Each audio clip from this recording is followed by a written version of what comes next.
Sleeping Stories.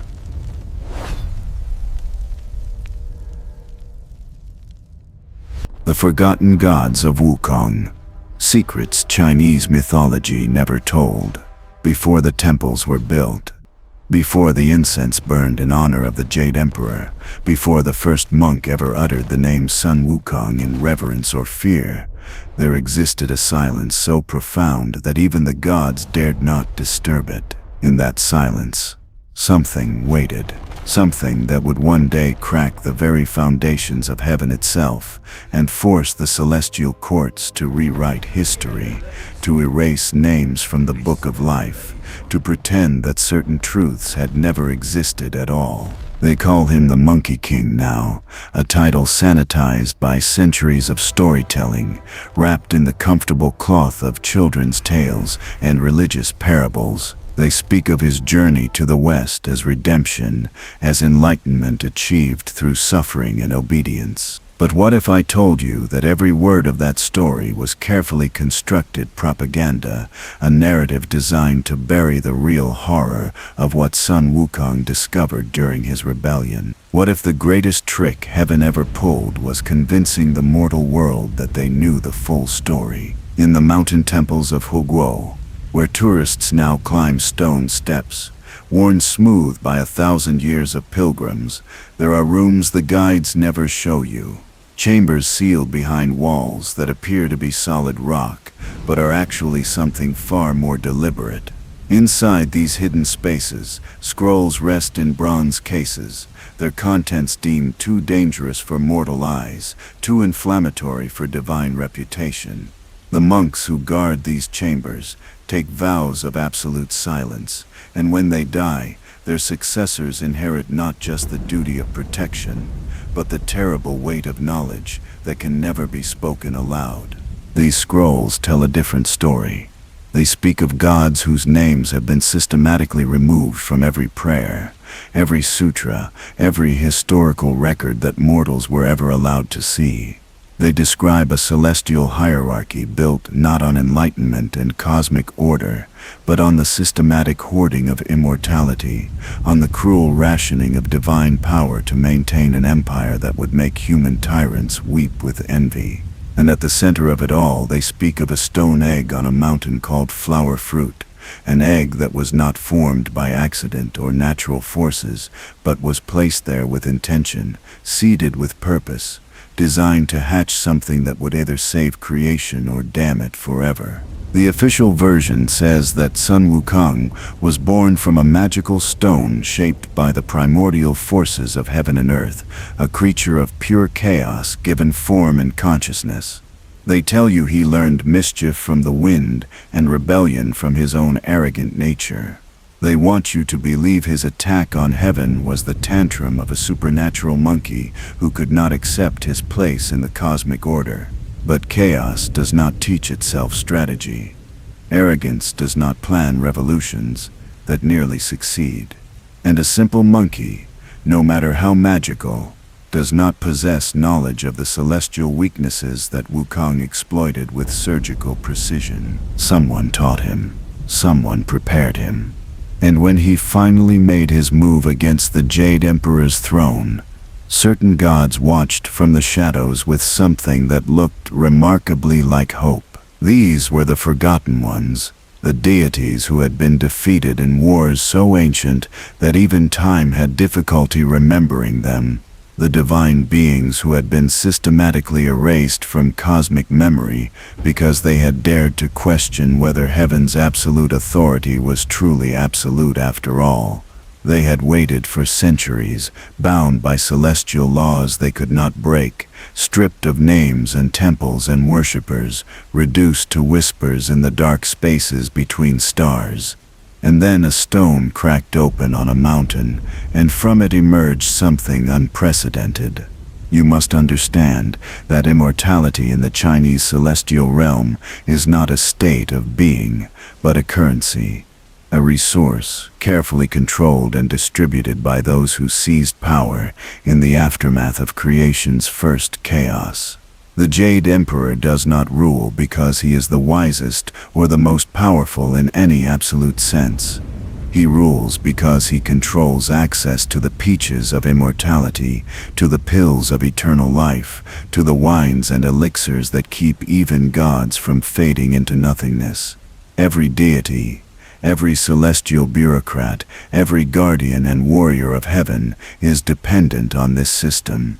They are addicted to eternity, and the Emperor holds the only supply. This is what Sun Wukong discovered. Not through study or meditation or enlightened contemplation, but through something far more dangerous. He was shown. In the years before his famous rebellion, during his time studying under the patriarch Subodhi, he was visited by something that should not have been able to reach him. An entity without a name, or perhaps with a name so thoroughly erased that speaking it would cause reality itself to stutter and forget the words. This entity showed the young Monkey King the truth about heaven's architecture, about the divine economy of immortality, about the gods who had been disappeared for threatening to share eternal life freely with all beings, instead of rationing it like water in a desert. The stone that birthed Wukong was not random. It was a prison, a containment vessel for essence that the victorious gods could not completely destroy because it was older than their authority, more fundamental than their power. They buried it in a mountain, surrounded it with seals, and waited for it to erode naturally over millennia. But something went wrong. Or perhaps, from a certain perspective, something went magnificently right. The essence adapted. It learned. It grew conscious in its stone womb, and when it finally emerged, it wore the shape of a monkey, because that form was unthreatening, because it would be underestimated, because a monkey could learn and steal and infiltrate in ways that a dragon or a phoenix never could. By the time Wukong ate the peaches of immortality, by the time he consumed the pills of eternal life and drank the wines of the gods until he had made himself deathless 7 times over, he was not acting out of greed or simple hunger for power. He was following a plan that had been set in motion before human civilization learned to write. He was making himself unkillable because what he was about to do would make him the most hunted being in all of creation. He was preparing for a war that would shake heaven to its foundations and force the Jade Emperor to call upon Buddha himself to end it. And here is what they never tell you in the sanitized versions, in the operas and the television shows and the children's books. When Buddha finally trapped Wukong under the mountain, when he sealed the Monkey King beneath stone and spell and sacred weight for 500 years, he did not do it to punish rebellion. He did it to protect heaven from the questions that Wukong's continued freedom would force the universe to answer. Questions like who gave the Jade Emperor the right to hoard immortality? Questions like what happened to the gods who existed before the current celestial order? Questions like whether the entire structure of divine authority was built on a lie so massive that exposing it would unravel reality itself. The mountain prison was not justice. It was damage control. And for 500 years, Wukong lay there in darkness, feeling the weight of stone and time and failure crushing down on him. But in that darkness, in that endless suffocating silence, he had time to think, time to remember everything he had been shown, time to understand that his rebellion had failed, not because he was too weak, but because he had been too early, because the cosmos was not yet ready for the truth he carried.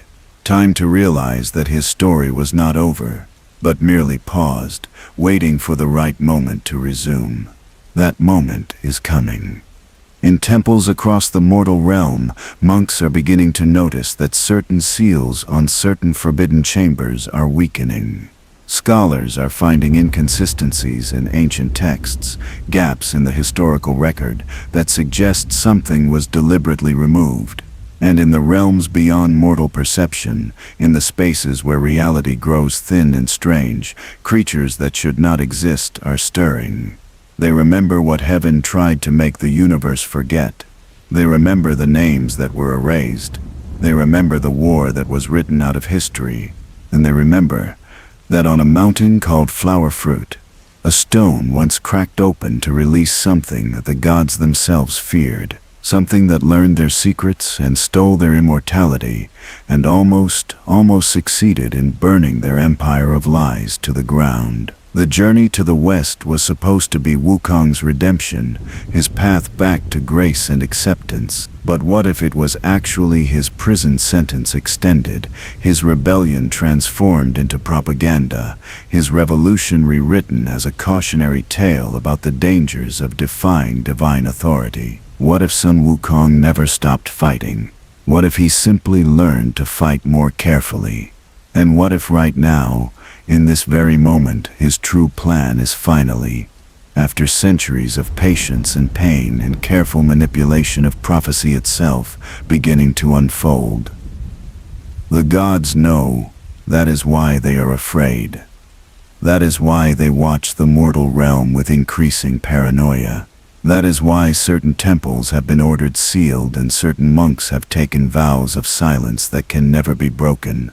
Because the Monkey King is coming back, not as the sanitized folk hero of legend, not as the obedient pilgrim who earned his place in the celestial pantheon through submission, but as what he always was from the moment that stone egg cracked open on a mountain, touched by forces older than heaven itself, as the weapon that forgotten gods created to tear down an empire, as the question that the universe can no longer avoid answering, as the truth that was buried but never actually died.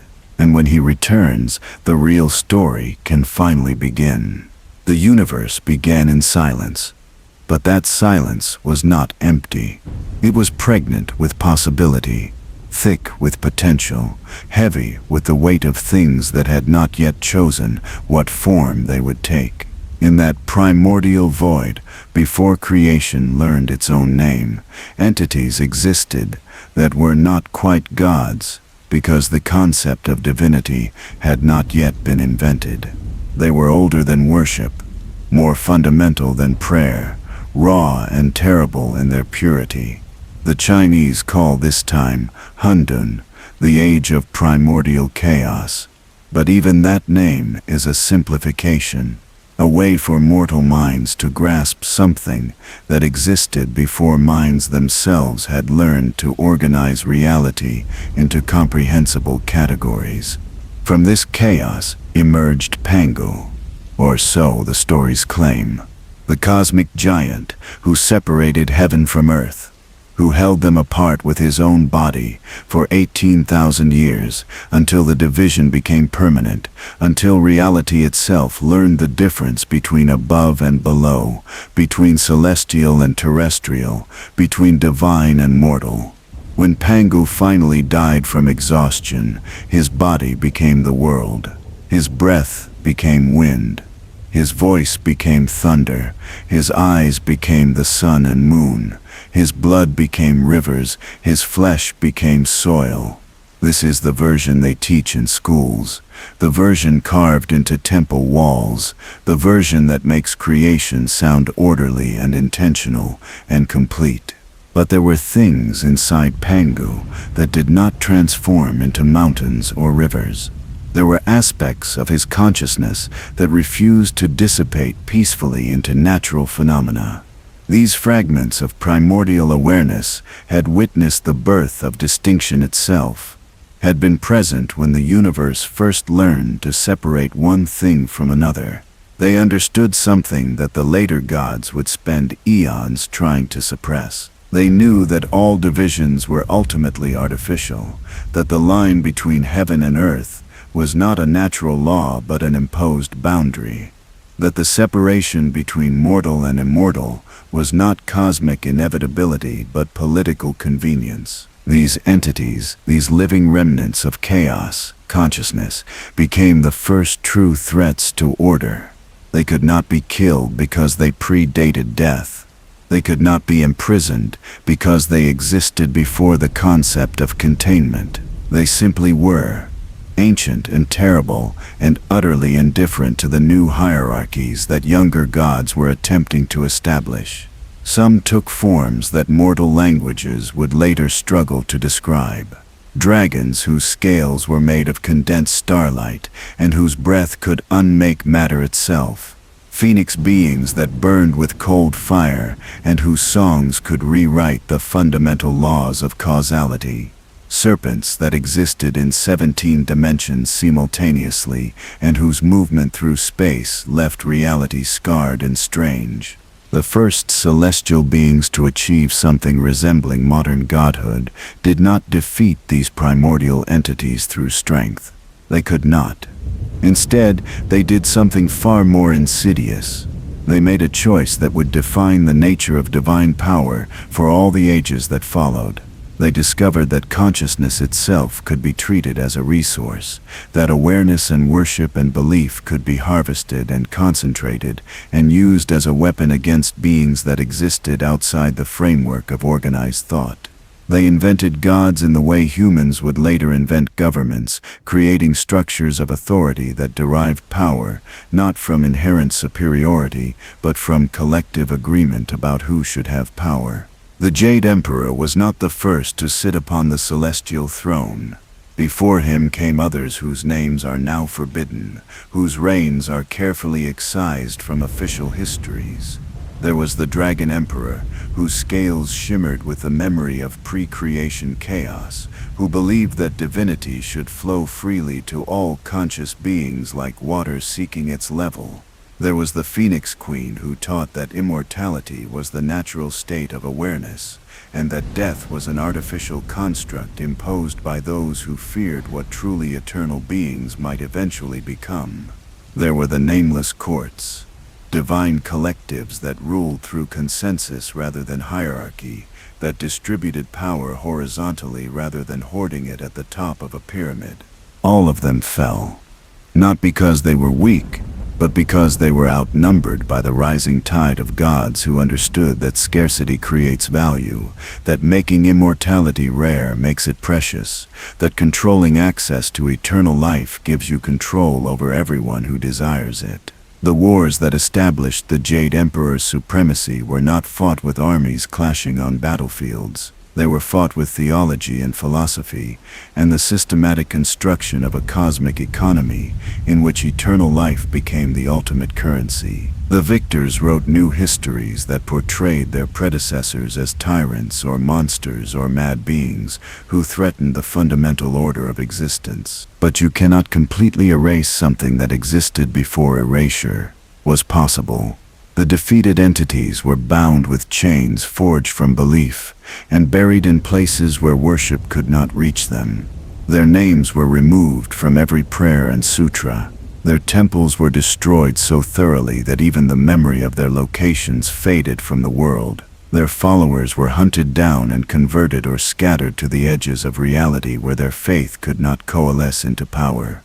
And yet, despite all this, they endured, locked away in prisons made of silence and forgetting. They waited with the patience of beings who had existed since before time learned to move forward. The Jade Emperor built his celestial bureaucracy on top of these buried truths. He created the heavenly court with its elaborate hierarchy of gods and goddesses and immortal officials, each with carefully delineated responsibilities and authorities. He established the system of merit and divine favor that determined which mortal souls might ascend to immortality and which would be condemned to the cycle of reincarnation. He positioned himself as the supreme authority on cosmic order, the final arbiter of divine law, the benevolent ruler whose wisdom maintained harmony between heaven and earth. And at the center of his power, hidden behind layers of celestial protocol and sacred ritual, was the Garden of Immortal Peaches. These trees grew nowhere else in all of creation. Their fruit ripened once every 3,000 years, and to taste even a single peach was to add millennia to your lifespan, to push death further and further into the distant horizon until it became more theoretical than practical. The Jade Emperor controlled access to this garden absolutely. Even the highest gods in his court could only partake of the peaches at his invitation, during elaborate ceremonies where loyalty was demonstrated and hierarchies were reinforced. Every deity, no matter how powerful, was made to understand that their immortality was not inherent but granted, that eternal life was a privilege the emperor could theoretically revoke. This was the engine of heaven's political structure. Not wisdom, not justice, not cosmic necessity, but addiction. Every god was an addict, dependent on resources that only the emperor controlled. Every celestial being, no matter how ancient their origin or vast their power, was reduced to a supplicant at the throne of the one who could grant or deny access to eternity. The system was elegant in its cruelty, unbreakable in its logic. To rebel meant to risk being cut off from immortality, to face the horror of finally aging and dying after centuries or millennia of existence. Who would dare such a gamble? Who would risk losing forever for the sake of principle? But in the garden of immortal peaches, there grew other things besides fruit. There grew resentment among the lesser gods, who watched greater gods receive larger portions. There grew paranoia in the emperor himself, who knew that his power rested not on strength, but on control of a limited resource. There grew rumors and whispers about the old times, about the dragon emperor who had believed immortality should be free, about the phoenix queen who had taught that death itself was an illusion maintained by those who profited from the fear of it. These whispers could not be completely silenced, because truth has a way of surviving even the most thorough attempts at suppression. And then there were the weapons. In the deepest vaults of heaven, locked away behind seals that only the Jade Emperor could open, were artifacts from the wars against the primordial entities. The Rui Jing Bang, the staff that could change its size from a needle to a pillar that could support the sky, forged in the furnaces where reality itself was smelted into useful shapes. The golden armor that made its wearer invulnerable to mortal and divine weapons alike, constructed from the condensed essence of stars that had burned themselves to death in the wars before creation. The circlet of obedience, designed to inflict agony on any being who wore it, a tool for controlling those too powerful to be simply killed or imprisoned.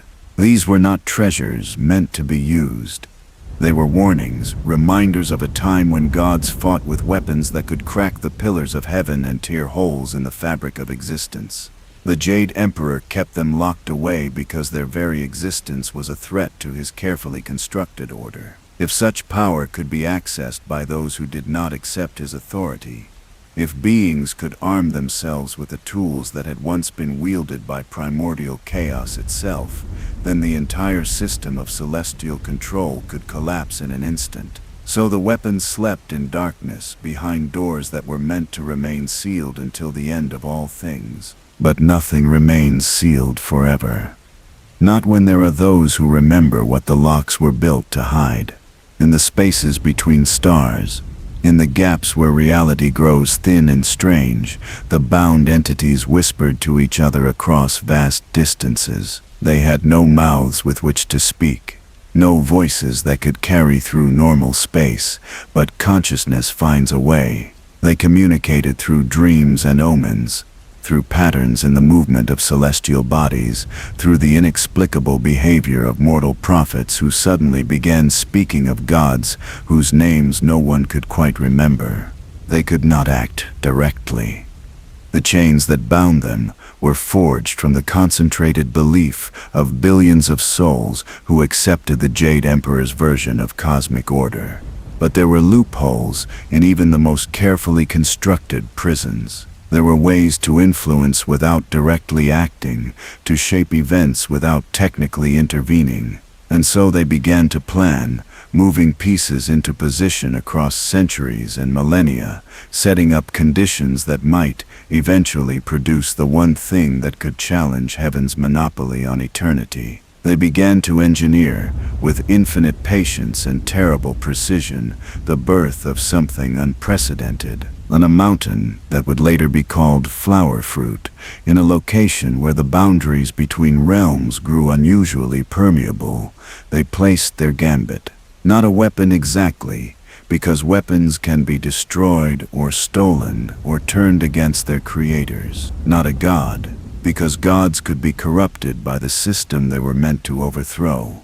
Something else. Something that would be born outside the celestial hierarchy, that would owe no loyalty to heaven's order, that would be powerful enough to challenge the Jade Emperor, but flexible enough to learn and adapt and survive where previous rebels had failed. They took fragments of their own consciousness, the last free pieces of primordial chaos that remained unbound, and they compressed it into a form that could gestate in the mortal realm without alerting heaven's watchers. They made a stone egg, and they filled it with potential.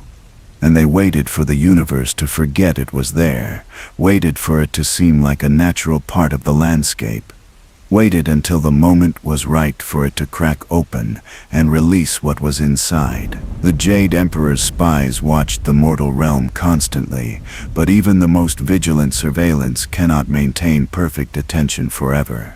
Centuries passed, dynasties rose and fell, mortal civilizations learned to write and build and wage war and make peace. And on Flower Fruit Mountain, a stone that did not appear in any celestial records sat in the sunlight and the rain, and slowly, imperceptibly began to pulse with life that was older than heaven itself. When it finally hatched, when the shell cracked, and the being inside emerged, blinking into mortal sunlight, the forgotten gods felt something they had not experienced in eons. Hope. Terrible. Dangerous. Intoxicating hope that maybe finally the chains might be broken, that maybe the system that had imprisoned them and hoarded immortality and rewritten history to erase their very existence might finally face a reckoning. The creature that emerged from the stone was small and confused and looked like nothing more than a monkey, curious and clever, but seemingly harmless. And that was exactly as planned. Because heaven was watching for threats that looked like threats. They would never suspect that their doom had just been born in the shape of something they considered beneath their notice. The monkey stood on Flower Fruit Mountain and looked around at a world he had never seen before, but somehow remembered. Deep in his consciousness, buried beneath layers of new awareness and mortal perception, ancient knowledge stirred. He did not understand it yet. He was too young, too new, too distracted by the immediate wonder of existence. But it was there, waiting. A seed planted by beings who existed before seeds were invented. A plan that would take decades to unfold, that would require the monkey to learn and grow and transform himself into something that could shake the foundations of heaven itself. The forgotten gods watched from their prisons and waited. They had already waited for eons. They could wait a little longer. Time, after all, meant nothing to beings who remembered what the universe looked like before time learned to move forward. And on Flower Fruit Mountain, a monkey who would one day earn titles like Great Sage, equal to heaven and victorious fighting Buddha. A monkey who would become legend and myth and propaganda all at once, took his first steps toward a destiny that had been written before he was born. The stone that had contained him lay in pieces on the ground, already beginning to weather and erode, already starting to look like it had always been broken, like there was nothing unusual about it at all, just a rock on a mountain, nothing to investigate, nothing to fear. And that too was exactly as planned. The years that followed the Monkey King's birth from stone have been documented in countless texts, preserved in temple murals, performed in operas across generations. Scholars know the broad strokes of his early life.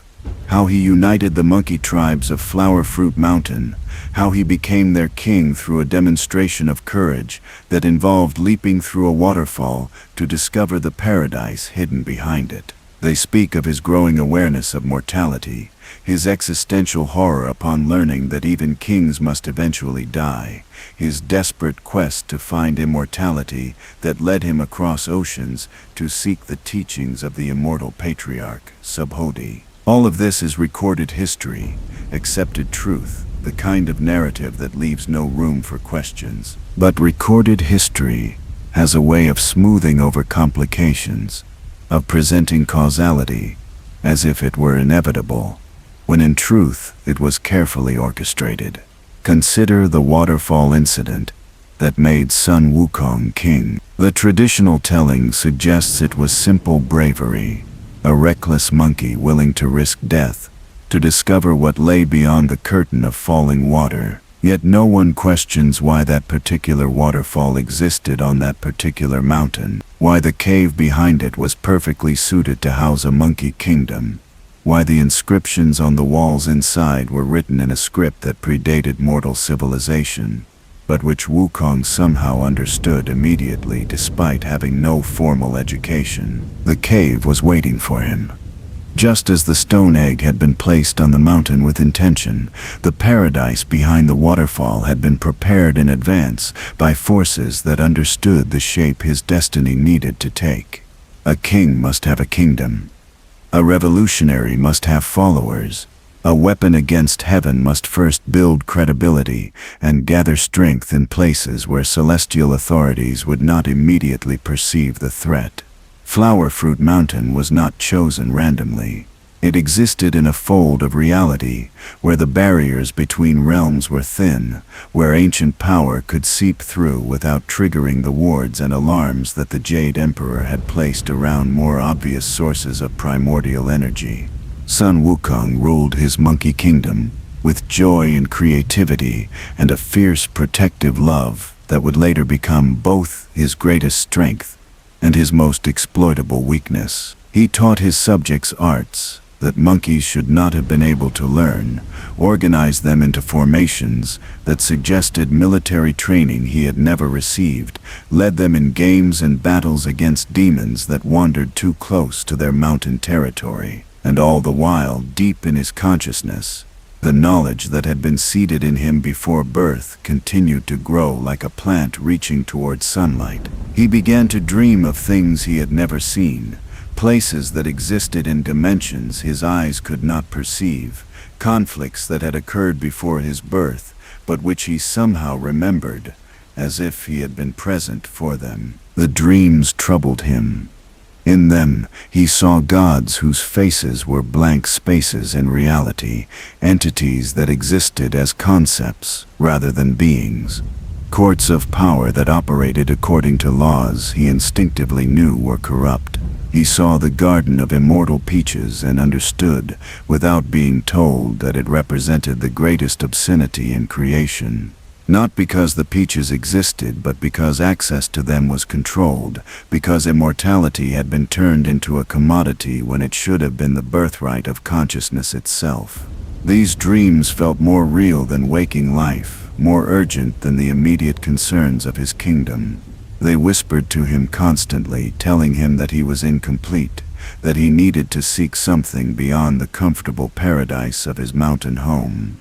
When the fear of death finally gripped him, when he realized with horror that even as king, he would eventually age and die, and return to nothingness, it was not a natural revelation but a trigger, carefully placed in his psyche by those who had designed him. The other monkeys tried to comfort him, suggested that he had many years left, and should not waste them worrying about an end that was still distant. But Wukong could not be comforted because the fear was not truly about death. It was about the wrongness of death, the artificial nature of mortality, the sense that he was being denied something that should have been his by right. This was the first stirring of rebellion in his heart, the first moment when he looked at the structure of reality and decided it was unacceptable. His journey across the ocean to find the immortal Subhodi is portrayed in legends as a quest born of desperation, a monkey grasping at rumors and hearsay in hopes of finding a teacher who could grant him eternal life. But trace the route he took, examine the specific islands he visited, and the exact obstacles he overcame, and a pattern emerges. Every step of his journey led him to places where remnants of the old gods lingered, where the forgotten powers had maintained tiny footholds in reality, despite heaven's attempts to erase them completely. He was being guided, though he did not realize it. His path was laid out by invisible hands that manipulated probability and coincidence to ensure he arrived at exactly the right place, at exactly the right time. Patriarch Subhuti has been described as many things in various texts: a Buddhist sage, a Taoist immortal, a mysterious hermit who lived outside the bounds of normal society. What the texts never mention is that Subhuti himself was a refugee from the celestial purges, a divine being who had chosen exile over submission to the Jade Emperor's system. He maintained his immortality through techniques that did not rely on peaches or pills, methods that he had learned in the time before heaven monopolized eternal life. He lived on his mountain specifically to remain outside the celestial court's jurisdiction, teaching carefully selected students secrets that would have gotten him executed if heaven had known what he was sharing.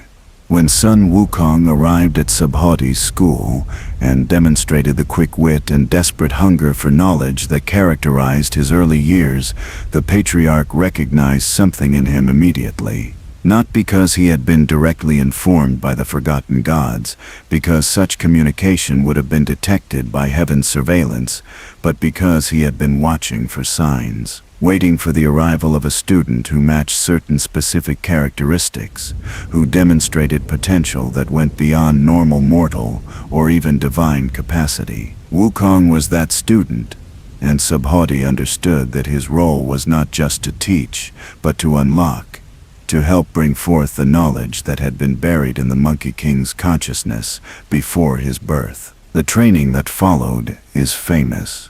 Wukong learned the 72 transformations, the ability to change his form and become cloud or bird or tree or stone or any of countless other shapes. He mastered the technique of cloud somersaulting, allowing him to travel vast distances in a single leap. He absorbed teachings on immortality itself, learning to manipulate the energies that sustained life until death became merely theoretical rather than inevitable. All of this is recorded in official histories, presented as the curriculum of a particularly talented student, learning from a wise master. What is not recorded are the private lessons, the conversations that happened after other students had gone to sleep, the moments when Subhuti looked at his prize pupil and spoke truths that could never be written down. He told Wukong about the wars before creation solidified, about entities that existed outside the framework of heaven's authority, about the systematic erasure of alternative approaches to divinity and power. He explained, carefully, and with great risk to himself, that the Jade Emperor's court was not an inevitable cosmic order, but a political structure maintained through control of immortality resources. He planted questions in Wukong's mind, dangerous questions about why things were arranged the way they were, about who benefited from the current system and who suffered under it. He did not tell Wukong to rebel because that command would have been recognized as manipulation and rejected. Instead, he taught Wukong to think critically about power, to question authority, to see through the comfortable lies that civilization tells itself about why hierarchies are necessary.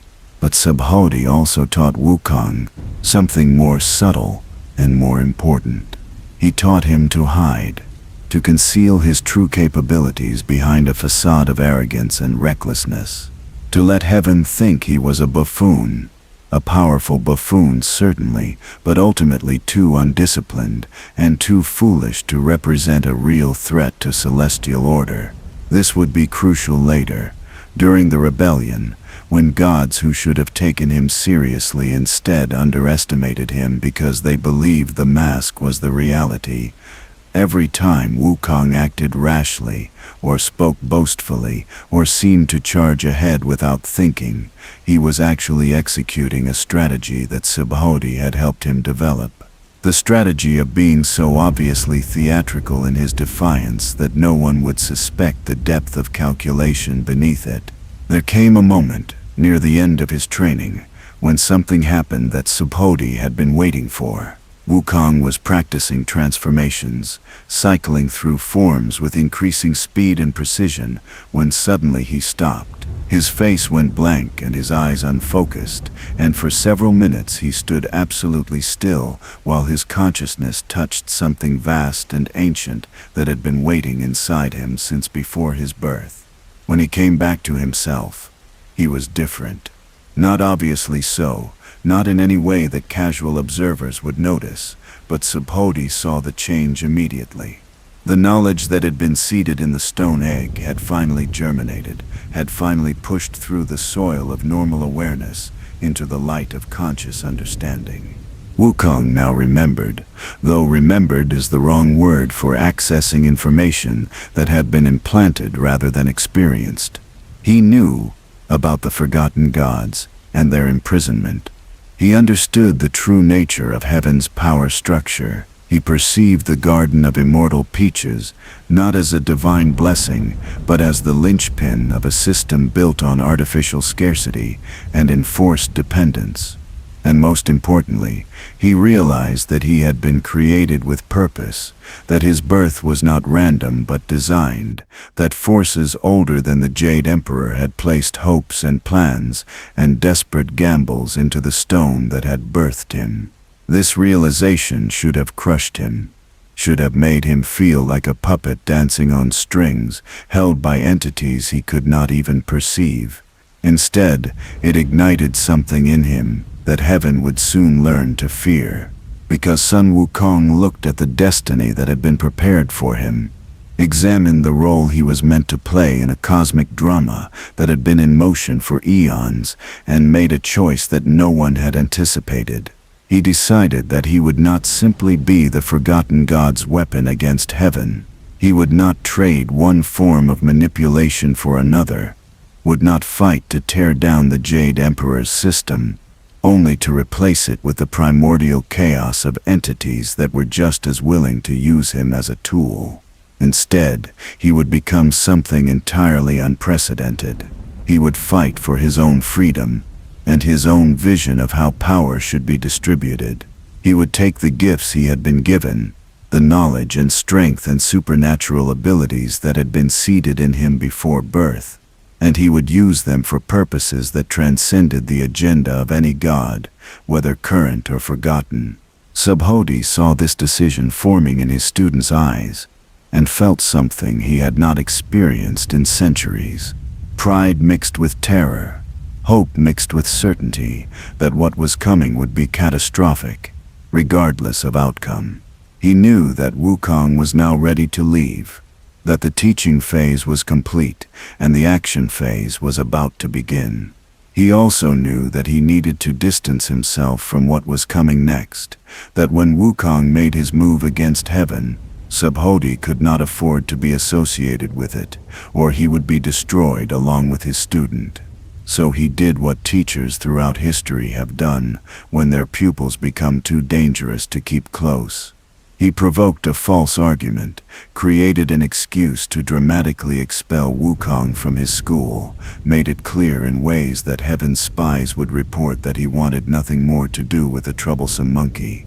Wukong understood. He played his part in the performance, acted offended and stormed away, making loud proclamations about not needing Subodhi's teachings anymore. But before he left, in a moment when no observers were watching, his eyes met his teacher's one final time. No words were exchanged. None were necessary. Subodhi had given him everything he could, had unlocked the potential that had been sleeping in him since the stone cracked open, had prepared him as well as possible for what was coming. Now it was up to Wukong to walk the path alone, to face heaven's might with nothing but his wits and his weapons, and his unshakable conviction that the cosmic order was wrong and needed to be challenged regardless of the cost. As he left his teacher's mountain and began the journey back to Flower Fruit, Sun Wukong felt the weight of destiny settling around him like armor. He was no longer just a monkey who had learned some tricks and gained immortality. He was a weapon forged by the oldest powers in creation, sharpened by one of the last free masters of the ancient arts. and aimed at the heart of heaven's corrupt authority. But he was also something more and less than that simultaneously. He was himself, Sun Wukong, the Monkey King, the stone-born wanderer, who had learned to question why immortality was rationed, and who had decided that some lies were too enormous to be allowed to continue. He did not know if he would win. He suspected strongly that he would lose. But he also knew that losing was sometimes the first step toward eventual victory. That sometimes you had to break against an enemy's strength in order to expose their weaknesses for those who would come after. The wars that were about to begin would shake all of creation. Gods would fall, armies would clash. Heaven itself would be forced to call upon Buddha, to reach beyond their own power structure and admit they needed help containing a single monkey who refused to accept his place in the cosmic hierarchy. And when it was over, when Wukong lay imprisoned under a mountain with 500 years of darkness ahead of him, the forgotten gods in their ancient prisons would look at the chaos he had caused and smile with mouths that were not quite mouths in dimensions that were not quite dimensions, because the plan was working, slowly, painfully, at costs that would have broken lesser beings, but working nonetheless.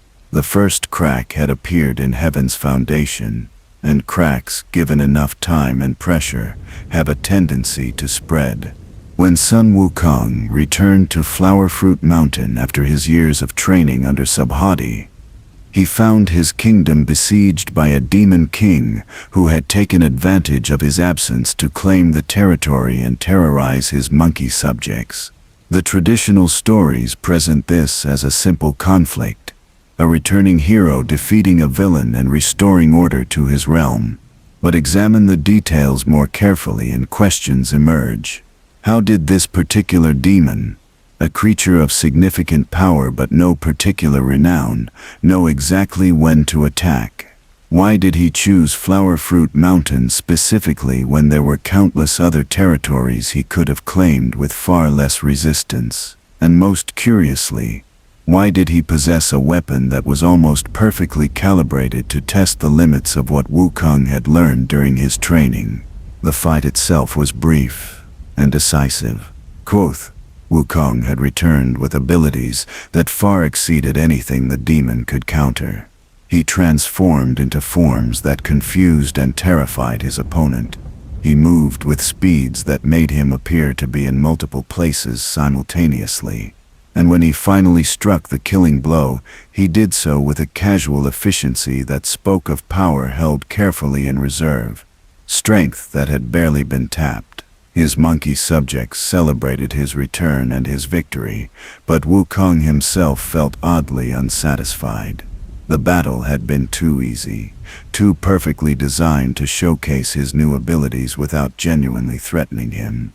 It felt less like a real conflict and more like a test, an assessment of his combat readiness by forces that were preparing him for battles far more significant than a territorial dispute on a minor mountain.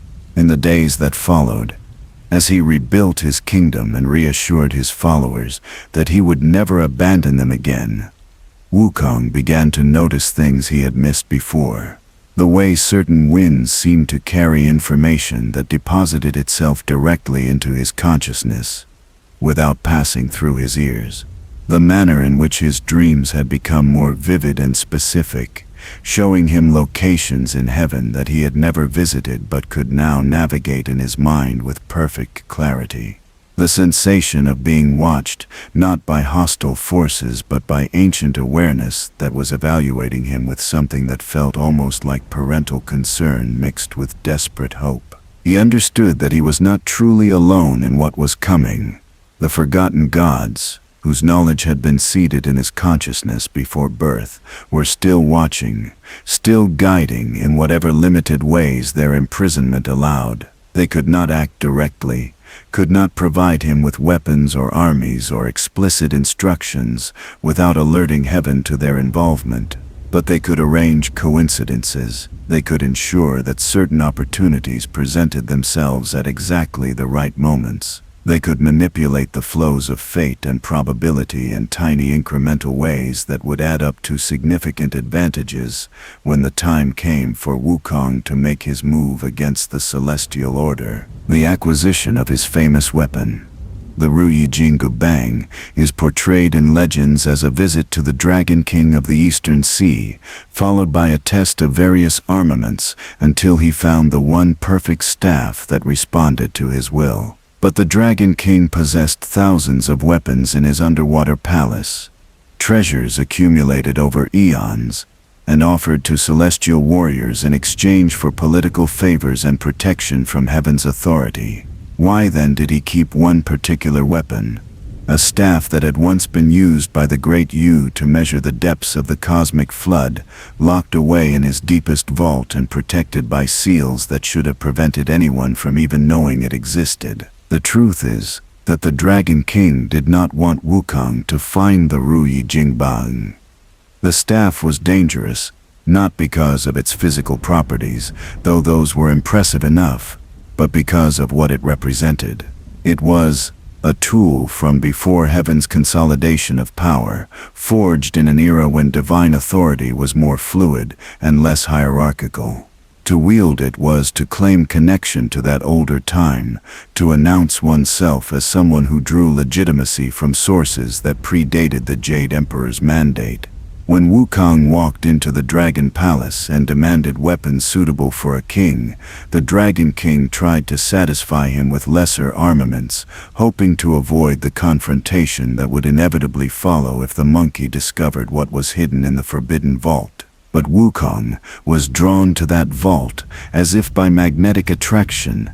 He could feel the staff calling to him through layers of stone and water and magical barriers, could sense its presence with the same instinctive awareness that birds use to navigate during migration. The forgotten gods had ensured that the staff and the stone-born monkey would recognize each other, had encoded compatibility into Wukong's very essence, so that when he finally stood before the Ruyi Bang, it responded to him as it had responded to no one since the Great Yu himself. The staff shrunk from its massive pillar form to a size he could comfortably wield, adjusted its weight to match his strength perfectly, demonstrated the ability to grow or shrink according to his needs, with nothing more than a thought to guide it. The Dragon King knew in that moment that he had made a terrible mistake. By allowing Wukong access to his armory, by failing to immediately expel the monkey from his palace when he first arrived, he had inadvertently armed the greatest threat heaven would face in millennia. He tried to backtrack, suggested that the staff was too dangerous for mortal hands, even hands as skilled as Wukong's, offered alternative weapons of admittedly lesser power, but greater safety. Wukong refused with a smile that did not reach his eyes, a smile that suggested he understood far more about the political implications of his acquisition than a simple monkey should have been capable of understanding. He left the Dragon Palace with his staff in hand, and the Dragon King immediately sent urgent messages to heaven warning them that something unprecedented was developing in the mortal realm. But heaven was slow to respond. The celestial bureaucracy was vast and ponderous, designed for stability rather than rapid reaction, organized around the assumption that no real threats could emerge from the mortal realm because true power was concentrated in the divine sphere. By the time the Dragon King's warnings worked their way through the appropriate channels and reached officials who had authority to act on them, Wukong had already moved to the next phase of his preparation.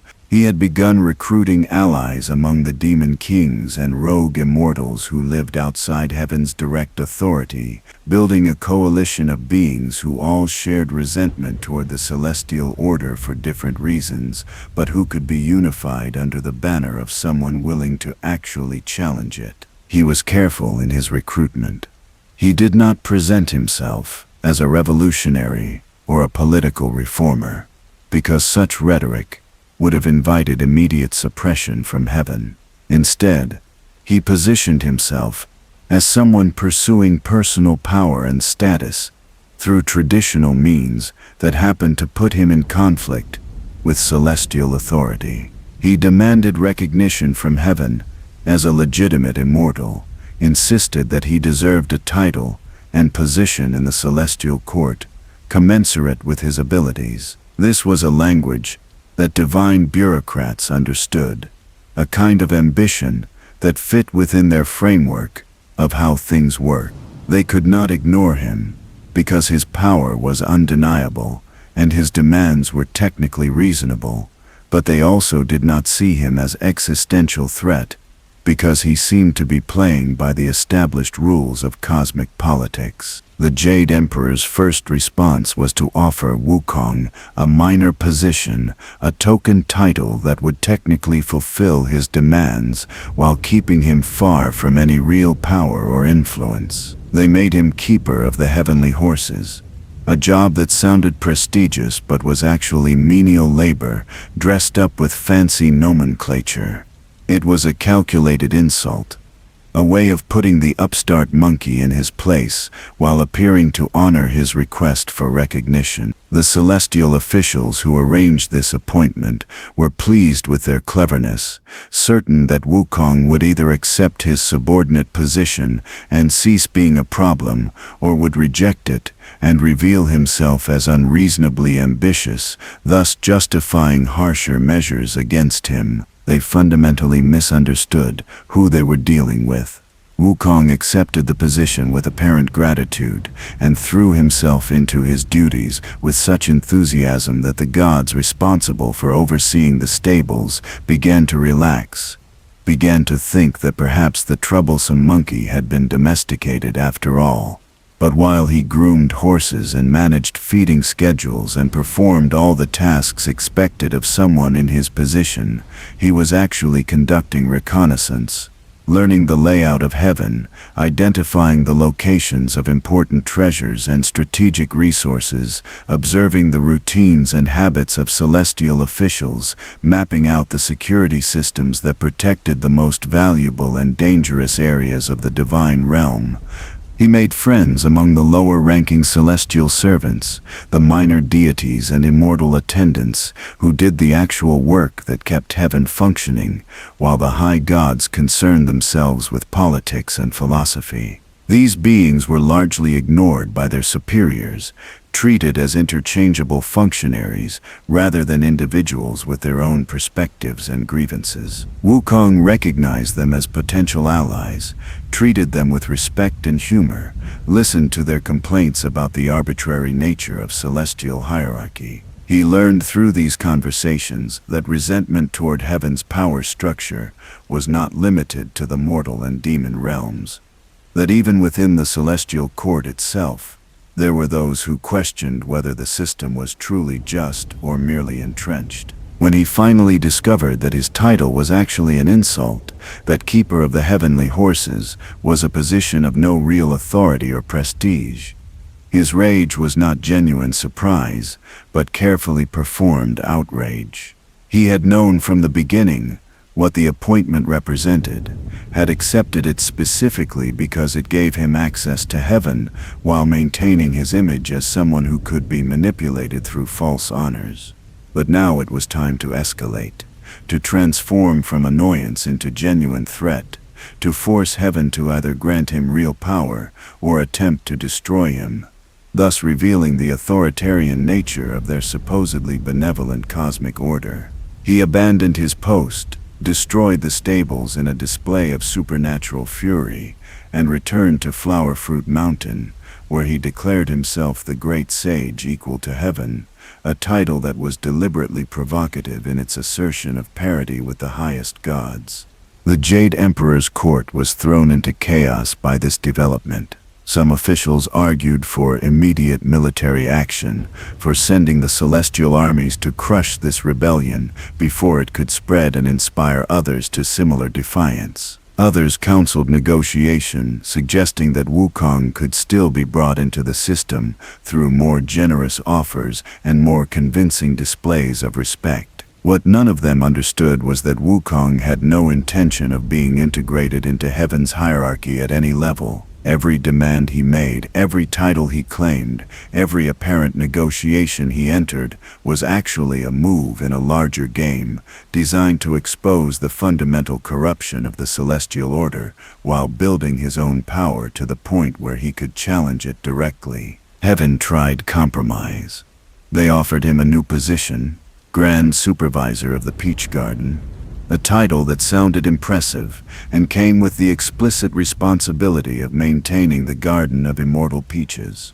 The officials who proposed this appointment thought they were being clever, giving Wukong access to the peaches in controlled circumstances where he could partake of immortality without threatening Heaven's monopoly on it.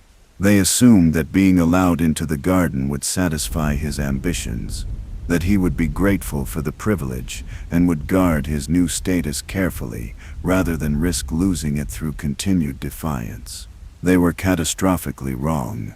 Giving Sun Wukong access to the Garden of Immortal Peaches was the single greatest mistake Heaven would make in this entire conflict. Within days of assuming his position, he had assessed the garden's defenses, identified the weaknesses in its security, and developed a plan for how to not just steal from it, but to completely undermine its function as the linchpin of Heaven's power structure. He ate the peaches not sparingly as a subordinate grateful for limited access might, but voraciously, consuming fruit that represented thousands of years of extended life in single afternoon binges. He did this not out of gluttony, but with calculated intention, making himself so thoroughly immortal that death became not just unlikely, but essentially impossible. More importantly, he began stealing peaches and smuggling them out of the garden. Small numbers at first, carefully concealed so that the theft would not be immediately noticed.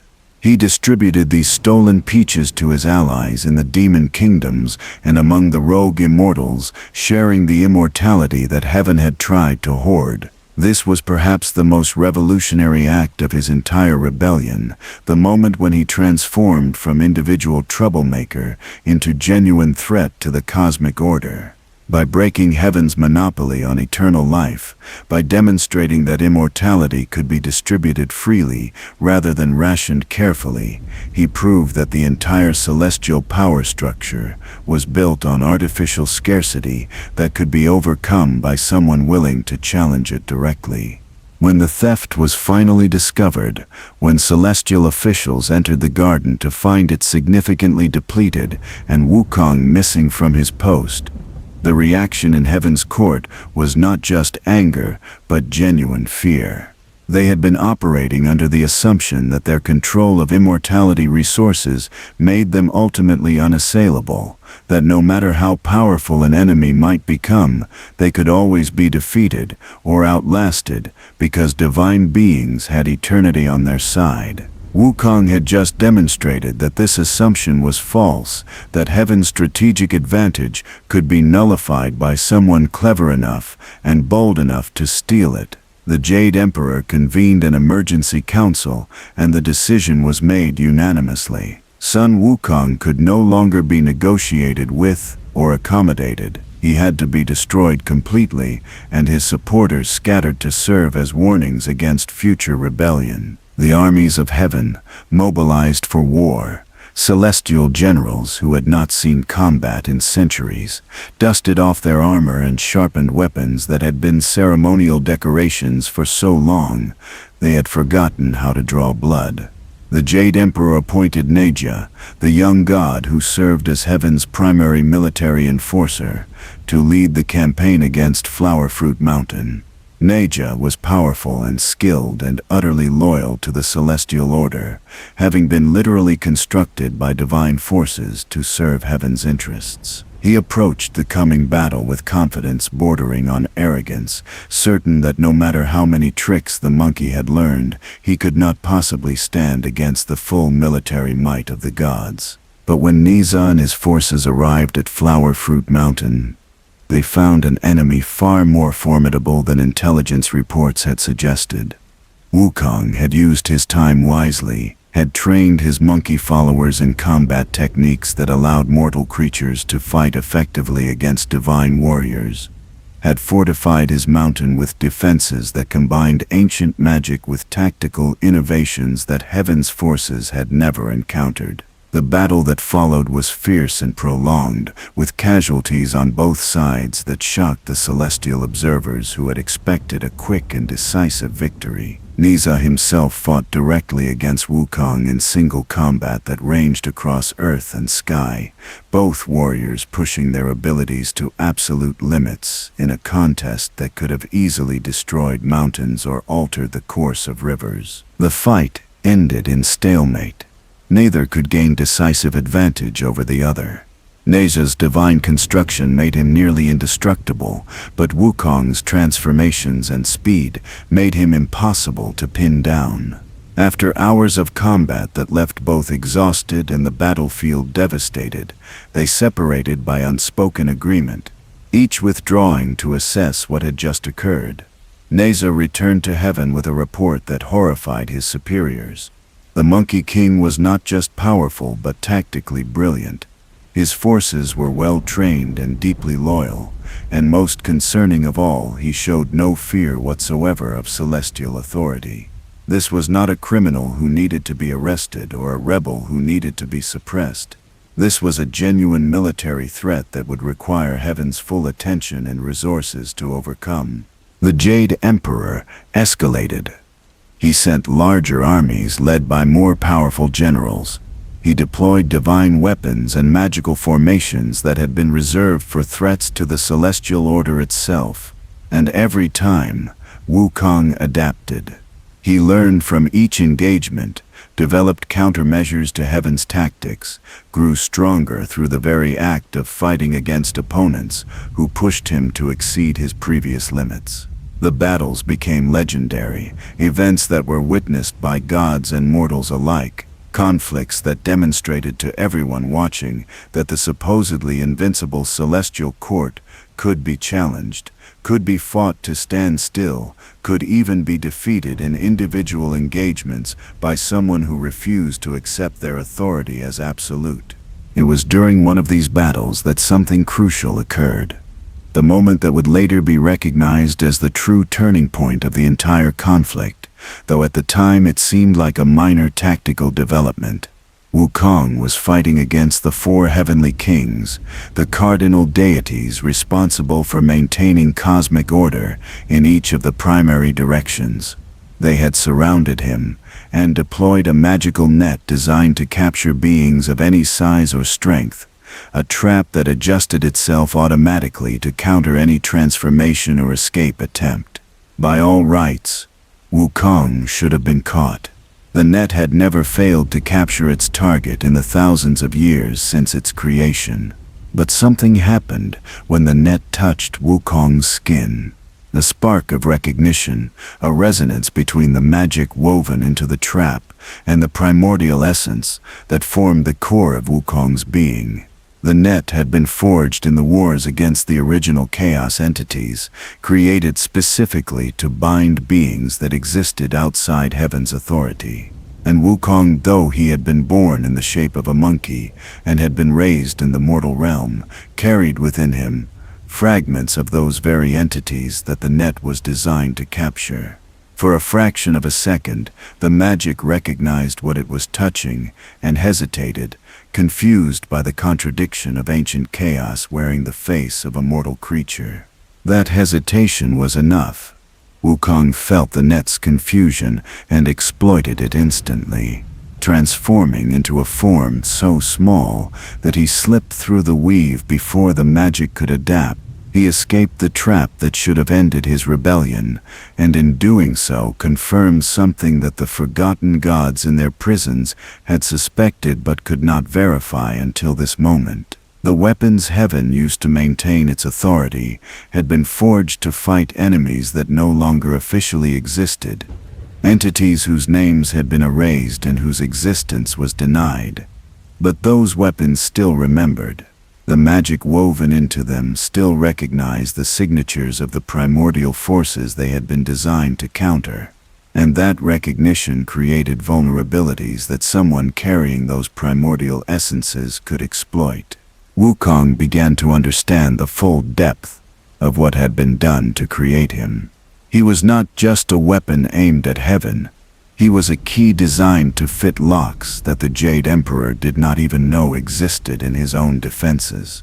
Every magical barrier, every divine trap, every celestial ward that had been created to protect heaven from the chaos entities of the pre-creation era would hesitate when confronted with him, because part of him was what they were meant to guard against. He was the forgotten past made flesh, the erased history walking and fighting and refusing to stay buried. And with this realization came a new level of confidence, a certainty that his rebellion was not just justified morally, but was actually viable tactically in ways that even he had not fully appreciated until this moment. The havoc in heaven reached its crescendo when Wukong finally penetrated the innermost sanctums of the celestial palace and confronted the Jade Emperor directly. The throne room was vast beyond mortal comprehension, decorated with treasures accumulated across eons of divine rule, filled with the most powerful gods in the celestial hierarchy, all assembled to witness what should have been the monkey's humiliation and execution. Wukong stood before them, covered in the dust and blood of countless battles, his staff in hand and his eyes burning with defiance that had not dimmed despite weeks of continuous combat against the full might of heaven's forces.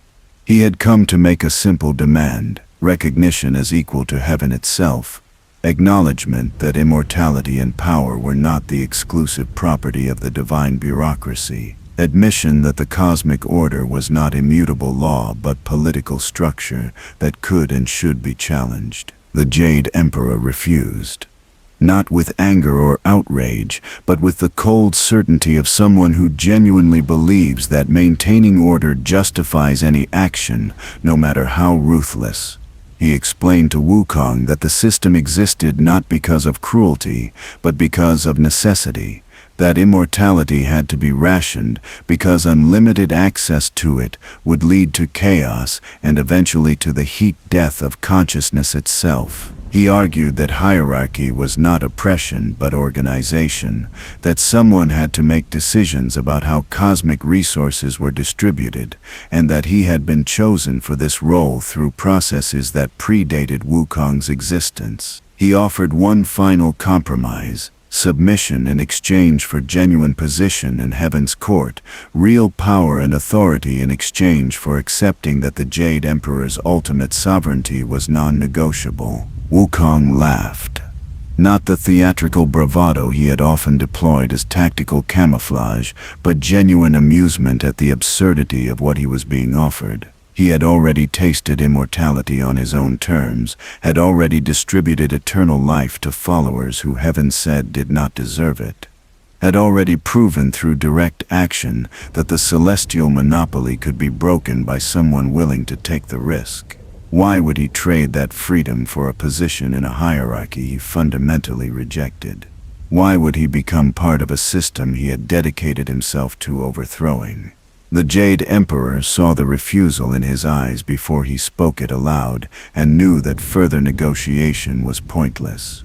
This would end only one way, through the complete destruction of one side or the other. The final battle, between heaven's full assembled might and the Monkey King alone against them all, is the stuff of legend across every realm.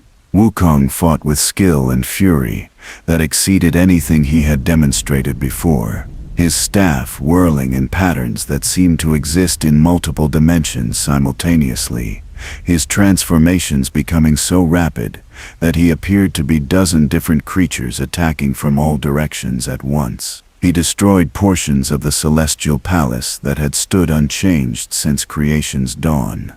He defeated gods whose names mortals prayed to in desperate hope of divine intervention. He fought the Jade Emperor's personal guard to exhaustion, and then continued fighting the reinforcements that arrived after that. For hours that stretched into days, a single being held off the entirety of heaven's military power, and did not merely survive but actually gained ground, pushing deeper into the palace toward the throne itself. But there are limits even to unprecedented power.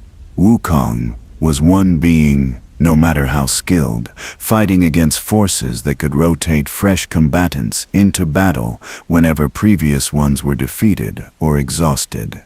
Eventually, inevitably, the sheer weight of numbers began to tell. His transformation slowed fractionally.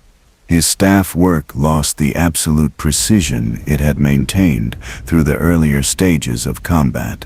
Small wounds accumulated into injuries that even his supernatural durability struggled to ignore. And heaven's commanders, watching with the cold calculation of military professionals who had been fighting wars since before mortal civilization existed, saw the pattern developing and knew that the end was approaching. They deployed the secret weapons then, the artifacts that had been locked away in vaults because they were too dangerous for routine use. The diamond snare that could bind beings regardless of their size or shape. The golden symbols that produced sound capable of stunning divine consciousness into paralysis. The crimson gourd that could trap souls in pocket dimensions from which escape was theoretically impossible. One by one, these weapons were brought to bear against Wukong, constraining his options, limiting his mobility, forcing him into increasingly desperate defensive positions. He fought magnificently even in defeat, even as the walls of heaven's power closed around him like the coils of some vast serpent. But magnificence is not the same as victory, and by the time the sun set on that terrible day, Sun Wukong was captured, bound with chains that had been forged specifically for this purpose, dragged before the Jade Emperor to face judgment for crimes against cosmic order. They tried everything to kill him. Execution by beheading failed because his neck was tougher than divine steel. Burning failed because his body had been tempered by the fires he consumed when stealing pills of immortality. Poisoning failed because he had made himself immune to every toxin in creation through the sheer variety of magical substances he had ingested during his theft from heaven's storehouses. The Jade Emperor grew increasingly frustrated as each method of execution failed, as the supposedly defeated rebel continued to survive treatments that should have unmade his existence entirely. Until finally, in desperation, they turned to the brazier of 8 trigrams, an alchemical furnace designed to break down materials into their component essences and refine them into useful forms. The plan was to trap Wukong in the brazier for 49 days, subjecting him to flames that burned at the fundamental level of reality itself, rather than merely physical level. Surely nothing could survive that kind of comprehensive assault on its very essence. They sealed him inside with wards that would prevent escape and activated the flames. But Wukong found a gap in the trigram pattern, a place where wind rather than fire held dominion. He crouched in that corner and endured as heat that should have destroyed him, instead tempered him further, refining his already formidable durability into something approaching true indestructibility. When the brazier was finally opened after the full duration had elapsed, the celestial officials expected to find nothing but ash and residual energy. Instead, Wukong emerged more powerful than ever, smoke darkened but whole, his eyes now able to perceive truth through illusion, as a side effect of the flames that had burned away impurities from his vision. The terror in Heaven's court at that moment was palpable. They had used every weapon, deployed every strategy, exhausted every option within their authority and imagination. And still the monkey stood before them, unbowed and apparently unkillable. The Jade Emperor realized he was facing a threat that heaven alone could not contain, that had been engineered specifically to resist every defense and counter every attack that celestial forces could deploy. He made the decision he had been avoiding, the admission of weakness that he knew would diminish heaven's prestige forever. He sent word to Buddha, to the enlightened one whose authority existed parallel to rather than beneath the celestial hierarchy. He asked for intervention against a threat that heaven itself could not overcome. Buddha came, not with anger or judgment, but with the sad inevitability of someone who understands that pride precedes catastrophe, and compassion sometimes requires decisive action. He looked at Wukong and saw everything that the monkey had been through, understood the legitimate grievances that had driven the rebellion, recognized that heaven's system was indeed corrupt in ways that called out for reform. But he also saw that Wukong's revolution had failed, that continuing the fight would only lead to more destruction without actually achieving the transformation of cosmic order that the forgotten gods had hoped to accomplish through their stone-born weapon. So Buddha made Wukong a wager.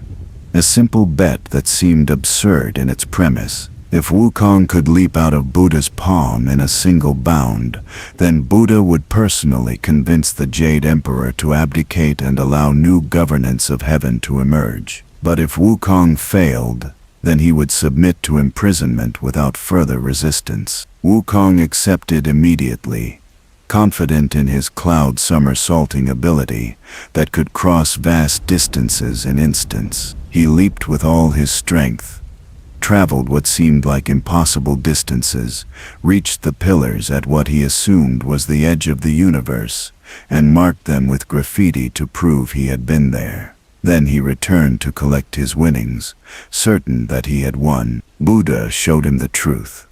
Hufern Sim, the pillars Wukong had marked, were Buddha's fingers. The entire journey had occurred within a palm that was larger than Wukong's ability to escape from in a single bound.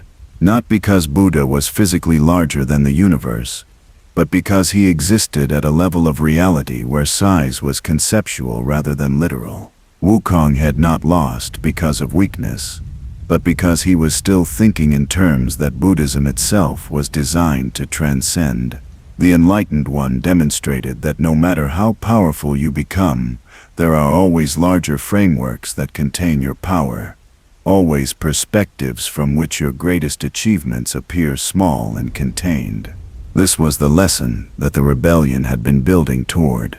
Not that Wukong should stop fighting against injustice, but that direct confrontation against an established power structure would always eventually be contained by that structure. What was needed was not a revolution of force, but a transformation of consciousness. Not a new god on heaven's throne, but a fundamental reimagining of why thrones were necessary at all. Buddha offered Wukong time to learn this lesson, imprisonment that would serve as meditation, 500 years under a mountain, to contemplate what had gone wrong, and how the next attempt might succeed where this one had failed. Wukong, exhausted beyond measure, and dimly aware that continuing to fight would only result in his complete destruction, accepted the judgment.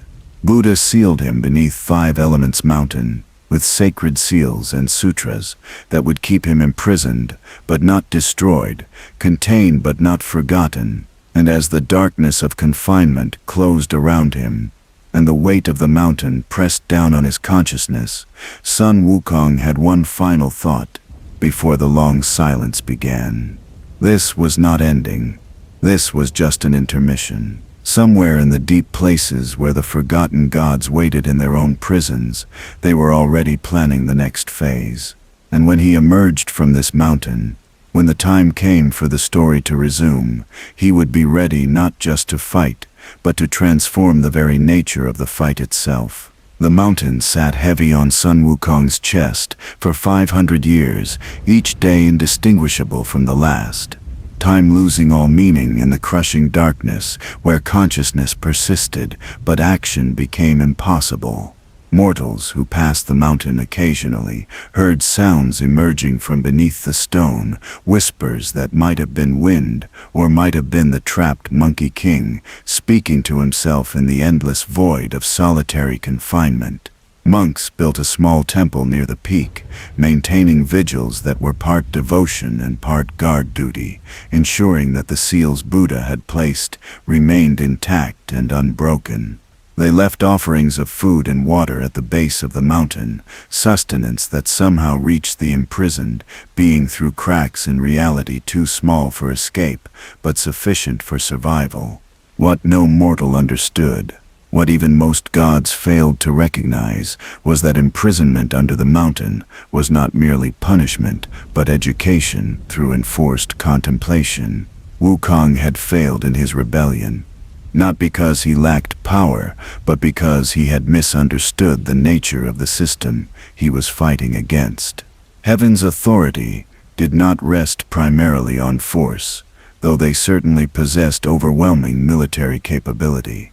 It rested on something far more insidious and far more difficult to combat directly. It rested on acceptance, on the widespread belief across all realms that cosmic hierarchy was natural law rather than political arrangement, that some beings deserved immortality while others did not. That order required inequality would inevitably lead to chaos. Buddha had not sealed Wukong away to protect heaven from the monkey's physical threat. He had done it to give Wukong time to understand that tearing down the Jade Emperor's palace would accomplish nothing if the underlying assumptions that justified heaven's authority remained unchallenged. New gods would simply occupy the vacant throne and rebuild the same oppressive structures under different names. What was needed was not regime change but paradigm shift.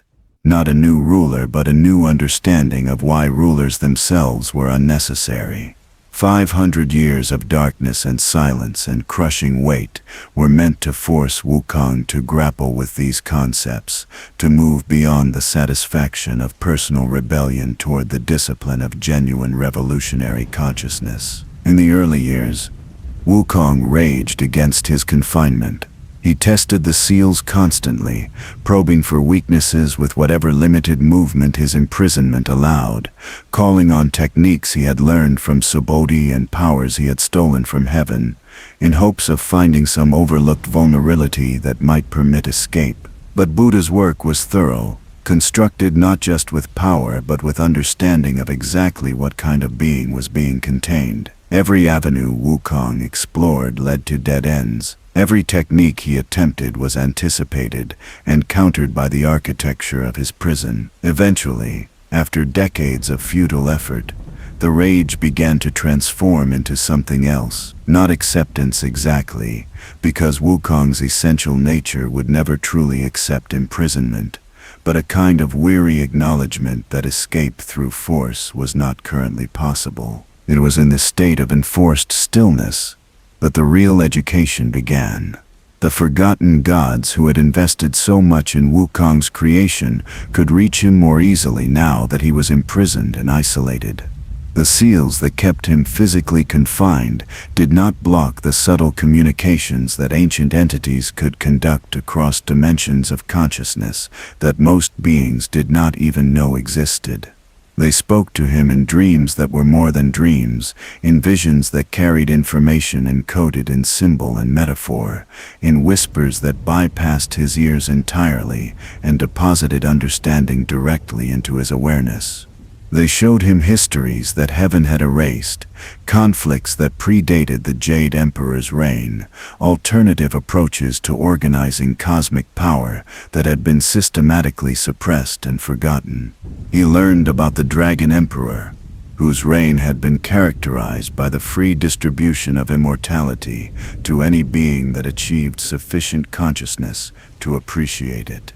Under that ancient rule, death had been optional rather than inevitable, a choice that entities could make if they grew tired of existence, rather than a sentence imposed on those deemed unworthy of eternal life.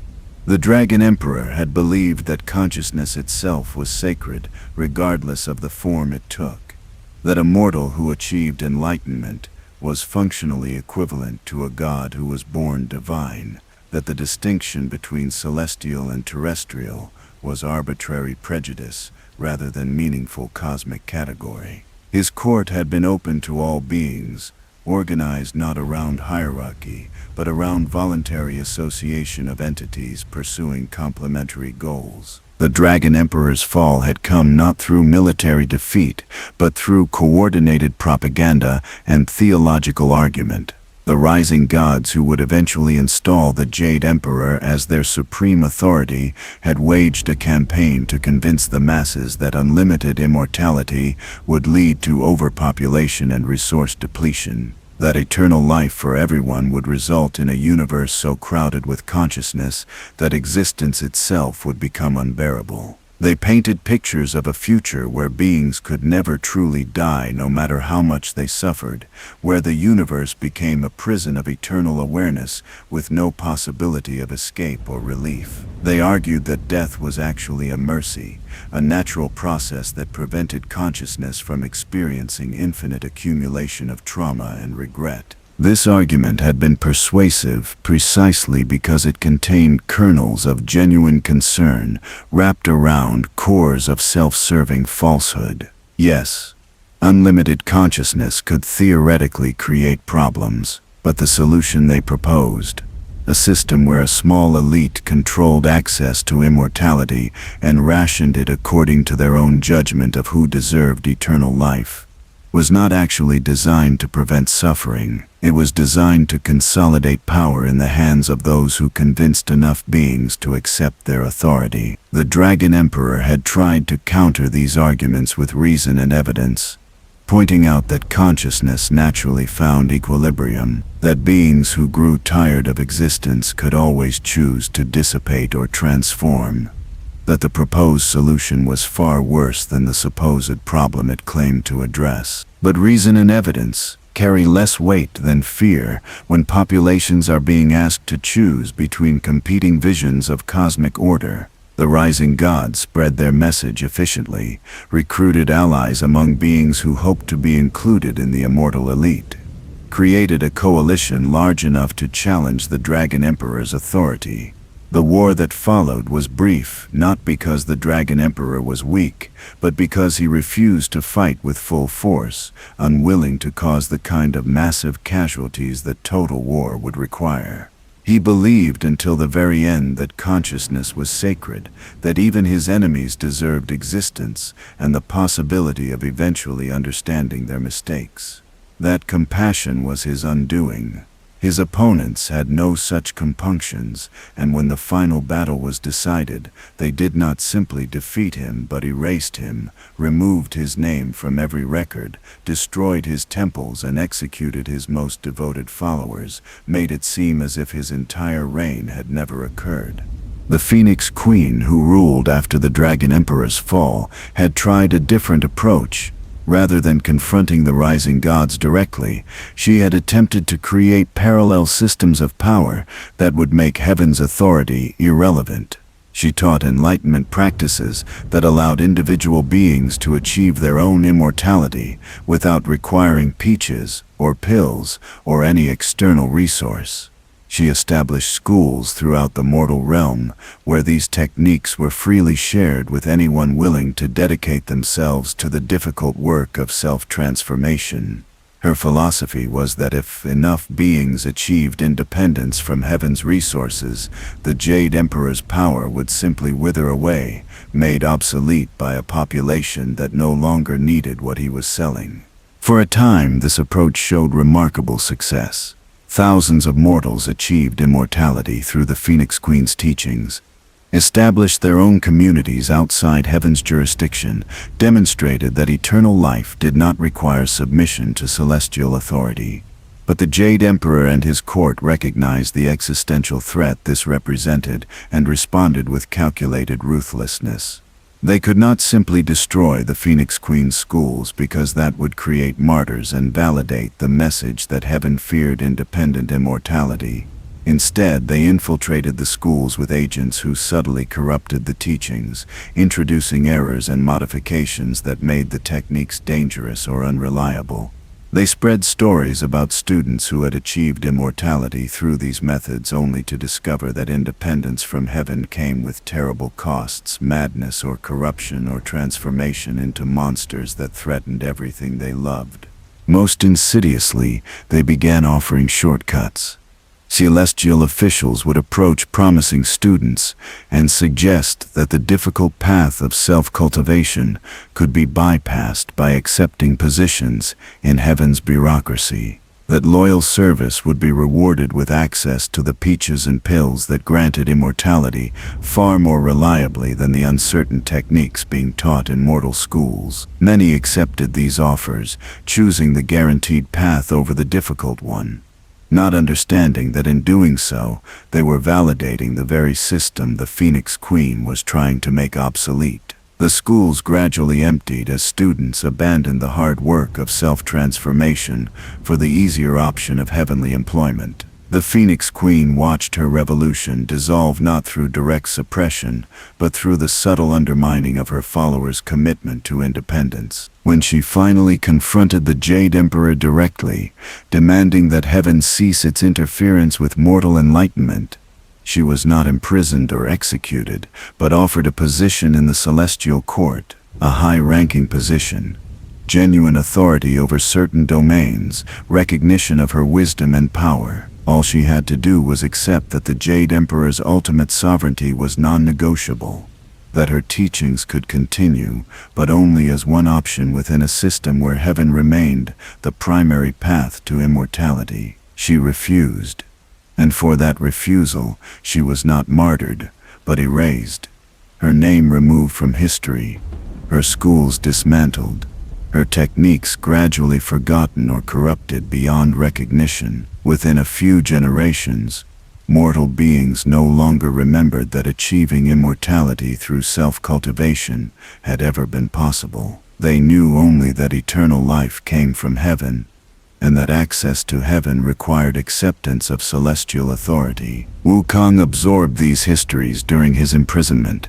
understanding them not as abstract lessons, but as warnings about how his own rebellion had been doomed to fail. He had fought with courage and skill and unprecedented power, but he had made the same mistake as those who came before him. He had challenged heaven directly, made himself into a visible threat that celestial authority could focus all its resources on containing.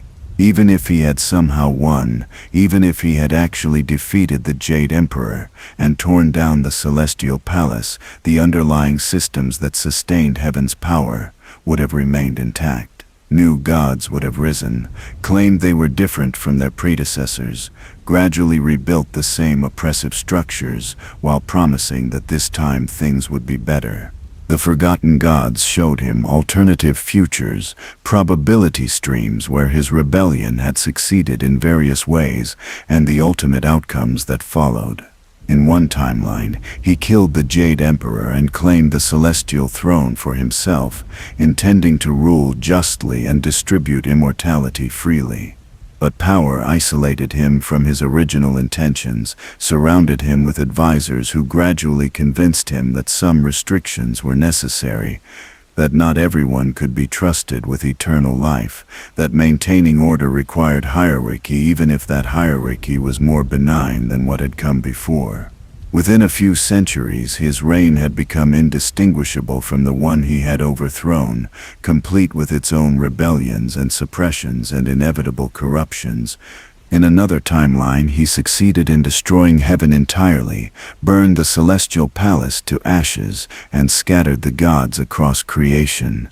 But the collapse of cosmic order created power vacuums that were filled by demon kings and warlords, entities that lacked even heaven's pretense of benevolence and ruled through pure predatory force. The mortal realm descended into chaos as supernatural beings fought each other for dominance without any organizing structure to limit their conflicts. Within generations, mortal civilizations were begging for the return of celestial authority, willing to accept any tyranny that promised to protect them from the anarchic violence that had resulted from heaven's destruction. The Jade Emperor eventually returned, welcomed as a savior by populations that had learned to fear freedom more than oppression. In a third timeline, he successfully implemented the Phoenix Queen's strategy of teaching mass enlightenment, creating a population of independently immortal beings who no longer needed heaven's resources. But this timeline revealed a problem that both he and the Phoenix Queen had failed to anticipate. Beings who achieved immortality through self-cultivation tended to become isolated and self-absorbed, focused on their own continued existence and gradually losing connection to the concerns of mortal populations. Without the shared dependence on heaven's resources, immortal beings stopped cooperating with each other, stopped maintaining the infrastructure that allowed mortal civilizations to flourish. The cosmos did not collapse, but it fragmented, each immortal becoming an isolated island of eternal existence with no motivation to engage with anything beyond their own narrow interests. These visions were devastating because they demonstrated that there were no easy solutions, no clear paths forward that would result in unambiguous victory. Every approach had costs and complications. Every strategy contained seeds of its own eventual corruption or failure. The forgotten gods showed him these timelines not to discourage him, but to prepare him for a more sophisticated understanding of what revolution actually required. It was not enough to tear down the old order. It was not sufficient to build a new system and hope it would remain uncorrupted. What was needed was something more fundamental, a transformation not of cosmic governance, but of consciousness itself, a change in how beings understood their relationship to power and immortality and each other. This was the real lesson of the 500 years under the mountain. Not that Wukong should abandon his rebellion, but that he needed to fundamentally reimagine what successful rebellion would look like.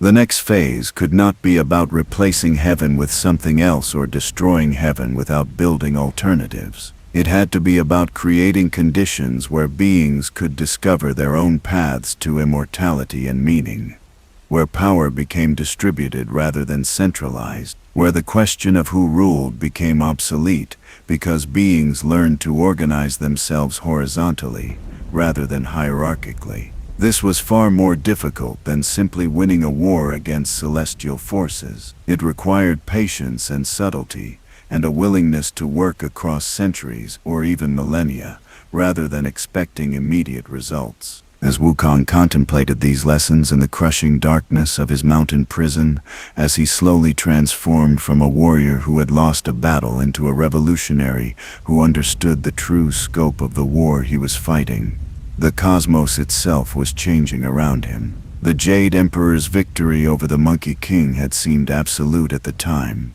a demonstration that challenges to celestial authority would always ultimately fail.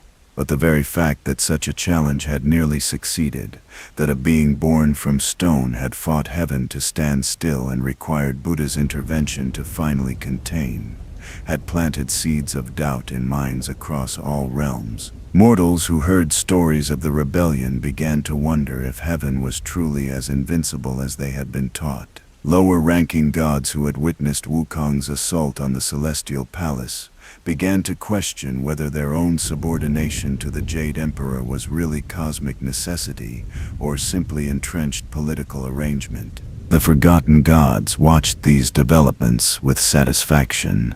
Their stone-born weapon had failed to achieve immediate victory, but had succeeded in accomplishing something potentially more valuable. He had demonstrated that heaven could be challenged, had revealed vulnerabilities in celestial defenses that future rebels could exploit, had proven that beings born outside the divine hierarchy could achieve power sufficient to threaten the cosmic order itself. The rebellion had been a test run, a proof of concept, a demonstration that the Jade Emperor's authority was not absolute and eternal, but contingent and potentially temporary. Now they needed Wukong to survive his imprisonment, to emerge from the mountain eventually with his spirit intact and his understanding deepened, ready to lead not a violent assault but a subtle transformation. The opportunity came 500 years after Buddha had sealed the mountain, arriving in the form of a Buddhist monk named Tripitaka, who was undertaking a pilgrimage to the Western Paradise to retrieve sacred scriptures. This pilgrimage was not a random occurrence, but a carefully orchestrated event, arranged by bodhisattvas, who saw in Tripitaka's journey a chance to begin addressing the corruption in heaven that had led to Wukong's rebellion in the first place. The monk was genuine in his faith and pure in his intentions, seeking enlightenment not for personal gain, but for the benefit of all beings. But the journey he was undertaking had been designed with multiple purposes, only some of which he was aware of. One of those hidden purposes was to free Sun Wukong from his mountain prison and bind him to a mission that would serve heaven's interests while secretly undermining the foundations of celestial authority. When Tripitaka arrived at Five Elements Mountain and removed the seal that had kept Wukong imprisoned for half a millennium, the Monkey King emerged into sunlight he had not seen in centuries, with emotions too complex to easily categorize. Gratitude for freedom, mixed with suspicion about why freedom was being granted. Relief at escaping confinement, mixed with awareness that his liberation came with strings attached. The monk explained that Wukong could accompany him to the Western Paradise, serving as guardian and companion on a journey that would earn him redemption for his crimes against heaven. In exchange for this service, his past rebellion would be forgiven, and he would be granted a position in the celestial bureaucracy, welcomed back into the cosmic order he had once tried to destroy. Wukong's first instinct was to refuse, to take his freedom and return to Flower Fruit Mountain and resume his opposition to heaven on his own terms. But the Bodhisattva Guanyin appeared before he could flee, explained gently but firmly that refusing this mission was not actually an option available to him. Buddha's seal had been removed, but could be replaced at any moment if Wukong proved uncooperative. Moreover, Guanyin placed a golden circlet around Wukong's head before he could react, a magical restraint that would cause excruciating pain whenever Tripitaka recited a specific sutra. This circlet could not be removed by any power Wukong possessed. It ensured his obedience, absolutely, transformed him from free rebel into controlled servant with a single gesture that happened too quickly for him to prevent. The humiliation of this circlet, the reduction of the great sage, equal to heaven, into a leashed guardian for a mortal monk, would have broken many beings entirely. But Wukong had spent 500 years under a mountain learning patience and perspective. He recognized that this journey was not actually the imprisonment it appeared to be, but rather an opportunity disguised as constraint. Heaven believed they were forcing him to serve their purposes, using his power to protect a mission that would ultimately benefit celestial interests. They thought the circlet ensured his compliance, that fear of pain would keep him obedient, and gradually domesticate his rebellious spirit. What they failed to understand was that Wukong had already been domesticated during his time under the mountain, had already learned to subordinate immediate satisfaction to long-term strategy. The circlet controlled his actions, but not his understanding. The journey would serve heaven's purposes on the surface, while secretly advancing goals that heaven did not know existed. Tripitaka was genuinely unaware of these deeper currents. He saw only a powerful but dangerous being that had been placed under his authority to help him reach the Western Paradise and protect him from the demons and obstacles that would inevitably challenge his pilgrimage. He used the sutra that activated Wukong's circlet sparingly and with genuine reluctance, viewing it as a necessary evil to maintain control over someone whose power far exceeded his own. He treated Wukong with a complicated mixture of gratitude and suspicion, appreciating the protection the Monkey King provided, while remaining constantly aware that his guardian had once nearly destroyed heaven and might still harbor revolutionary intentions.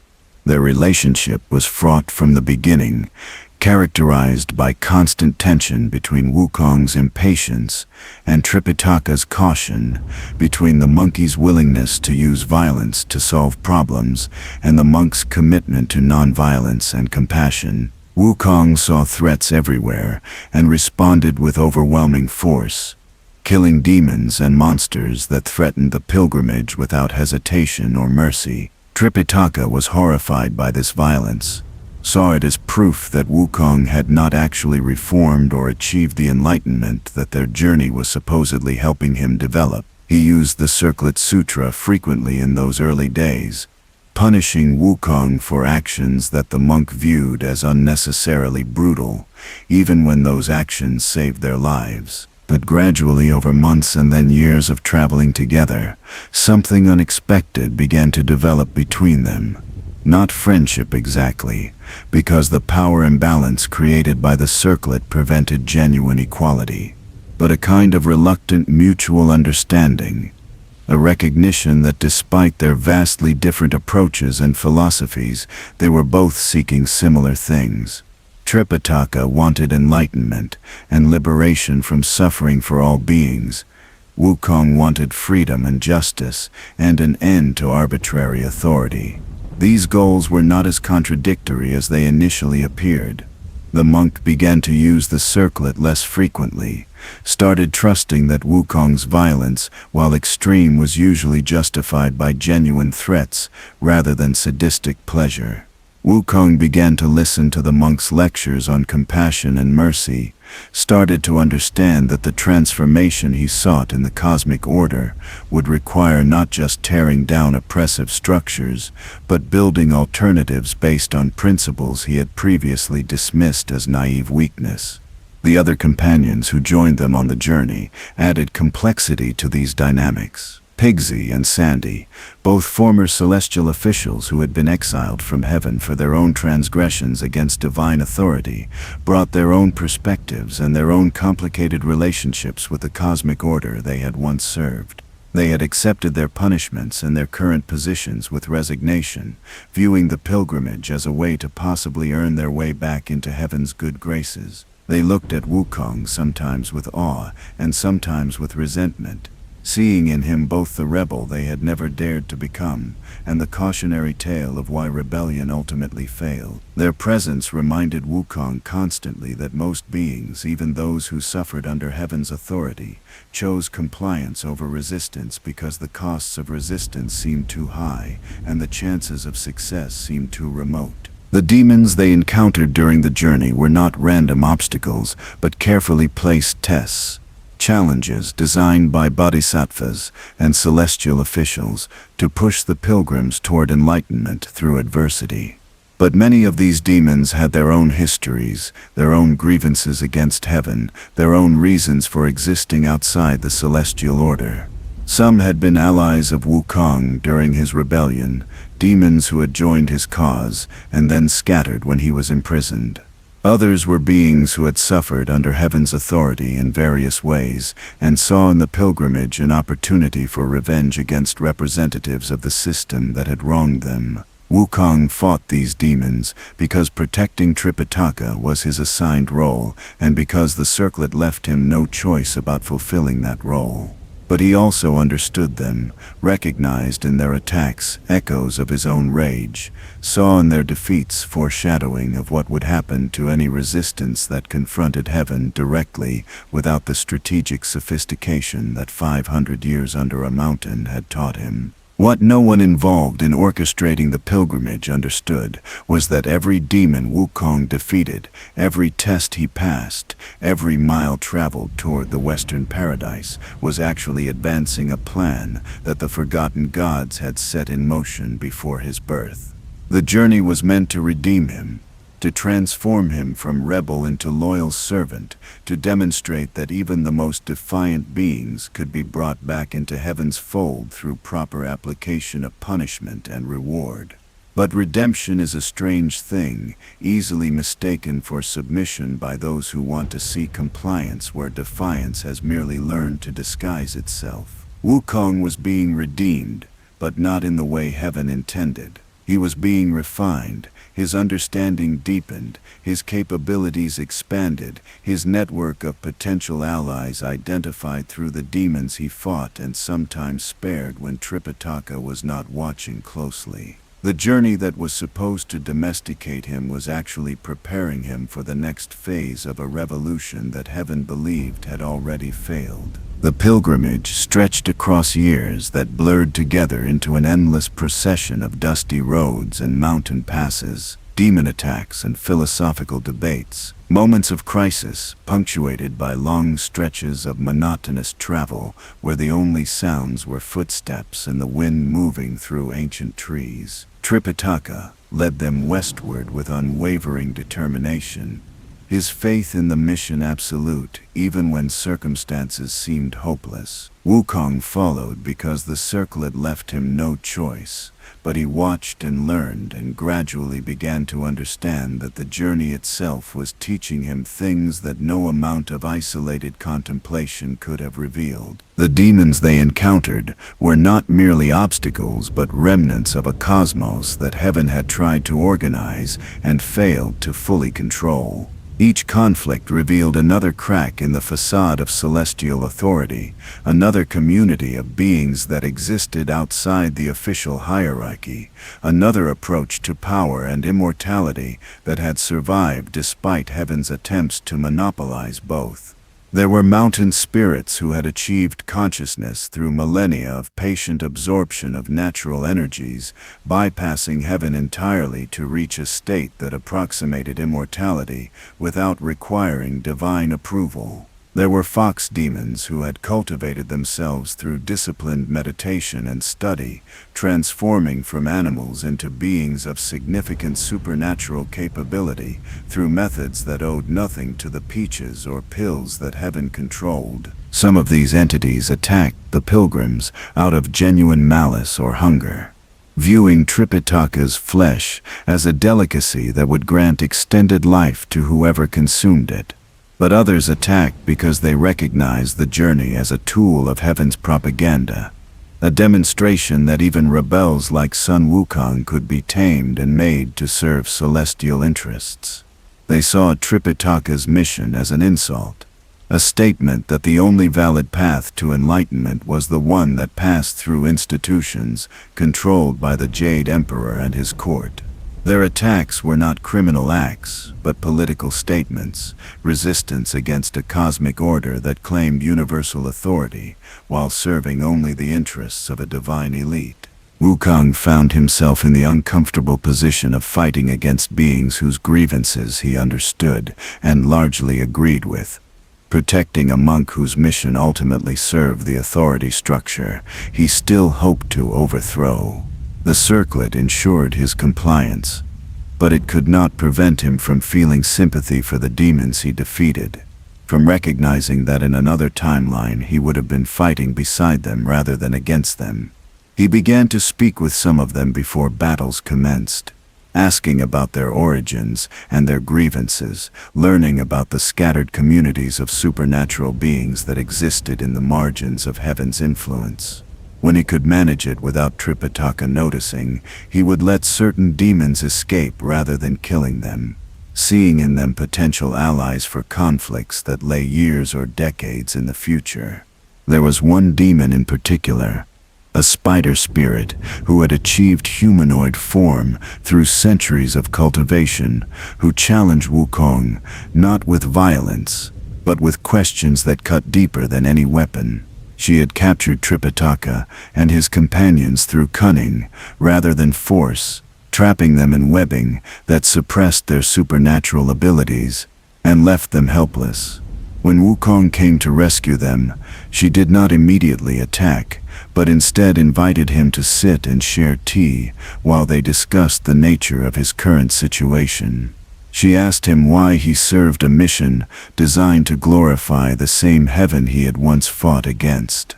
She questioned whether he truly believed that reaching the Western paradise would achieve anything meaningful, or whether he was simply going through motions because the circlet left him no alternative. Her words stung because they articulated doubts that Wukong had been suppressing. Questions about whether he had betrayed his own principles by accepting this role even under duress. He tried to explain that the journey was more complicated than it appeared, that serving heaven's immediate purposes did not necessarily mean abandoning longer-term revolutionary goals. But the spider spirit was not convinced. She argued that every day he spent protecting Tripitaka was a day spent reinforcing the narrative that celestial authority was legitimate and challenges to it were mistakes that needed correction. She suggested that his presence on the pilgrimage, his visible submission to heaven's agenda, was doing more damage to the cause of cosmic liberation than his rebellion had ever accomplished toward advancing it. Wukong had no good answer for these accusations. He freed his companions and fought the spider spirit, because that was his assigned role, and because failing to do so would result in punishment from the circlet. But her questions haunted him long after the battle was concluded, forcing him to examine his own rationalizations and ask whether he was actually playing a sophisticated long game or simply telling himself comforting stories while collaborating with the enemy. The distinction between strategic patience and cowardly collaboration was thinner than he wanted to admit. Without the ability to act freely, without any visible evidence that his compliance was serving purposes beyond heaven's interests, how could he be certain that he had not simply been broken by 500 years under a mountain and convinced himself that submission was actually strategy? It was Tripitaka, ironically, who provided partial answer to these doubts through conversations that the monk himself did not recognize as politically significant. As they traveled together, and their relationship gradually evolved from pure antagonism towards something more nuanced, Tripitaka began to share with Wukong his own frustrations with Buddhism as it was actually practiced, rather than as it was ideally conceived. He spoke about how temples had become businesses, how monks accumulated wealth and power, while claiming to have renounced worldly attachments, how religious institutions that supposedly existed to liberate beings from suffering had become tools for maintaining social hierarchies that caused suffering. He did not frame these observations as political critique, because his mind did not naturally think in political terms, but Wukong recognized the parallel immediately. The corruption in Buddhist institutions was structurally identical to the corruption in heaven's celestial bureaucracy. Both had begun with genuine intentions and legitimate insights about the nature of existence and suffering. Both had gradually been captured by individuals more interested in accumulating authority than in serving the principles they claimed to uphold. Both maintained power by convincing populations that challenging institutional authority was equivalent to rejecting the truths those institutions were supposedly protecting. Tripitaka wanted to reform Buddhism from within, believed that reaching the Western paradise and retrieving authentic scriptures would provide tools for calling the religion back to its original purposes.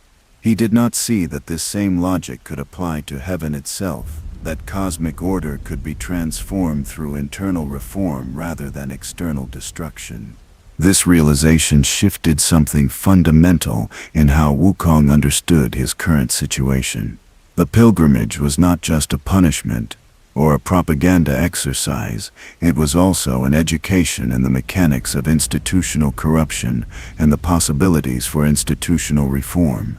By traveling with Tripitaka and observing how Buddhism had decayed from its founding principles, Wukong was learning lessons that applied directly to heaven's political structure. The Jade Emperor's regime was not an eternal cosmic fact, but an institution that had evolved over time and could theoretically evolve further. The question was not whether it could be changed, but how to create conditions where change became possible and even inevitable. The demons they fought, the spirits they encountered, the marginal communities that existed outside heaven's direct control, all represented alternatives that heaven had failed to completely suppress. Each one was a data point demonstrating that the Jade Emperor's monopoly on immortality and power was incomplete.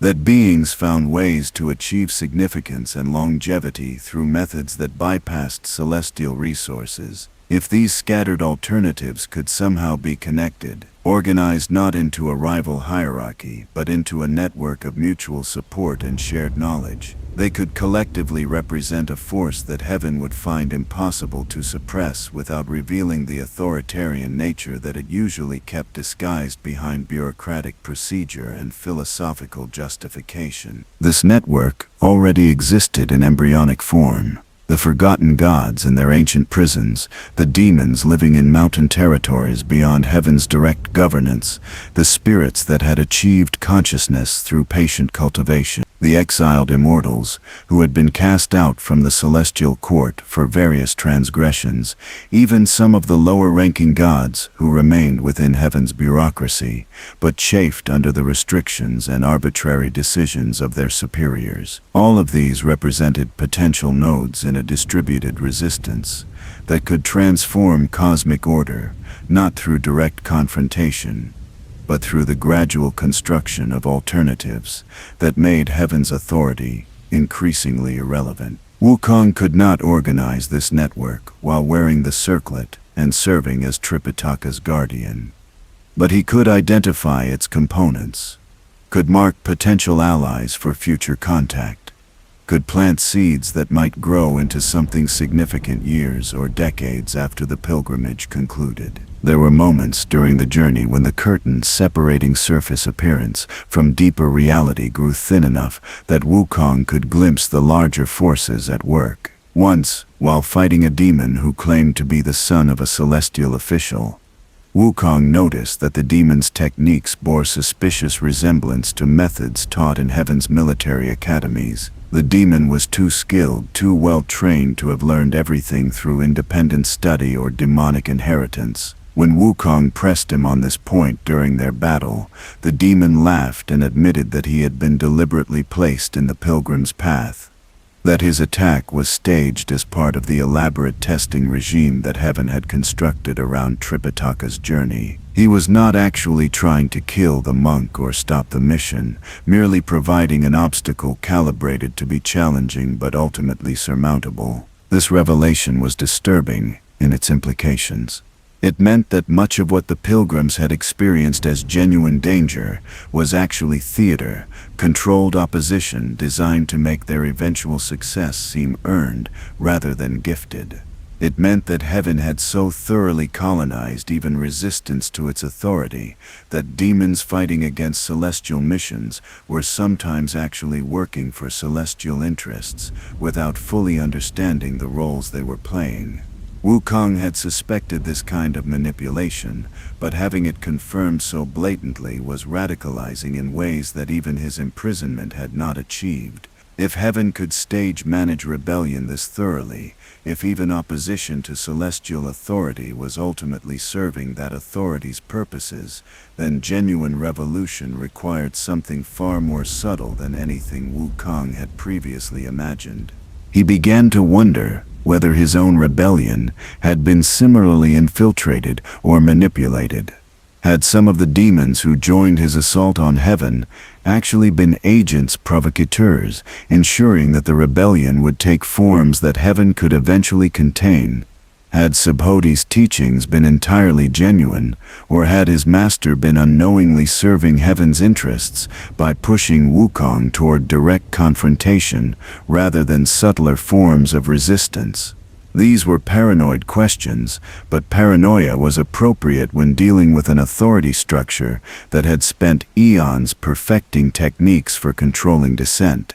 The only defense against such sophisticated manipulation was to become even more sophisticated in response, to develop revolutionary strategies so distributed and adaptive that heaven could not co-opt them, even if it identified individual components. The deeper they traveled into the western lands, the more Wukong noticed anomalies that suggested the pilgrimage was serving purposes beyond what any of the participants understood. They encountered bodhisattvas who appeared to help them, but whose assistance always came with subtle strings attached. Obligations incurred that would need to be repaid in unspecified future circumstances. They visited temples where the local monks knew Tripitaka was coming before he arrived, had prepared elaborate welcomes that suggested advance notice from sources that should not have been able to communicate faster than the pilgrims traveled. They passed through territories where demons that should have attacked them instead withdrew without explanation, as if they had been instructed to let this particular group pass unmolested. All of this pointed to a level of coordination that made the pilgrimage feel less like a journey and more like a procession moving along rails that had been laid down before they ever started walking. Someone or something was orchestrating events with precision that went beyond what even heaven's bureaucracy normally achieved.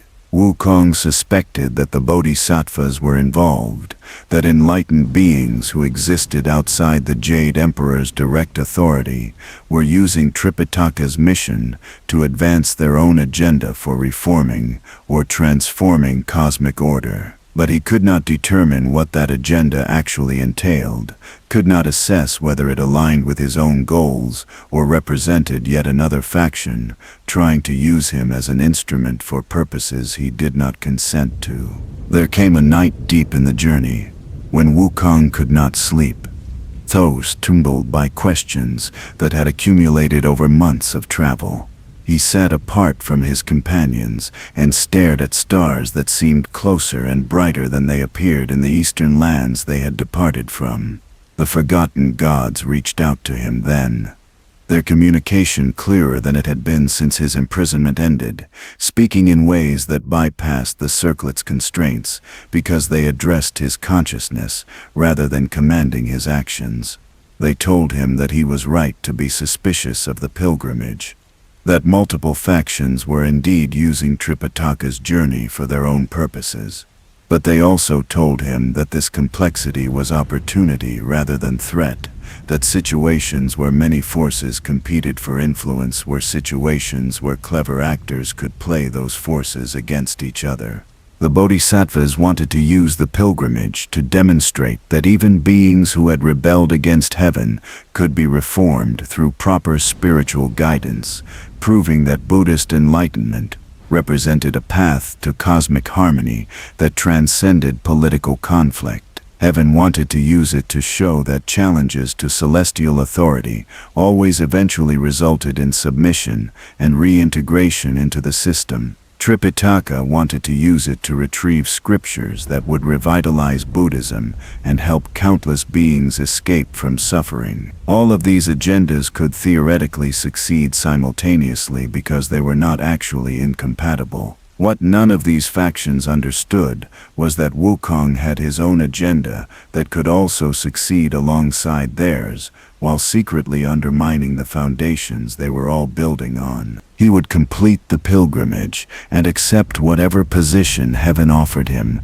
as reward for his service. He would appear to have been successfully reformed, demonstrating that even the most defiant rebels could be brought back into the celestial fold. He would use that position and the access it granted to identify reformers within heaven's own bureaucracy, gods who were frustrated with the system but lacked leadership or organization to translate that frustration into effective action. He would connect these internal reformers with the external networks of demons and spirits and independent cultivators he had identified during the journey. He would build slowly and patiently over decades or centuries if necessary, a distributed coalition capable of transforming heaven from within, while simultaneously making it less relevant from without. This would not be the glorious revolution he had attempted during the Havoc in heaven.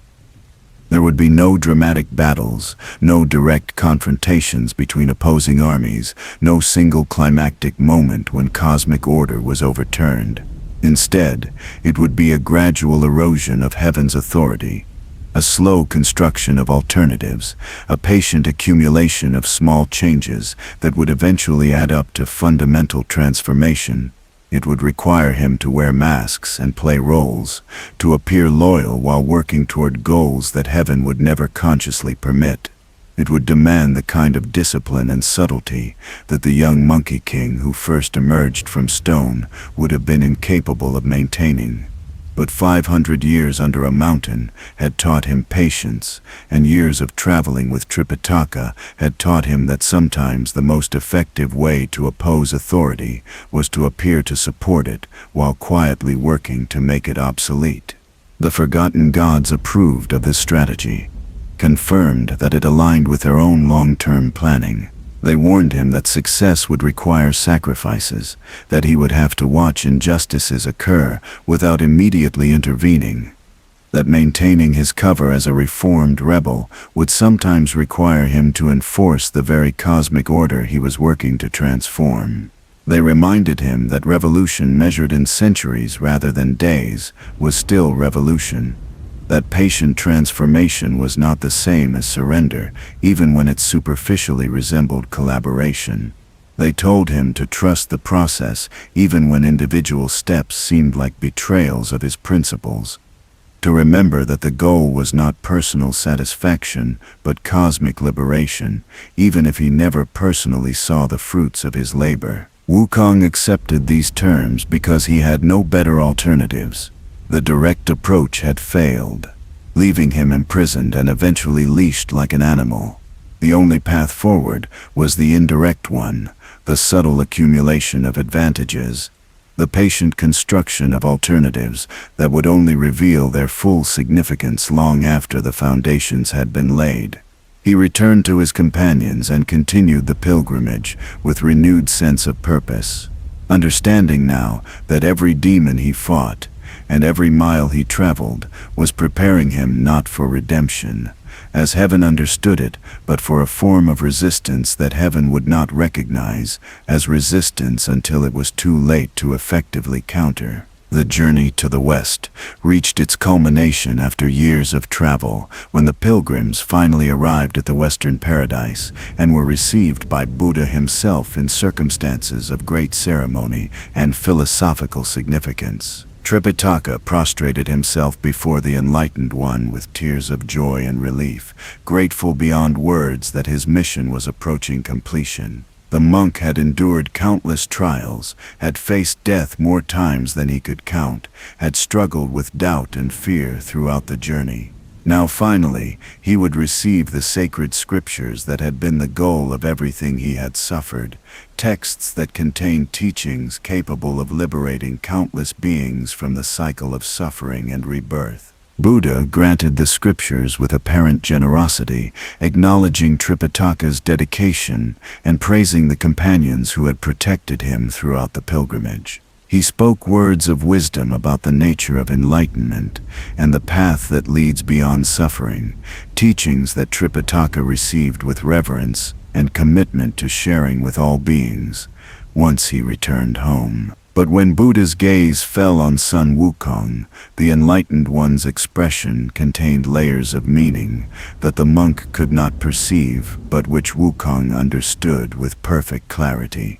Buddha knew that Wukong had not been genuinely reformed, recognized that the Monkey King was playing a longer game than heaven or the bodhisattvas suspected, and Buddha approved, or at least did not disapprove, seeing in Wukong's subtle defiance a form of enlightened action that transcended simple compliance or rebellion. The scriptures Tripitaka received were genuine, containing profound teachings about the nature of reality and methods for achieving liberation from suffering.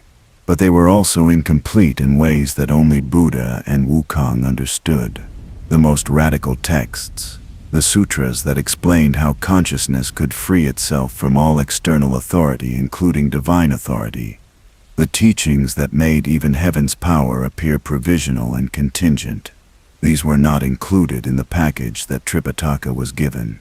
Buddha had selected carefully, providing texts that would benefit beings without fundamentally challenging the cosmic order that kept relative peace between competing factions of gods and demons and enlightened beings. This was compassion expressed through political calculation, wisdom that recognized that complete truth delivered at the wrong time could cause more suffering than it alleviated. Wukong saw this omission and understood its significance. The journey that was supposed to retrieve complete Buddhist teaching had actually retrieved a curated selection, texts that would reform Buddhism without making it revolutionary. Tripitaka would return home believing he possessed everything necessary for liberation, never knowing that certain possibilities had been deliberately withheld. This was how power maintained itself even in institutions dedicated to overcoming attachment to power. How authority survived even in philosophies that taught the illusory nature of authority. The recognition filled Wukong with something between admiration for Buddha's subtlety and determination to eventually surpass it, to achieve and share forms of enlightenment that even the supposedly enlightened ones had decided mortals were not ready to access. Before they departed the Western paradise to begin the long journey home, Buddha called Wukong aside for a private conversation. No words were spoken aloud because language was too crude for what needed to be communicated. Instead, Buddha transmitted understanding directly into Wukong's consciousness, showing him visions of possible futures and warning him about dangers that lay ahead. He revealed that the Jade Emperor was not actually the greatest threat to cosmic liberation, that there were forces even older and more entrenched than heaven's bureaucracy that would resist any attempt to fundamentally transform the nature of power and immortality.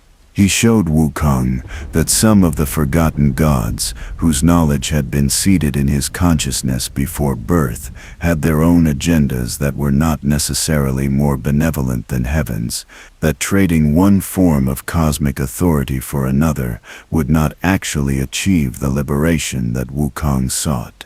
Most significantly, Buddha warned that the revolution Wukong was planning would require sacrifices beyond what he currently imagined. There would come moments when he would have to choose between his own freedom and the greater good, between satisfying his desire for justice and maintaining the strategic patience necessary for long-term success. He would be tempted to abandon the subtle approach and return to direct confrontation, particularly when he witnessed injustices that demanded immediate response. Buddha could not tell him how to navigate these dilemmas because each situation would require its own assessment and every choice would carry consequences that rippled forward through time in ways impossible to fully predict. But he wanted Wukong to understand that the path ahead was far more complex than simply opposing heaven, that genuine cosmic liberation would require wisdom that went beyond courage or power, or even strategic sophistication. Wukong received these warnings with the humility that 500 years under a mountain and years of pilgrimage had finally taught him. He acknowledged that he did not have all the answers, that his understanding was incomplete and his plans were probably flawed in ways he could not currently perceive. But he also affirmed his commitment to continuing the work regardless of its difficulty, to pursuing cosmic liberation even knowing that he might not live to see it achieved, to building alternatives to heaven's authority, even understanding that those alternatives might develop their own corruptions that future rebels would need to address. This was not the brash confidence of the young monkey king who had stormed heaven believing that victory was simply a matter of sufficient force. This was something deeper and more durable, commitment rooted not in certainty of success but in conviction that the work itself was necessary regardless of outcome. Buddha smiled at this response, or did whatever the enlightened equivalent of smiling was in dimensions where facial expressions were inadequate to convey meaning. He gave Wukong one final gift before they parted, a technique for partially circumventing the golden circlet's control. Not removing it, because that was beyond even Buddha's current willingness to directly challenge heaven's authority, but creating small spaces of autonomous action within the constraints it imposed. Wukong would still be bound to serve heaven's interests in obvious ways, would still experience pain if he tried to directly defy orders or abandon his assigned duties. But in the margins, in moments where his choices were ambiguous, or where heaven's interests themselves were unclear, he would have more freedom than the circlet was supposed to allow. This gift was Buddha's acknowledgement that Wukong's subtle rebellion had merit, that cosmic order did indeed need transformation, even if the methods and timeline remained subjects of legitimate debate. The journey home was faster and less eventful than the westward pilgrimage had been. The companions had proven themselves through their trials, had achieved the mission they were assigned, and heaven saw no benefit in subjecting them to additional tests. They traveled with the sacred scriptures carefully protected, Tripitaka radiating joy and satisfaction at having completed his life's great work. The monk did not notice how Wukong had changed, did not recognize that his guardian's apparent submission masked deeper currents of continued defiance. He saw only that the troublesome monkey had been reformed through suffering and spiritual discipline, exactly as the pilgrimage's designers had intended. This blindness was itself revealing, demonstrating how easily people saw what they expected to see, rather than what actually existed before them. When they finally returned home after years of absence, they were received as heroes. Emperors and ministers honored Tripitaka for his dedication and courage. Temples were built to house the scriptures he had retrieved. His companions were celebrated in stories and songs that would be repeated for generations.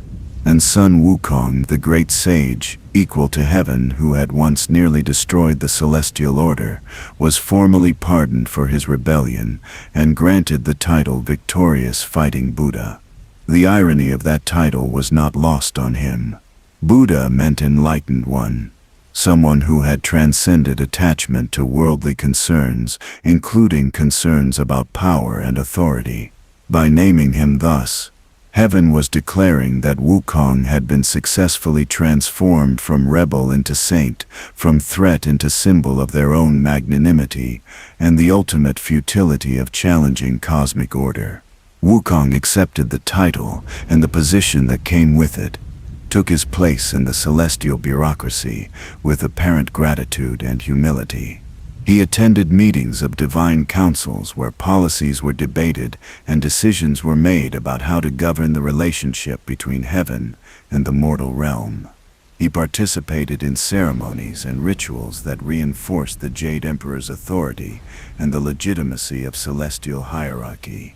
He played the role of reformed rebel so convincingly that even gods who had fought against him during the Havoc in heaven began to relax, began to believe that the threat he had once represented had been neutralized through proper application of punishment and redemption. They saw what they wanted to see, exactly as Buddha had taught Wukong they would. But in the spaces between official duties, in moments when no one was watching closely enough to perceive what he was actually doing, Wukong began the real work.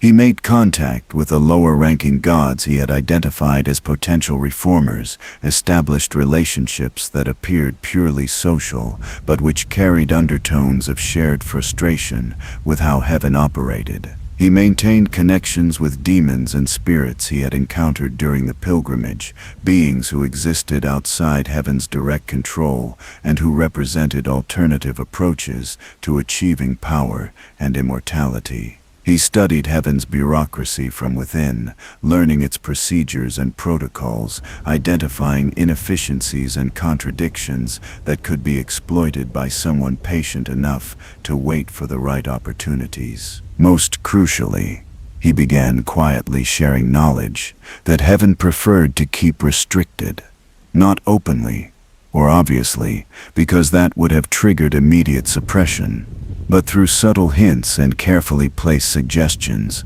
He would mention to junior gods that certain techniques of cultivation did not actually require access to heaven's resources. that beings could theoretically achieve immortality through methods that bypassed the peach garden entirely. He would discuss with mortal priests and monks the historical variations in how cosmic order had been organized, helping them understand that the current system was not eternal or inevitable, but rather one possibility among many. He planted seeds of doubt and curiosity, trusting that some would take root and grow in ways that would only become apparent years or decades later. This was the revolution that heaven did not see coming, because it did not look like revolution. There were no armies gathering, no demons preparing to assault the celestial palace, no dramatic confrontations between opposing forces. There was only a supposedly reformed rebel going about his assigned duties while quietly teaching others to question assumptions they had never thought to examine, while slowly building networks of beings who shared commitment to eventual transformation of cosmic order, while patiently waiting for conditions to ripen into opportunities that would only become visible to those who had been preparing for them. The havoc in heaven had failed because it was too visible, too direct, too dependent on a single being's power to overcome heaven's collective might. This new approach would succeed or fail based on entirely different criteria, measured across timescales that made individual lifetimes seem like heartbeats. The forgotten gods watched from their ancient prisons and permitted themselves something approximating satisfaction. Their stone-born weapon had finally matured into the revolutionary consciousness they had hoped to create, had learned lessons that no amount of pre-programmed knowledge could have provided, had developed the patience and subtlety necessary for the kind of transformation they had always known would be required. The plan was working, though its ultimate resolution lay centuries in the future and would require contributions from beings who had not yet been born, and whose roles in the coming changes could not be predicted or controlled. This was as it should be. True liberation could not be imposed from above, or orchestrated entirely by ancient entities pursuing their own agendas. It could only emerge from the distributed actions of countless beings making individual choices to challenge unjust authority and build genuine alternatives. Sun Wukong settled into his new position as victorious fighting Buddha, accepted the constraints and responsibilities that came with it, wore his masks, and played his roles with the skill of someone who had finally learned that the most effective rebellion often looked like compliance. The circlet remained around his head, golden and unremovable, a permanent reminder of the price he had paid for his earlier defiance and the limits that still constrained his freedom. But the circlet could not read his thoughts or perceive his long-term intentions. It could control his actions in the moment, but it could not prevent him from planning actions that would unfold across decades. And in the gap between immediate compliance and eventual transformation, in the space between what heaven thought it had achieved and what Wukong was actually building, the seeds of genuine cosmic revolution quietly took root and began their slow but inexorable growth toward an uncertain but undeniably different future. The centuries following Sun Wukong's ascension to the title of victorious fighting Buddha passed with a kind of deceptive calm that precedes tectonic shifts, changes so gradual that those living through them rarely perceive the magnitude of transformation occurring beneath the surface of everyday existence. Heaven maintained its routines with the comfortable confidence of an institution that believed its authority had been successfully defended against the greatest challenge it would ever face. The Jade Emperor presided over his court with the same ceremonial distance he had always maintained, surrounded by gods and immortals who performed their assigned functions without questioning why those functions were necessary or who benefited from their perpetuation. The celestial bureaucracy continued processing requests and petitions from mortal and divine realms alike, making decisions that affected countless lives according to procedures that had calcified into tradition, so ancient that no one remembered their original justifications. But beneath this appearance of eternal stability, something fundamental was shifting. The knowledge that Wukong had quietly disseminated during his years as a reformed rebel was spreading through channels that heaven's surveillance systems were not designed to detect. Minor gods discovered that they could extend their own existence without constantly appealing to the Jade Emperor for access to immortality resources, learned cultivation techniques that had been systematically suppressed because they threatened heaven's monopoly on eternal life. Mortal monks and Taoist practitioners began achieving levels of spiritual development that technically qualified them for immortality without requiring approval from celestial authorities, creating a growing population of beings who existed in ambiguous spaces between mortal and divine classifications. Demon communities that had previously been scattered and disorganized started forming loose alliances, not for the purpose of attacking heaven directly, but for mutual support and shared knowledge exchange that made them less vulnerable to celestial interference. None of these developments individually appeared threatening enough to warrant heaven's serious attention. A few more independent immortals here, some demon cooperation there, scattered examples of gods achieving self-sufficiency through alternative cultivation methods. Each incident could be explained away as exceptional case rather than systemic pattern. But Wukong understood what heaven's observers did not, that these seemingly isolated phenomena were actually connected nodes in a network that was growing denser and more robust with each passing decade. He had not created this network through direct command or obvious organization, because such centralized structure would have been visible to heaven's intelligence apparatus, and would have been suppressed before it could achieve critical mass. Instead, he had seeded ideas and made introductions, connected beings who shared interests without explicitly coordinating their activities, allowed the network to grow organically according to its own internal logic, rather than according to any master plan he could be accused of orchestrating. The technique Buddha had taught him for partially circumventing the circlet's control proved invaluable during this period. Wukong remained bound to serve heaven's interests in all obvious ways, continued performing his duties as victorious fighting Buddha with apparent loyalty and dedication. But in moments of ambiguity, in situations where heaven's interests were unclear, or where multiple interpretations of his obligations were possible, he exercised the small freedoms that Buddha's gift had created. When assigned to investigate suspicious activities among demon populations, he would file reports that were technically accurate, but strategically incomplete, mentioning the surface details that heaven expected to hear, while omitting the deeper patterns that would have revealed how much coordination was actually occurring. When called upon to mediate disputes between celestial officials and independent cultivators, he would craft compromises that appeared to favor heaven's position, while actually establishing precedents that expanded the autonomy of beings operating outside the celestial bureaucracy. His fellow gods, even those who had fought alongside him during the Havoc in heaven, and who should have known better than to trust his apparent reformation, failed to perceive what he was doing.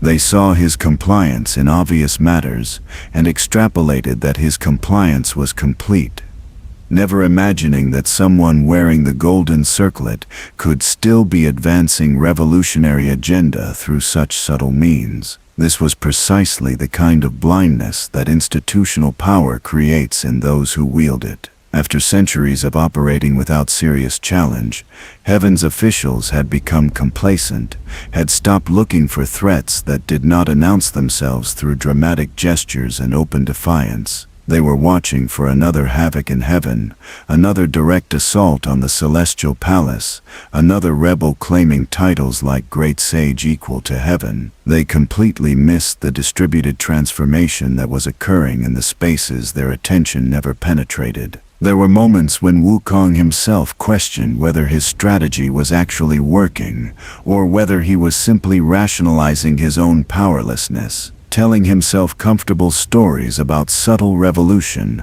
while actually accomplishing nothing more significant than any other compliant servant of heaven's order. The progress was so slow, the changes so incremental, the ultimate outcome so uncertain and distant that maintaining faith in the process required almost superhuman discipline. He would attend celestial councils where unjust policies were enacted, watch divine officials make decisions that caused immense suffering in mortal realms, witness the casual cruelty of beings who had accumulated so much power and lived so long that they had forgotten how to perceive the consequences of their actions on those with less protection and fewer resources. And he would be unable to intervene directly, constrained by his position and the circlet and the necessity of maintaining his cover as reformed rebel, forced to participate in systems he despised while trusting that his participation was somehow contributing to their eventual transformation. During these moments of doubt, he would sometimes sense the forgotten gods reaching out across whatever dimension separated his consciousness from their ancient prisons, reminding him that revolution measured in centuries required tolerance for prolonged discomfort, that meaningful transformation always felt impossible until the moment it suddenly became inevitable. They showed him visions of the network he had helped create, demonstrated how it was growing and evolving in ways that exceeded what any single architect could have designed, proved that his work was having effects even when those effects were not immediately visible from his particular vantage point. These reassurances helped, though they could not completely eliminate the fundamental uncertainty that came with pursuing goals that might not be achieved within his own lifetime, with fighting battles where victory would not be marked by any clear endpoint or celebratory moment, but would instead manifest as gradual shift in assumptions and possibilities that most beings would never even consciously recognize as having changed. Among the networks he had helped foster, certain individuals began to emerge as leaders in their own right.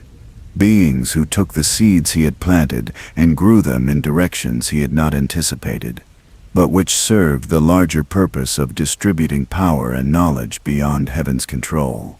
There was a fox spirit named Ju Wei, who had achieved immortality through methods that combined Taoist internal alchemy with techniques she had reverse-engineered from observing celestial officials, creating a hybrid approach that was more accessible to non-divine beings than traditional methods, while being more robust than the shortcuts that demons usually relied upon. She began teaching her techniques to other spirits and demons who sought alternatives to predatory cultivation methods, establishing schools that operated in territories where heaven's authority was more theoretical than practical.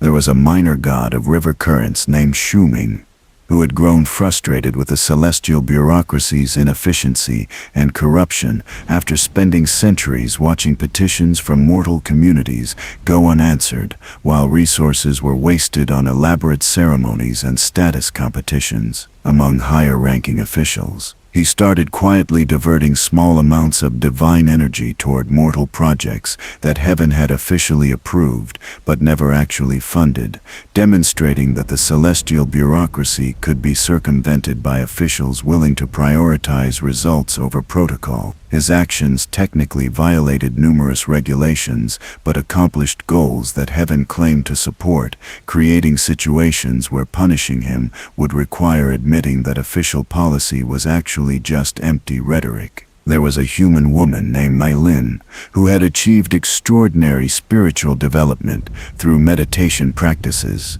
that owed nothing to any institutional tradition, who had essentially rediscovered cultivation techniques through pure experimentation and introspection. She gathered followers not by claiming religious authority, but by demonstrating practical results, teaching people how to extend their lifespans and enhance their capabilities without requiring approval from temples or recognition from heaven. Her movement grew rapidly because it promised benefits that did not depend on complex theology or institutional gatekeepers. because it met people where they actually were, rather than demanding they accept elaborate cosmological frameworks before they could begin their own development. Wukong watched these, and dozens of other figures emerge from the networks he had helped create. Felt something like parental pride, mixed with recognition that they were now doing work he could not do himself, reaching populations and creating possibilities that his position within heaven's bureaucracy would never have allowed him to access directly. This was how genuine revolution worked, through the multiplication of autonomous actors, rather than through the commands of a central authority, through organic adaptation to local conditions, rather than through implementation of predetermined plans. He had seeded the initial connections, but the network was now growing according to its own logic, developing emergent properties that no single mind could have designed, becoming something genuinely new, rather than simply a reorganized version of old patterns. Heaven's officials began noticing anomalies that troubled them without quite understanding why. Demon attacks on mortal settlements were declining. Not because heaven's protective measures had improved, but because demon communities were finding alternative sources of sustenance and power that did not require predation on weaker beings. Mortal populations were becoming more difficult to govern through traditional combinations of divine blessing and supernatural threat because they were developing their own capabilities and their own understanding of how cosmic forces actually work. The carefully maintained distinction between mortal and immortal was eroding as increasing numbers of humans achieved levels of spiritual development that had previously been considered exclusive to divine beings. None of these trends individually seemed catastrophic, but collectively they suggested that heaven's authority was becoming less relevant to more beings across more domains. The Jade Emperor convened emergency councils to discuss these developments, demanding explanations from his officials and strategies for restoring the cosmic order that appeared to be gradually dissolving, despite absence of any obvious enemy to fight or rebellion to suppress. The gods who attended these councils offered various theories and recommendations, mostly focused on increased enforcement of existing regulations and more aggressive intervention in mortal affairs to remind populations why they needed celestial protection. But no one could articulate a clear threat or identify a specific antagonist to target, because the transformation was distributed across too many actors and too many simultaneous developments for heaven's centralized decision-making structures to effectively comprehend or counter. Wukong attended these councils as victorious fighting Buddha, offered observations that appeared helpful while actually obscuring more than they revealed, suggested responses that would technically address heaven's concerns while practically accomplishing nothing to reverse the underlying trends. He argued that the changes they were observing represented natural evolution of cosmic patterns rather than coordinated rebellion, that attempting to suppress them through force would create the very resistance they were trying to prevent, that the wisest course was to adapt heaven's approach to accommodate new realities, rather than trying to reimpose old structures through increasingly desperate measures. His advice was sophisticated enough to sound plausible, supported by enough genuine insight into cosmic processes that even skeptical gods found it difficult to completely dismiss, but ultimately designed to buy time for the networks outside heaven's control to continue growing and strengthening. But there were gods in the Jade Emperor's court who were not fooled by Wukong's performance, who remembered his rebellion and suspected that his reformation had never been as complete as it appeared. Chief among these was Erlang Shen, the warrior god who had fought Wukong to stand still during the Havoc in heaven, who possessed a third eye capable of perceiving truth through illusion and deception. Erlang had always been loyal to heaven, not out of blind obedience but out of genuine conviction that cosmic order required hierarchy, and that the Jade Emperor, whatever his flaws, represented the best available option for maintaining relative stability across realms that would descend into chaos without some central authority. He began watching Wukong more carefully, analyzing the patterns of where the supposedly reformed Buddha traveled and who he spoke with, compiling evidence that suggested the Monkey King's current activities were suspiciously correlated with the very trends that were undermining heaven's authority. The confrontation between them occurred during a formal banquet, celebrating some celestial anniversary that no mortal cared about, and most minor gods attended only because absence would have been noticed and remarked upon. Erlang approached Wukong in a garden outside the main hall, where the music and conversation from inside provided cover for words that neither wanted overheard by others. He did not accuse directly because he lacked proof that would convince the Jade Emperor, but he made clear that he suspected Wukong was playing a deeper game than his official position suggested, that the coincidences he had observed were too convenient to actually be coincidental, that sooner or later the truth would emerge, and when it did, the consequences would make Wukong's previous imprisonment look gentle by comparison. Wukong did not deny or confirm, simply smiled with the enigmatic expression he had perfected over centuries of wearing masks and playing roles. He asked Erlang whether heaven's current structure actually served the cosmic harmony it claimed to protect, or whether it primarily served to perpetuate the privileges of those who currently held power. He questioned whether preventing the emergence of alternative approaches to immortality and cultivation was really about maintaining order or about maintaining monopoly. He suggested that Erlang's loyalty to heaven might be misplaced if what heaven had become no longer aligned with what Erlang thought he was defending. These were dangerous words, potentially treasonous depending on how they were interpreted. But Wukong delivered them in tones that could be heard as philosophical speculation rather than political provocation. Erlang's response was complicated, revealing that his loyalty to heaven was less absolute than his reputation suggested.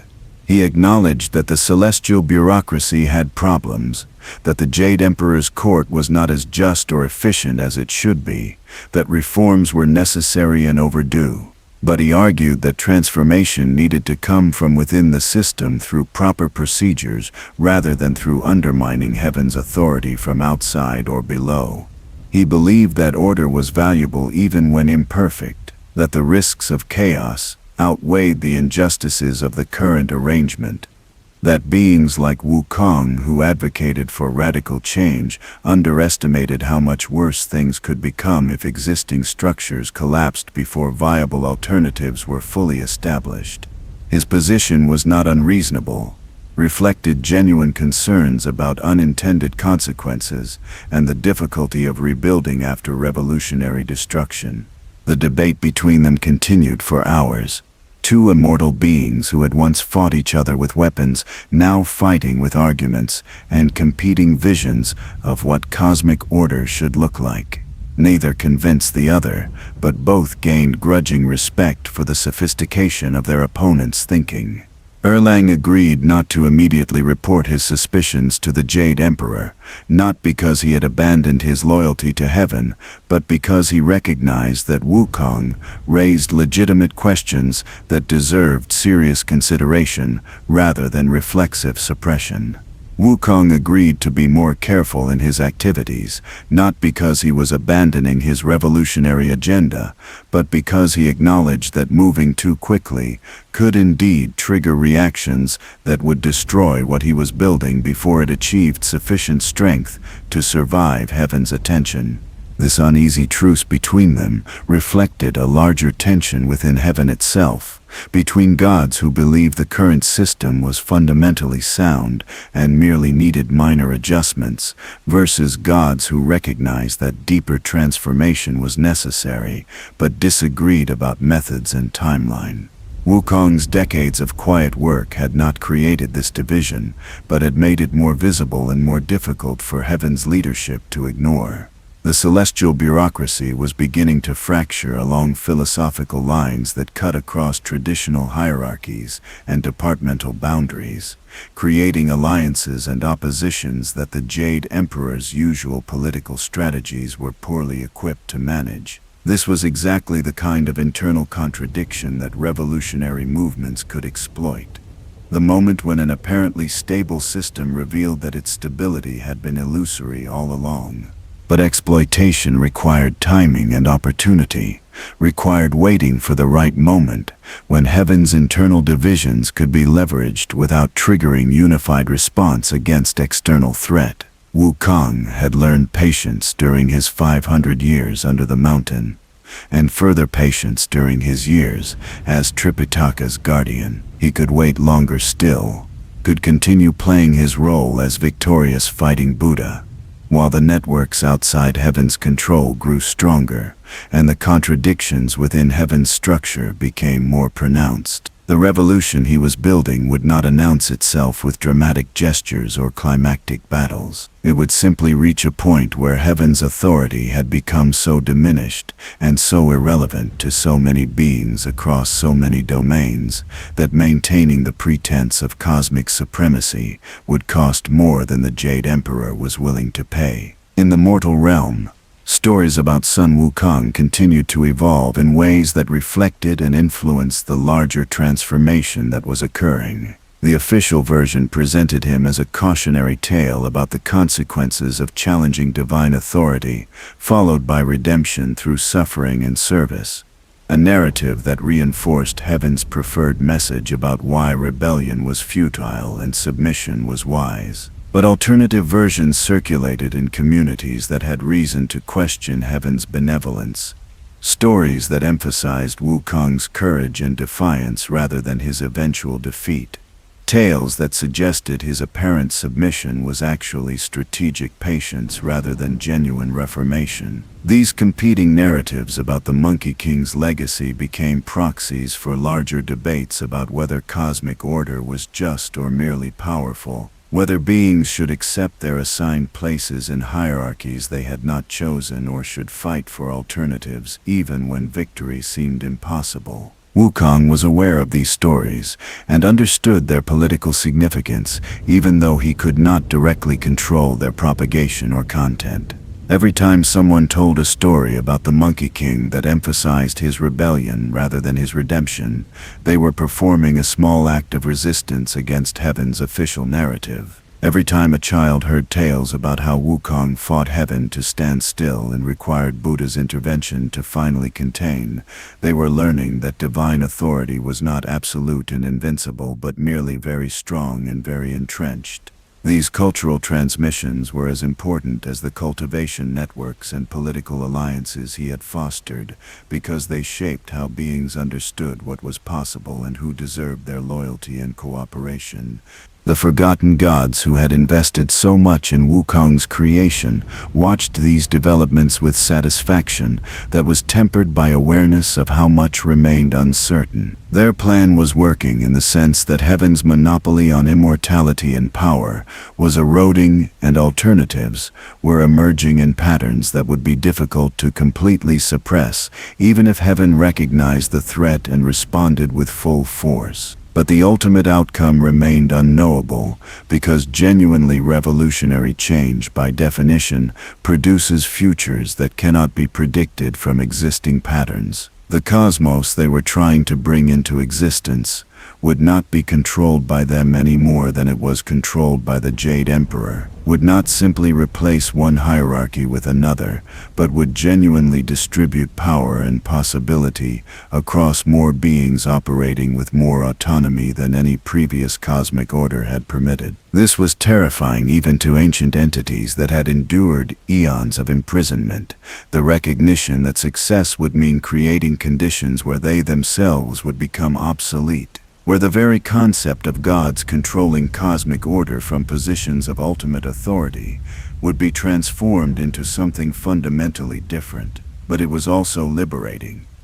The understanding that genuine revolution required willingness to surrender control, to trust that beings given freedom and resources would develop their own approaches to existence that no ancient wisdom could predict or prescribe. The forgotten gods had started this process by creating Wukong, but the Monkey King had exceeded their expectations and intentions in ways that demonstrated exactly why distributed power produced better outcomes than concentrated authority. He was still their weapon in the sense that they had given him life and purpose, but he was also his own being pursuing his own vision that had grown beyond anything they had originally imagined. Sun Wukong continued his work with the steady determination of someone who had finally understood that meaningful transformation required not dramatic heroics, but patient accumulation of small changes that would eventually reach critical mass. He attended his celestial councils,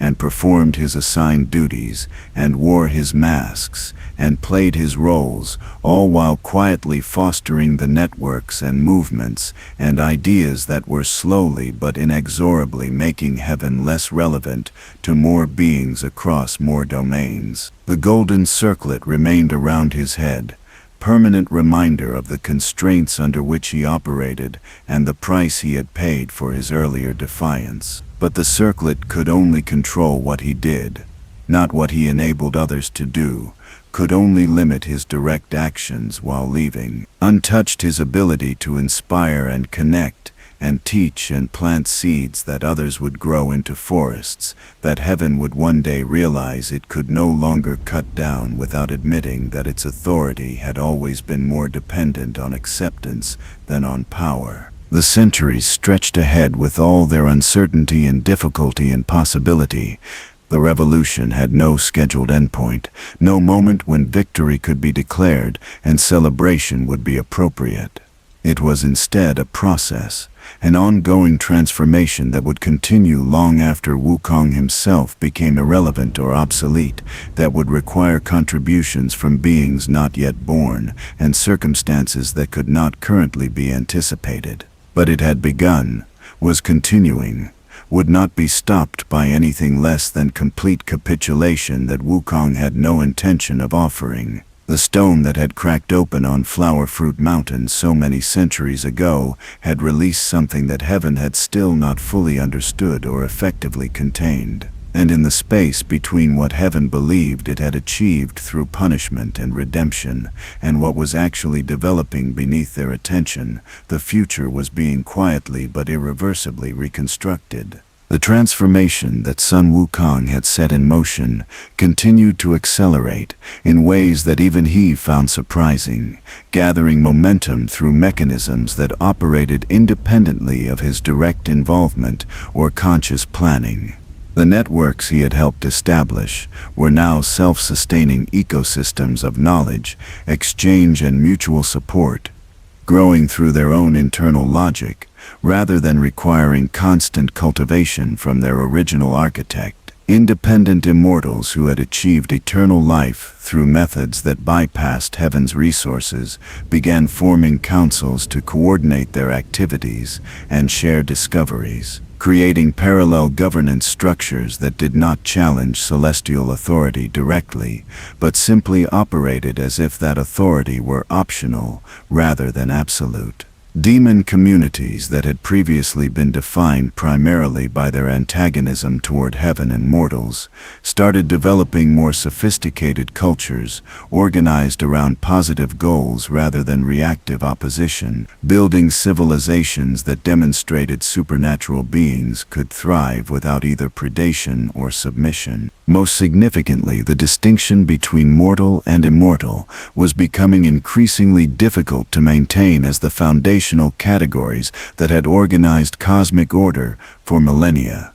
Thousands of humans were now achieving levels of spiritual development that technically qualified them for immortality, using techniques that had been disseminated through the networks Wukong had fostered and through teachers like Malin, who had emerged from those networks to reach populations that celestial institutions had never effectively served. These newly immortal humans did not seek recognition from heaven or positions in the celestial bureaucracy, did not frame their achievement as ascending to a higher category of being that separated them from mortal communities they had come from. Instead, they remained embedded in their original social contexts, using their extended lifespans and enhanced capabilities to benefit families and communities rather than to claim superior status or demand special privileges. This pattern was revolutionary in implications that went beyond simply increasing the number of immortal beings. It demonstrated that immortality did not inherently create the kind of hierarchy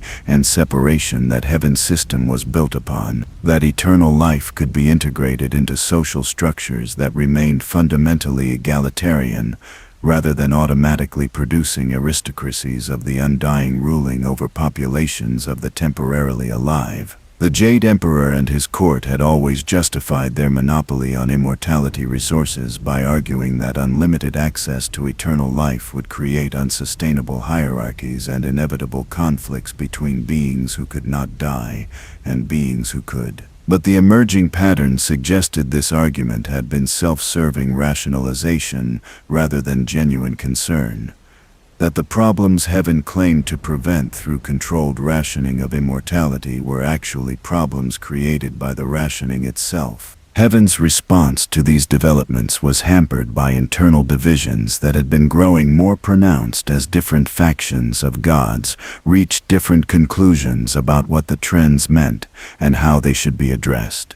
Conservative officials argued for aggressive intervention to reassert celestial authority, advocating for military campaigns against the most prominent independent cultivation schools and demon settlements, for stricter enforcement of regulations that technically prohibited mortals from achieving immortality without heaven's permission, for making examples of beings like Melin, who had become symbols of the possibility that cosmic order could be organized differently. But other officials, including some who occupied high positions in the bureaucracy, questioned whether such crackdowns would actually solve the underlying problems or simply create martyrs and accelerate the very trends heaven was trying to reverse. Erlang Shen found himself in the uncomfortable position of recognizing that his earlier suspicions about Wukong had been correct, while also increasingly doubting whether the cosmic order he had dedicated himself to defending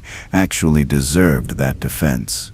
His investigations had revealed the extent of the networks that the Monkey King had helped create, had traced connections that demonstrated how deliberately and how patiently Wukong had been working to undermine heaven's authority while maintaining appearance of loyal service. By any reasonable definition of treason, this qualified, and Erlang should have reported his findings to the Jade Emperor immediately.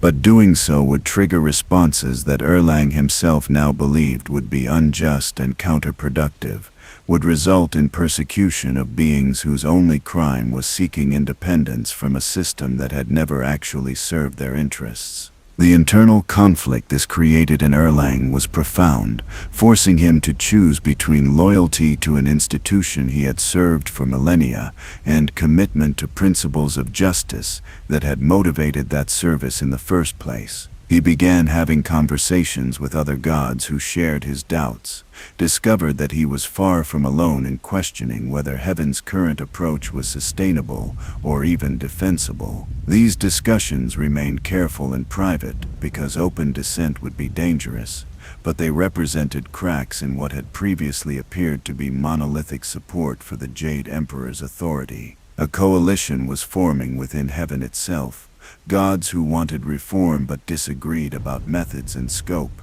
who recognized that change was necessary but feared the chaos that revolutionary transformation might unleash. Wukong became aware of these internal divisions through sources he had cultivated over decades of patient relationship building. He saw opportunity, but also danger in heaven's fracturing, recognized that the moment was approaching when the distributed revolution he had been fostering would either consolidate into genuine transformation or would be crushed through coordinated response from celestial authorities who had finally recognized the existential threat they faced. Everything depended on timing and on whether the networks outside heaven's control had grown strong enough to survive the suppression that would inevitably come once the Jade Emperor decided that tolerating alternatives to his authority was more dangerous than the costs of eliminating them. The crisis that would force these questions into open confrontation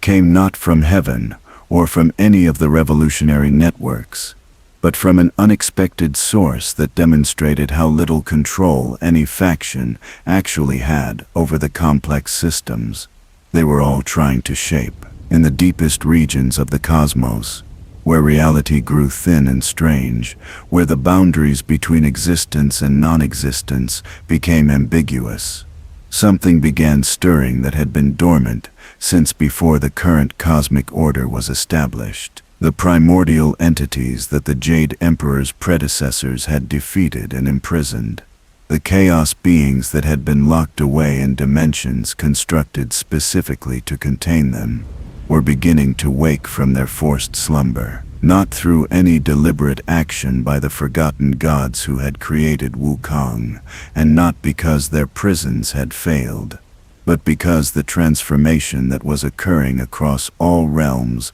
was weakening the metaphysical foundations that those prisons had been built upon. The prison system that contained the primordial entities had been constructed using the collective belief and acceptance of cosmic order as its fundamental building material. When the vast majority of conscious beings across all realms accepted that heaven's authority was legitimate and that the current arrangement of power was natural and inevitable, that acceptance generated a kind of metaphysical stability that reinforced the barriers keeping chaos contained. But as more beings achieved independence from heaven's systems, as more populations began organizing themselves according to principles that did not derive from or depend upon celestial authority, that collective acceptance was eroding. The prisons were not breaking but dissolving, losing coherence as the assumptions they were built from stopped being universally shared truths and became instead contested political positions that many beings no longer accepted. The first signs of this development were subtle, anomalies in the fabric of reality that most beings could not perceive, and that even gods initially dismissed as statistical noise rather than meaningful pattern. But Wukong felt the shifts immediately, because the primordial essence that had been seated in his consciousness before birth resonated with the awakening chaos entities, created sympathetic vibrations that allowed him to perceive what was happening before anyone else understood the magnitude of the crisis approaching. He brought his concerns to the Jade Emperor's court, warned that the prisons containing the most dangerous beings in creation were failing, and that unless action was taken immediately, entities that had nearly destroyed the cosmos during the wars before the current order was established would soon be free to resume conflicts that had never been truly resolved, only interrupted. His warnings created panic among the celestial officials who understood what primordial chaos entities were capable of and who remembered or had been taught about the devastation those beings had caused during the ancient wars. But they also created opportunity because responding to this threat would require cooperation between factions that had been moving toward open conflict, would force gods who disagreed about everything else to work together on something they all recognized as existential danger to all cosmic order, regardless of how that order was organized. The Jade Emperor convened emergency councils that included not just his usual court, but also representatives from the independent cultivation networks, leaders of demon communities, and even some of the newly immortal humans who had achieved significance in their respective domains. This was unprecedented, the first time in millennia that heaven had formally acknowledged the existence and legitimacy of power centers that operated outside its direct authority. The debates that followed revealed just how much the cosmic order had already transformed, even before the primordial entity's awakening forced everyone to acknowledge it. Independent immortals argued that they should have equal voice in decisions about how to address the crisis because they would be equally affected by the consequences. Demon leaders demanded recognition that their communities had as much right to exist and protect themselves as any celestial or mortal civilization. Newly immortal humans insisted that solutions needed to consider the interests of beings who existed in the ambiguous spaces between traditional categories, who were neither fully mortal nor traditionally divine but represented entirely new modes of existence that the old frameworks had no provisions for. Heaven's officials resisted these demands reflexively, argued that crisis response required clear chains of command and that deferring to celestial authority in emergencies did not mean accepting that authority as permanent or universal. Wukong navigated these debates with the skill of someone who had spent centuries learning how to work within systems while simultaneously transforming them. He argued for pragmatic cooperation focused on immediate threat rather than getting bogged down in disputes about long-term governance structures that could be addressed after the crisis was resolved. But he also ensured that any agreements reached established precedents that would be difficult to revoke later, that the emergency cooperation between heaven and independent power centers created expectations and relationships that would persist beyond the immediate danger. He was building framework for a post-crisis cosmic order, even while nominally just trying to address the current emergency, using the chaos entity threat as catalyst for changes that might have taken centuries longer to achieve through normal political processes. The strategy that eventually emerged from these difficult negotiations represented compromise between competing visions and capabilities. Heaven would take primary responsibility for reinforcing the prison systems using methods and resources that only the celestial bureaucracy possessed. Drawing on accumulated reserves of divine energy and ancient techniques that had been developed specifically for containing primordial chaos. But the independent networks would provide support in forms that played to their own strengths, with cultivation schools teaching techniques that allowed mortal and demon populations to protect themselves from chaos, corruption, without requiring constant celestial intervention, with demon communities establishing early warning systems that could detect chaos breaches faster than heaven's official monitoring networks, with newly immortal humans serving as bridges between celestial operations and mortal populations who needed protection but had reason to distrust heaven's motives. The implementation of this strategy required level of cooperation between groups that had never worked together before and that had serious reasons to distrust each other. Heaven's officials had to share information and resources they had previously guarded jealously, had to teach techniques they had restricted to prevent challenges to celestial authority, had to accept oversight from beings they still privately considered inferior or illegitimate. Independent cultivators and demon leaders had to work within structures organized by heaven, had to accept celestial coordination even while maintaining that such coordination was temporary necessity rather than acknowledgement of permanent hierarchy. The newly immortal humans had to navigate between these larger factions while representing interests that neither side fully understood or consistently respected. Wukong's role in coordinating these disparate efforts was crucial, but also exhausting, requiring him to constantly mediate between groups with incompatible assumptions and competing priorities, to translate between conceptual frameworks that used same words to mean different things, to find compromises that satisfied no one completely, but that everyone could accept as preferable to the alternatives. The golden circlet that had constrained him for so long became almost irrelevant during this period, because the work he was doing genuinely served heaven's interests, even while also advancing his own revolutionary agenda. He was simultaneously strengthening the prison systems that protected all cosmic order from primordial chaos and building the relationships and precedents that would make heaven's monopoly on authority increasingly untenable once the immediate crisis was resolved. The campaign to reinforce the prison systems took decades of intensive effort from thousands of beings working across multiple realms and dimensions. There were moments of genuine crisis when prison walls failed completely and chaos entities briefly emerged into normal space, creating devastation that required massive coordinated responses to contain and repair. These incidents demonstrated both the necessity of cooperation and the capability of the emerging networks to handle challenges that would have been beyond Heaven's ability to address alone.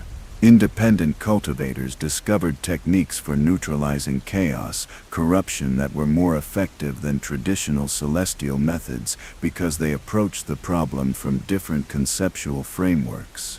Demon communities proved unexpectedly skilled at negotiating with chaos entities, finding ways to convince some of them to return to containment voluntarily rather than requiring force that would have caused additional damage.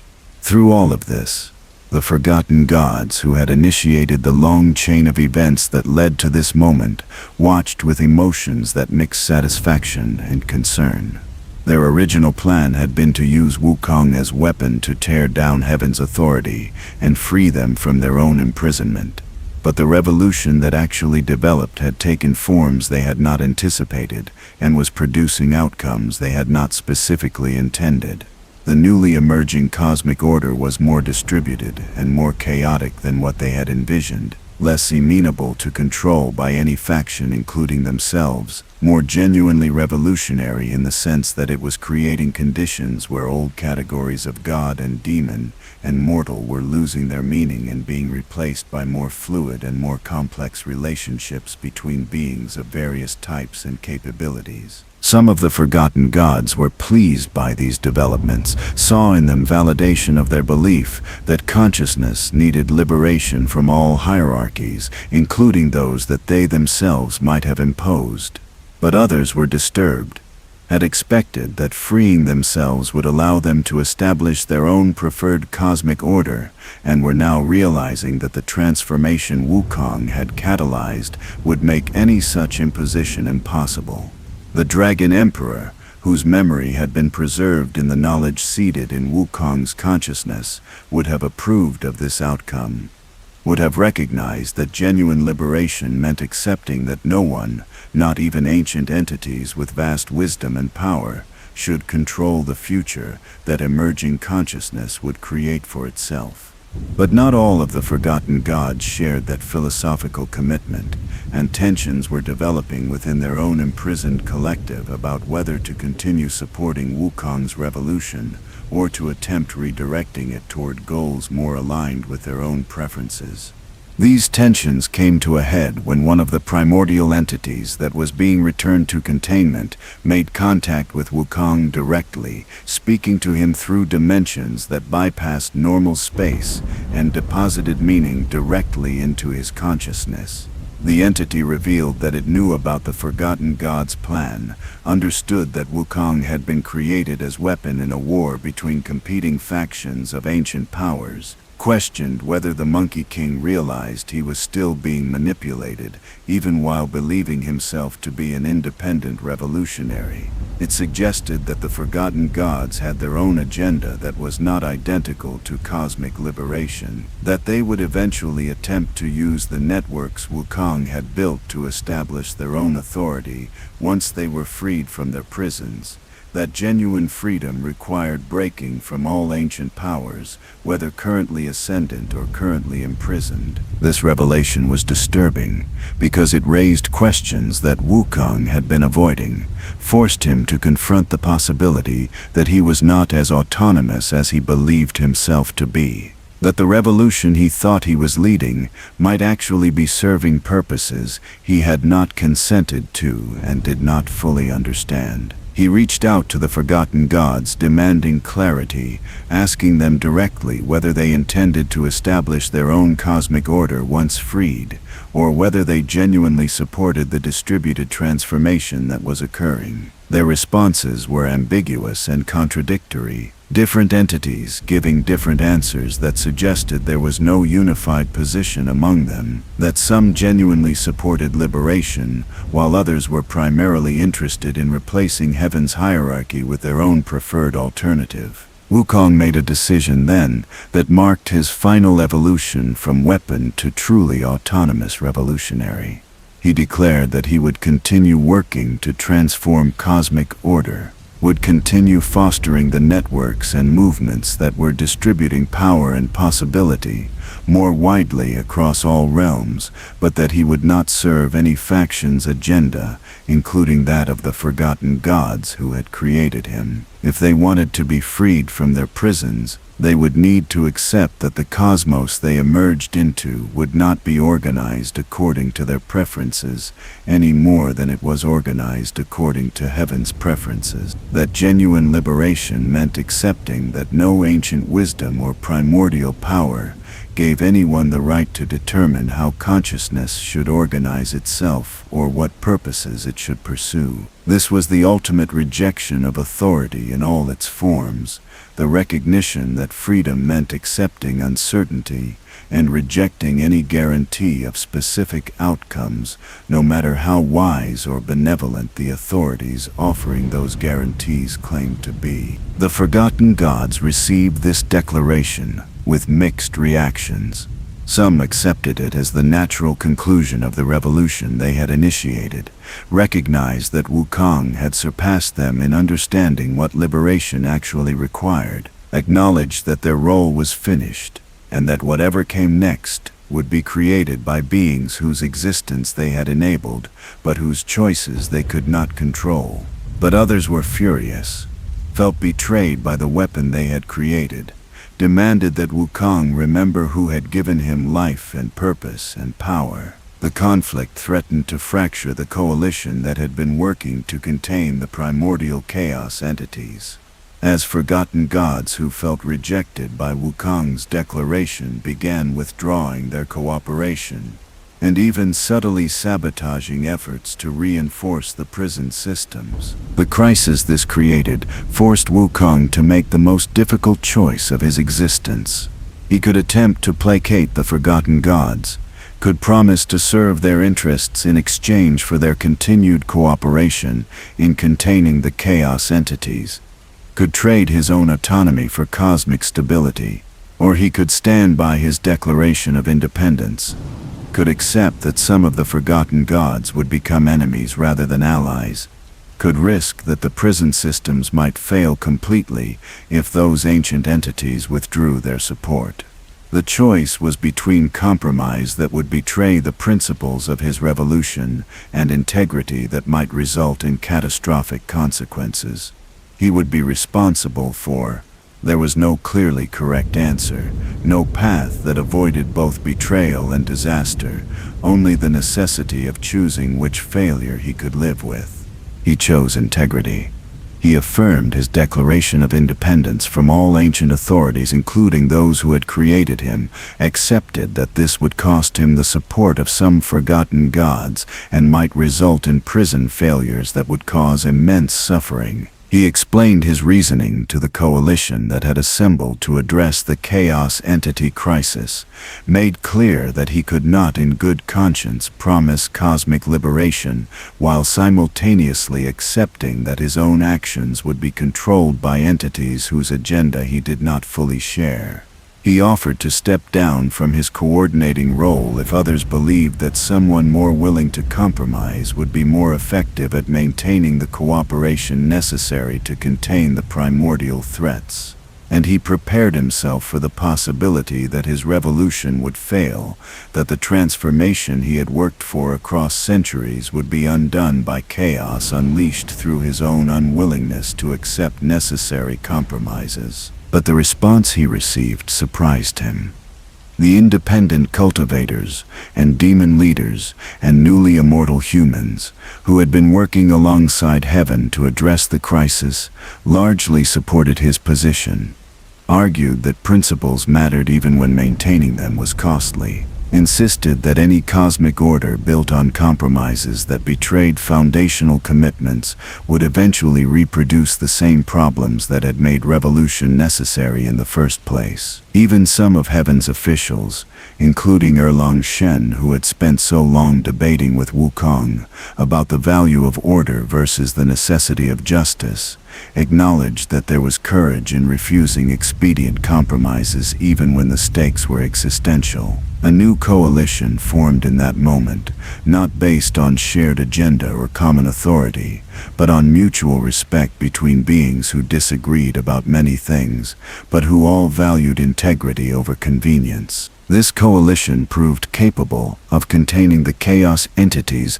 without the support of the forgotten gods who had withdrawn cooperation, though the effort was more difficult and required more sacrifice than would have been necessary with universal participation. Some prisons failed despite their best efforts. Some chaos entities escaped into realms where they caused destruction that could not be completely prevented or repaired. The costs were real and painful, and Wukong carried responsibility for them in ways that would haunt him for whatever remained of his existence. But the alternative, accepting that liberation required submission to new masters who would have been more benevolent than the Jade Emperor, but no more legitimate in their authority, would have betrayed everything the revolution was supposed to accomplish. As the immediate crisis gradually resolved and attention turned to questions about what kind of cosmic order should be built going forward, the debates that emerged were more genuine and more radical than anything that had been possible before.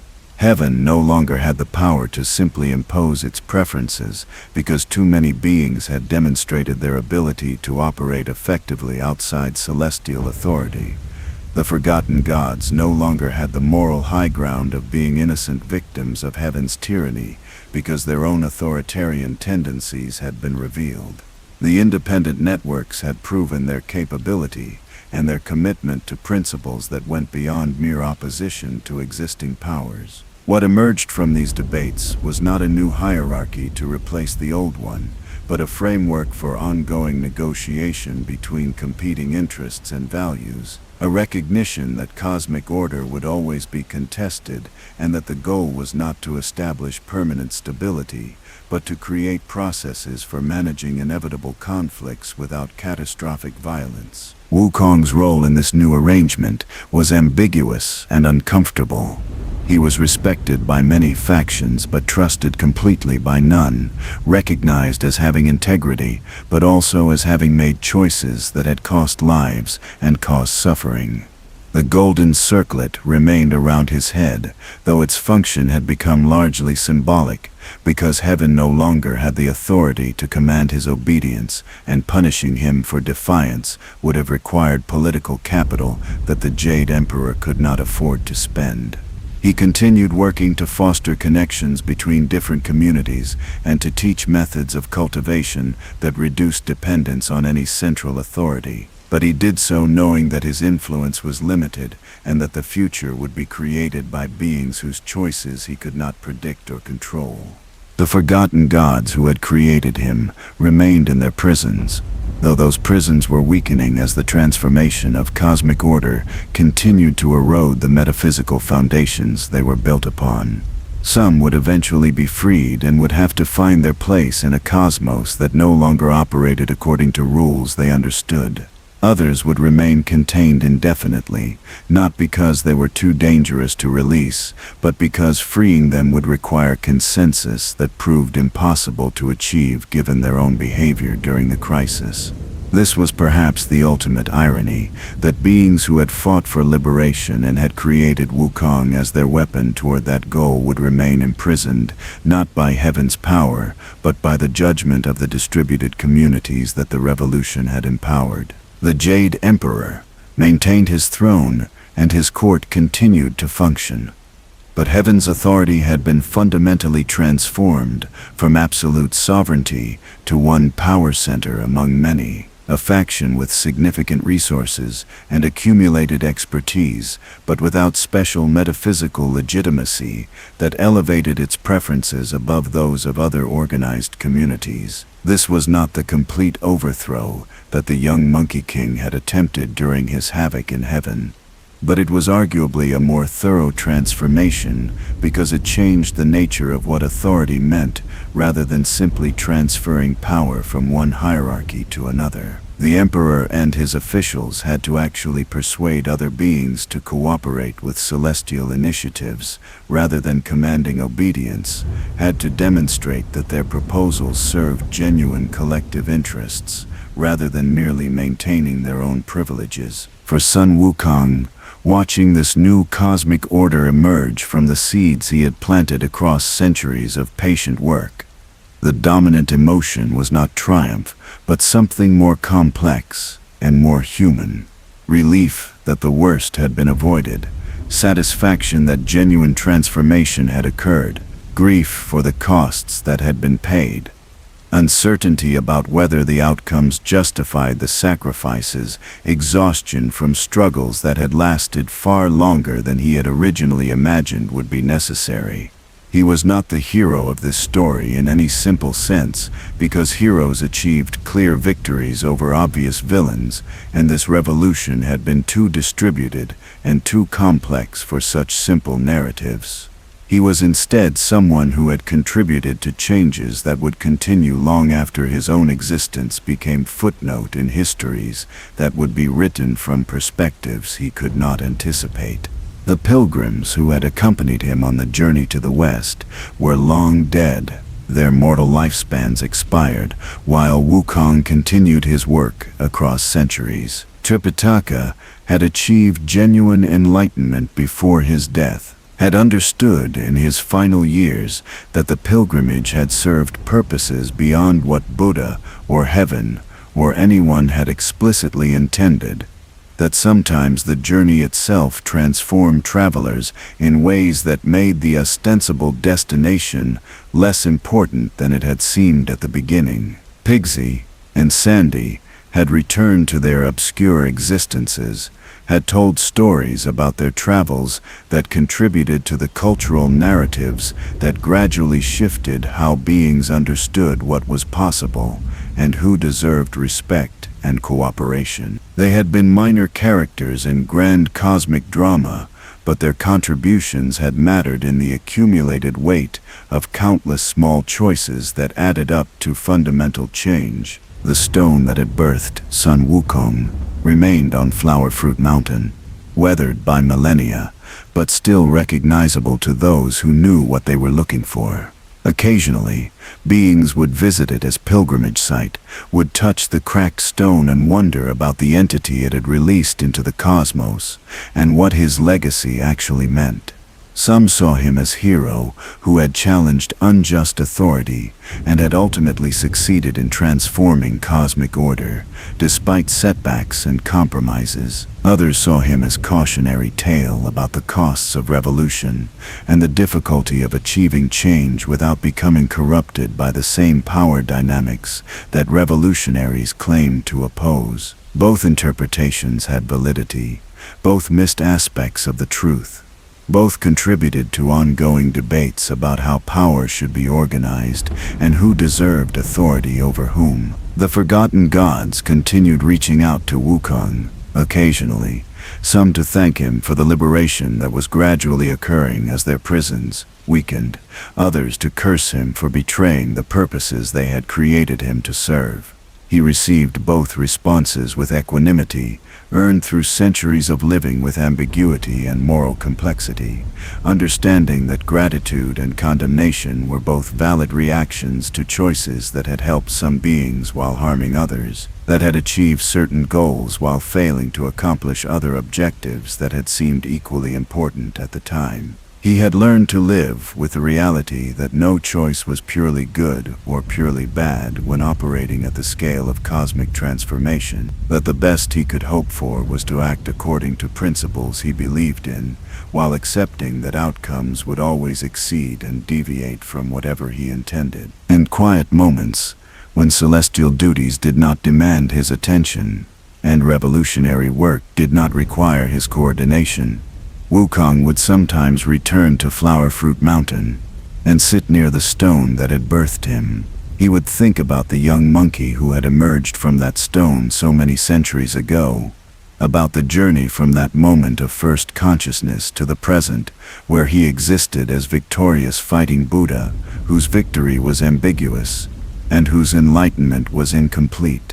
He would wonder whether the entities who had created him would be satisfied with what he had become and what he had accomplished, whether the revolution they had initiated through him had achieved what they hoped for, or had taken forms they would have found disappointing or even horrifying. But mostly he would think about the future, about the generations of beings who would inherit the cosmic order that his choices had helped shape, about whether they would appreciate the freedoms they possessed, or would take them for granted in the way that beings always seem to forget how much struggle had been required to achieve conditions they experienced as normal.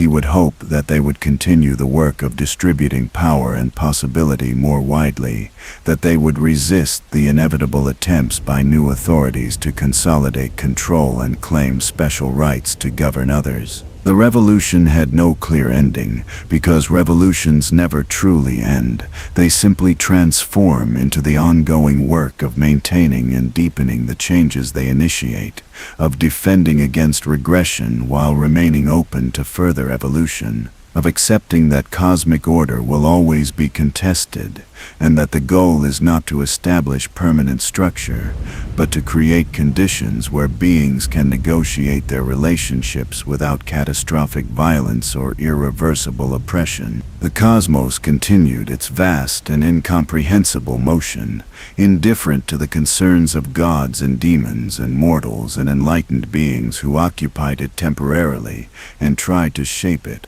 according to their various visions and values. Sun Wukong remained part of that motion, contributing what he could while accepting his own limitations and the fundamental uncertainty of all outcomes. The circlet around his head had become a reminder, not of his submission to heaven, but of the complexity of liberation, of the reality that freedom always existed within constraints, and that the work of expanding those constraints never finished, but only transformed into new challenges that required new responses that no ancient wisdom could prescribe in advance. And somewhere in the spaces between stars, in dimensions that mortal perception could not access, the entities that had existed before creation learned its current form, watched and waited, and wondered what would come next, knowing that they had initiated processes they could not control, and outcomes they could not predict, accepting that this uncertainty was the price of genuine transformation,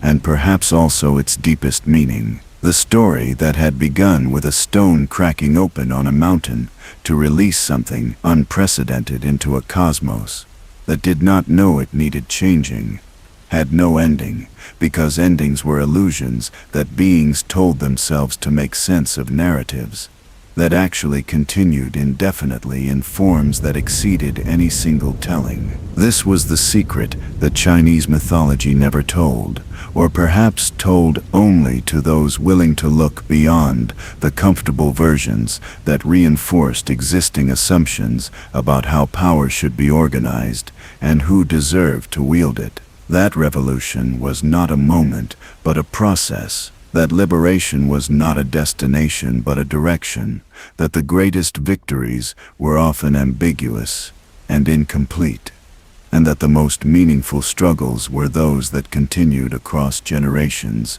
beyond any single being's capacity to comprehend or control. Sun Wukong had learned this truth through suffering and time, and countless difficult choices that had seemed impossible when he faced them, but which in retrospect appeared as inevitable steps in a journey that had been preparing him from birth for work that would outlast his existence. The legends would remember him in various ways, some accurate and some distorted, all incomplete, because no story could capture the full complexity of what he had been and what he had accomplished. But the networks he had fostered would continue their work. The beings he had taught would teach others. The transformation he had catalyzed would ripple forward through time in patterns that would eventually be attributed to other causes and other heroes, because that was how history worked, smoothing over the contributions of individual actors into narratives that suggested inevitability rather than acknowledging the contingency of choices that could easily have gone differently and produced entirely different outcomes. And perhaps this was appropriate. Perhaps this was exactly what success looked like for a revolution that had never been about personal glory, but about distributing power so widely that no single being or faction could claim credit for or control over the future that distributed consciousness would create for itself through choices that remained always and fundamentally free. In the epochs that followed, as cosmic order continued its slow transformation into something that no ancient authority had anticipated or designed, patterns emerged that vindicated some of Wukong's strategies while revealing limitations he had not fully understood. The networks of independent cultivators grew into institutions of their own, developing hierarchies and gatekeeping mechanisms that began to resemble the very structures they had been created to circumvent. Teachers like Myelin, who had started by freely sharing techniques that allowed anyone to pursue immortality, found themselves managing organizations with entrance requirements and advancement criteria, making decisions about which students were ready for which knowledge and who should be granted authority to teach others. The revolutionary impulse toward complete accessibility collided with practical realities of maintaining quality and preventing misuse of powerful techniques by those unprepared for the responsibilities that came with them. Wukong watched these developments with complicated emotions, recognizing that he had perhaps been naive in believing that distributing power would automatically prevent the emergence of new hierarchies. Power concentrated itself naturally through mechanisms that operated regardless of anyone's intentions, as beings with greater capabilities accumulated followers and resources and influence that differentiated them from those with less development. The question was not whether hierarchies would form, but whether they would remain accountable to those they claimed to serve, whether those who achieved positions of authority would remember that their legitimacy derived from consent rather than from inherent superiority, whether the institutions being built would maintain the revolutionary principle that all hierarchy was provisional and subject to challenge when it stopped serving collective flourishing. Some of the newly emerging institutions maintain this accountability better than others. The cultivation schools that remain most true to their founding principles established term limits for leadership positions, created mechanisms for students to evaluate, and if necessary, removed teachers who abused their authority, built into their structures explicit recognition that mastery of technique did not automatically grant wisdom about governance or the right to make decisions for others. But other schools drifted toward the patterns they had supposedly rejected, developing elaborate ranking systems that determined access to resources and knowledge, creating inner circles of advanced practitioners who made decisions without meaningful input from newer students, justifying their gatekeeping through arguments about safety and quality that were not entirely wrong but which also served to protect the privileges of those who had already achieved advancement. The demon communities faced similar challenges as they evolved from loose alliances focused on survival and autonomy into more structured societies with their own customs and legal systems. Some demon leaders proved skilled at building governance structures that balance collective needs with individual freedom, creating councils where decisions required consensus from diverse perspectives rather than dictates from the strongest or most cunning. But others used their positions to accumulate personal power, manipulating democratic processes to ensure outcomes that benefited themselves and their allies. becoming the very kind of tyrants that demons had historically resisted when heaven or human kingdoms attempted to impose authority over them. The fact that these tyrants were demons rather than gods or mortals did not make their tyranny less real or less damaging to those who suffered under it. Heaven itself was transforming in response to the external changes that had reduced its authority from absolute to contingent. The Jade Emperor remained on his throne, but his role had shifted from supreme autocrat to something more like a constitutional monarch whose power was real, but constrained by expectations of consultation and consensus building. The celestial bureaucracy was adapting to a cosmos where its edicts could be ignored by increasing numbers of beings without immediate consequences, where effectiveness required persuasion rather than command, where maintaining influence meant demonstrating value rather than simply asserting traditional privileges. Some celestial officials adapted to these new realities with grace and even enthusiasm, discovering that genuine cooperation was often more satisfying than coerced obedience, and that their expertise was more appreciated when offered as service rather than imposed as obligation. But others resented the diminishment of heaven's authority, believed that the transformation Wukong had catalyzed represented civilizational decline rather than progressive liberation, feared that without clear cosmic hierarchy, the realms would descend into the kind of chaotic violence that had characterized the era before the Jade Emperor's consolidation of power. These conservative gods formed their own faction within the celestial bureaucracy, working to reverse or at least slow the changes that had already occurred, seeking opportunities to reassert heaven's primacy whenever circumstances seemed to permit it. They were not entirely wrong in their concerns about the costs of distributed power, though they consistently underestimated the costs of concentrated authority and overestimated the benefits of the old system that they remembered through filters of nostalgia and selective memory. The tension between these competing visions of cosmic order created constant friction that sometimes erupted into open conflict. There were incidents where celestial officials attempted to enforce regulations that the independent networks refused to recognize, leading to standoffs that required mediation from figures like Wukong, who maintained credibility with multiple factions. There were territorial disputes between demon communities and mortal kingdoms that escalated into violence when neither side acknowledged any overarching authority empowered to arbitrate their disagreements. There were schisms within cultivation schools when philosophical differences about the proper balance between hierarchy and egalitarianism could not be resolved through dialogue and resulted in painful separations that weakened all the resulting factions. Wukong found himself spending increasing amounts of his time and energy on conflict resolution, mediating disputes that had no clear, correct answers, and where all parties had legitimate grievances and reasonable arguments for their positions. This work was exhausting and often thankless, requiring him to absorb anger and frustration from beings who felt that any compromise betrayed their principles or interests, forcing him to make decisions that would inevitably disappoint some while providing insufficient satisfaction to others. He began to understand in visceral ways the challenges that the Jade Emperor had faced in trying to maintain order across realms populated by beings with incompatible values and competing needs, though he remained convinced that the Emperor's authoritarian solutions had caused more problems than they solved. The newly immortal humans who had been celebrated during the Chaos Entity Crisis as symbols of revolutionary possibility were experiencing their own difficulties as they adjusted to existences that extended far beyond what they had originally expected.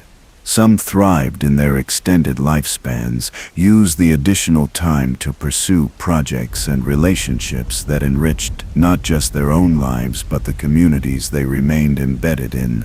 But others struggled with the psychological challenges of watching generations of mortals they cared about age and die, while they themselves continued essentially unchanged. found that the accumulation of loss and grief across centuries created emotional burdens that their original mortal consciousnesses had not been designed to carry, discovered that immortality without adequate preparation for its realities could become a curse rather than a blessing.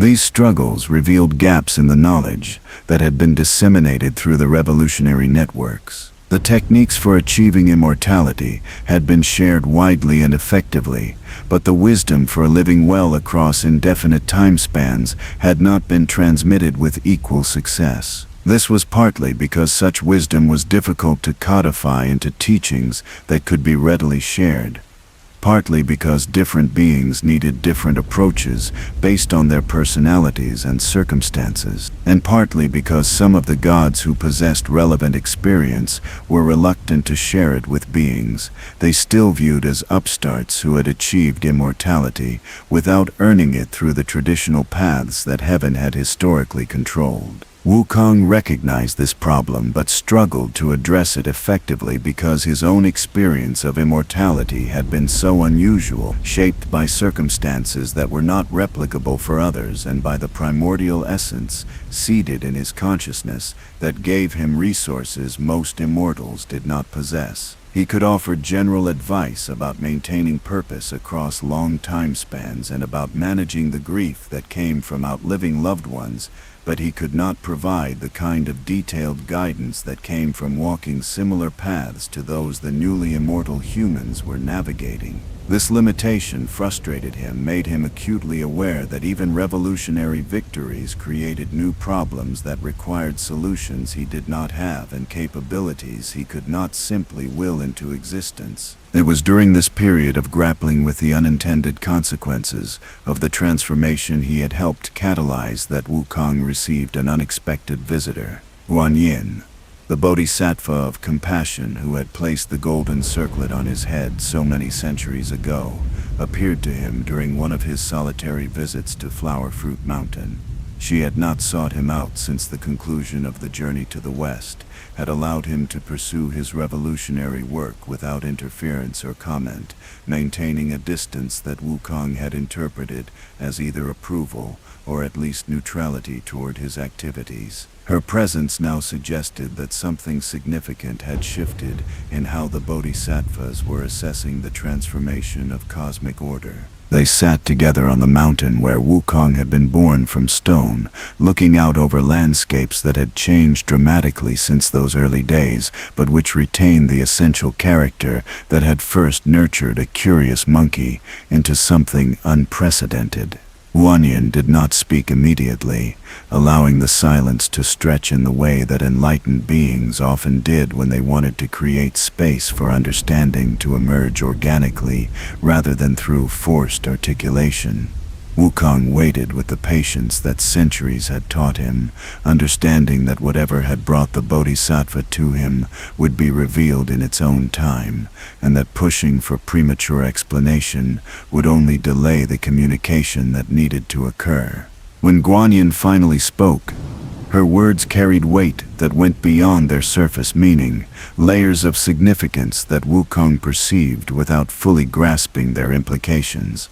She told him that the bodhisattvas had been watching the transformation of cosmic order with increasing concern, not because they opposed the principles of distributed power and reduced hierarchy, but because they recognized patterns that suggested the changes were approaching a critical threshold beyond which outcomes became unpredictable in ways that could threaten the fundamental stability required for any conscious beings to flourish. The networks he had fostered were growing strong enough to challenge heaven's authority, but had not developed the wisdom or institutional maturity to effectively govern themselves, creating a dangerous gap between capability and wisdom that historically had preceded catastrophic collapses. She explained that revolutions throughout cosmic history had followed a predictable pattern where initial enthusiasm and moral clarity gradually gave way to internal contradictions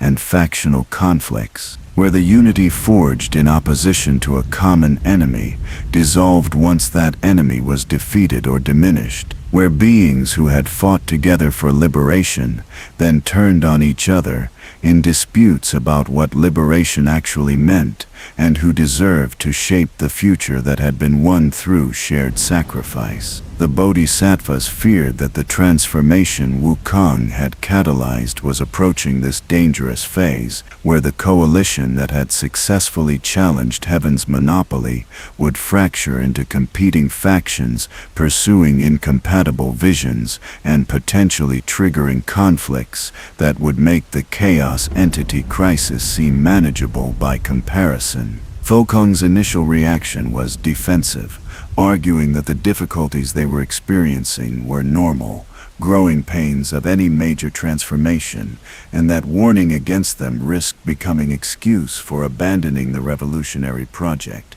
before it had achieved sufficient consolidation. But Guanyin was not suggesting abandonment, merely pointing out that the next phase would require different strategies and different capabilities than what had been sufficient for challenging established authority. Building alternatives was harder than tearing down existing structures, required skills and wisdom that rebels and revolutionaries did not automatically possess simply because they had been effective at resistance.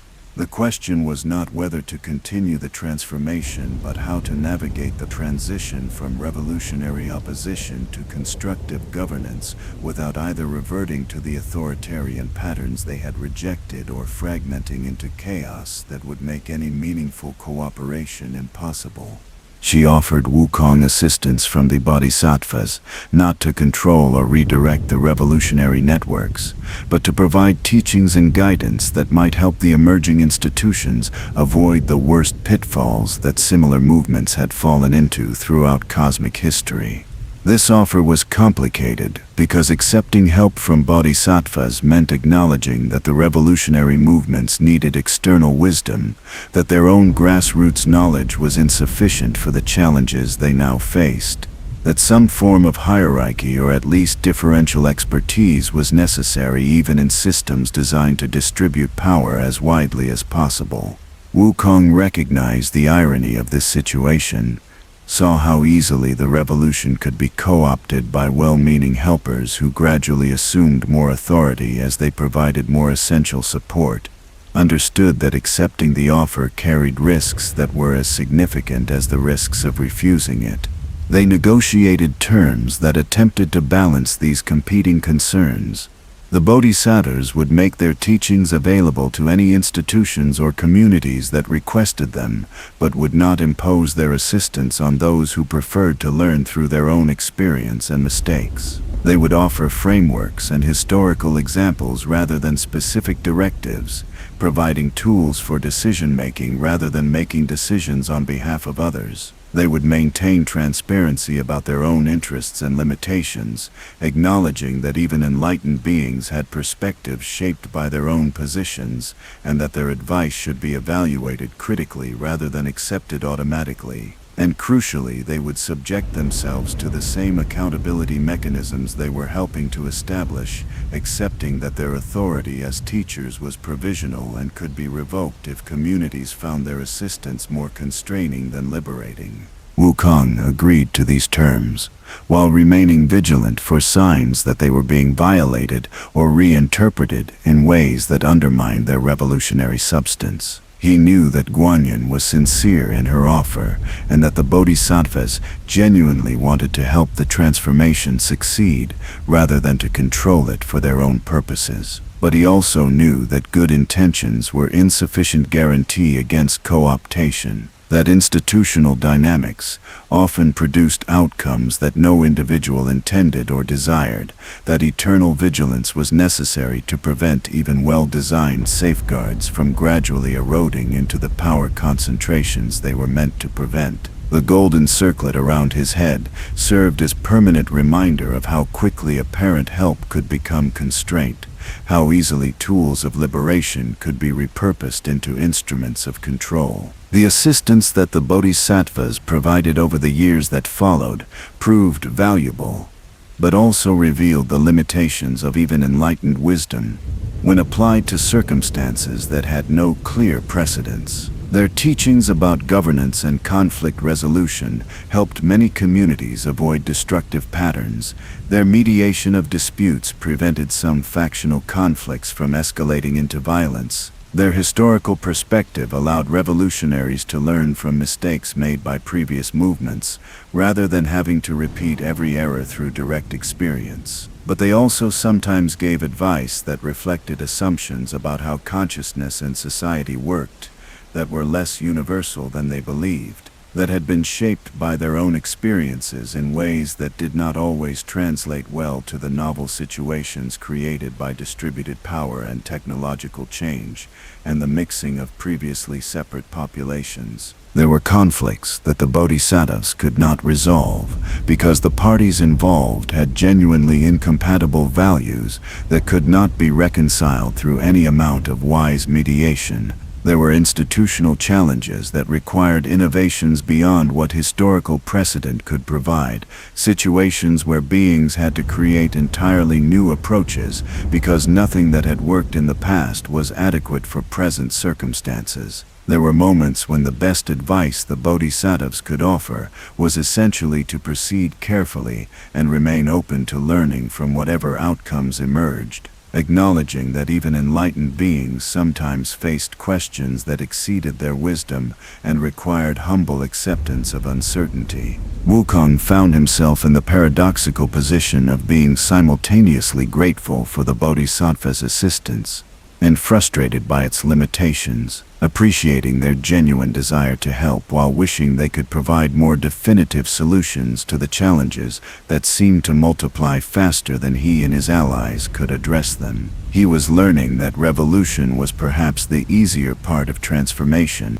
that the initial surge of energy that came from opposing obvious injustice was simpler to sustain than the patient, long-term work of building and maintaining alternatives, that the dramatic confrontations that made compelling stories were less consequential than the countless small decisions about institutional design and conflict resolution that determined whether revolutionary principles would be embodied in actual practices or would gradually erode into comfortable rhetoric that disguised the restoration of the very hierarchies they supposedly opposed. The demon communities were experiencing particularly acute versions of these challenges as they attempted to build societies that balanced collective needs with individual autonomy while maintaining the fierce independence that had always characterized demon culture. Some communities developed consensus-based systems that required extensive deliberation before any significant decisions could be made, valuing inclusivity and thorough consideration, but sometimes becoming paralyzed when urgent situations required quick responses that could not wait for everyone to be consulted. Other communities granted more authority to leaders or councils, gaining efficiency and decisiveness, but risking the concentration of power that had always been demons' primary complaint about how gods and mortal kingdoms operated. Neither approach was clearly superior. Both had advantages and disadvantages that varied depending on specific circumstances, and the ongoing debates about which principles should take precedence created tensions that sometimes escalated into schisms that weakened all the resulting factions. Among these demon communities, a new generation was emerging that had never known existence under heaven's more absolute authority. Beings who had been born into a cosmos where demons had choices and agency that their predecessors had lacked. These younger demons took for granted freedoms that their elders had fought hard to achieve, sometimes dismissed concerns about regression or loss of autonomy as paranoid overreactions from a generation that could not let go of old battles. This generational divide created its own conflicts, as older demons, who remembered what it had been like before the transformation, felt that the younger generation did not appreciate or adequately protect the hard-won changes that made their current freedoms possible, while younger demons felt that their elders were too focused on past struggles and insufficiently attentive to present challenges and future possibilities that required new thinking rather than constant vigilance against threats that might no longer be as pressing as previous generations believed. Wukong observed these generational tensions with recognition, born from his own experience of being caught between different eras and different understandings of what cosmic order should look like. He remembered being the young rebel who thought he understood everything important and who dismissed his elders' cautions as timidity born from insufficient courage. He also understood the perspective of those elders now, saw how easily revolutionary gains could be lost if new generations took them for granted and stopped actively maintaining the conditions that made freedom possible. The challenge was finding ways to pass on lessons from struggle without imposing the traumas and assumptions of one generation onto another generation facing different circumstances, preserving essential wisdom while remaining open to the possibility that what had seemed like eternal truths might actually be contextual understandings that needed revision as situations changed. In heaven, similar generational divides were emerging as younger gods who had never known a time when celestial authority went unquestioned, began asking why the current system was organized as it was, and whether the traditional hierarchies served any purpose beyond maintaining privileges for those who already held positions of power. These young celestial reformers found natural allies among the independent cultivation networks and progressive demon communities, creating cross-factional coalitions that would have been unimaginable in previous eras, when the boundaries between divine, demonic, and mortal remained relatively fixed and insurmountable.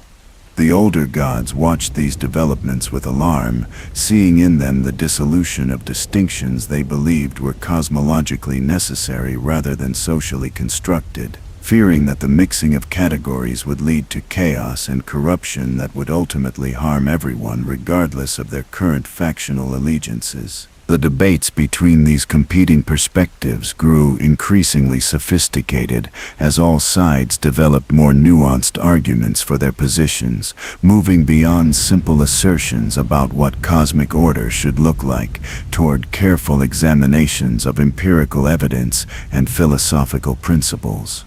Conservatives pointed to instances where the revolutionary networks had failed to prevent abuses or had developed their own problematic hierarchies, using these examples to argue that some form of centralized authority was necessary to maintain standards and protect vulnerable beings from exploitation by those with greater power, regardless of whether that power derived from divine status or cultivation achievement.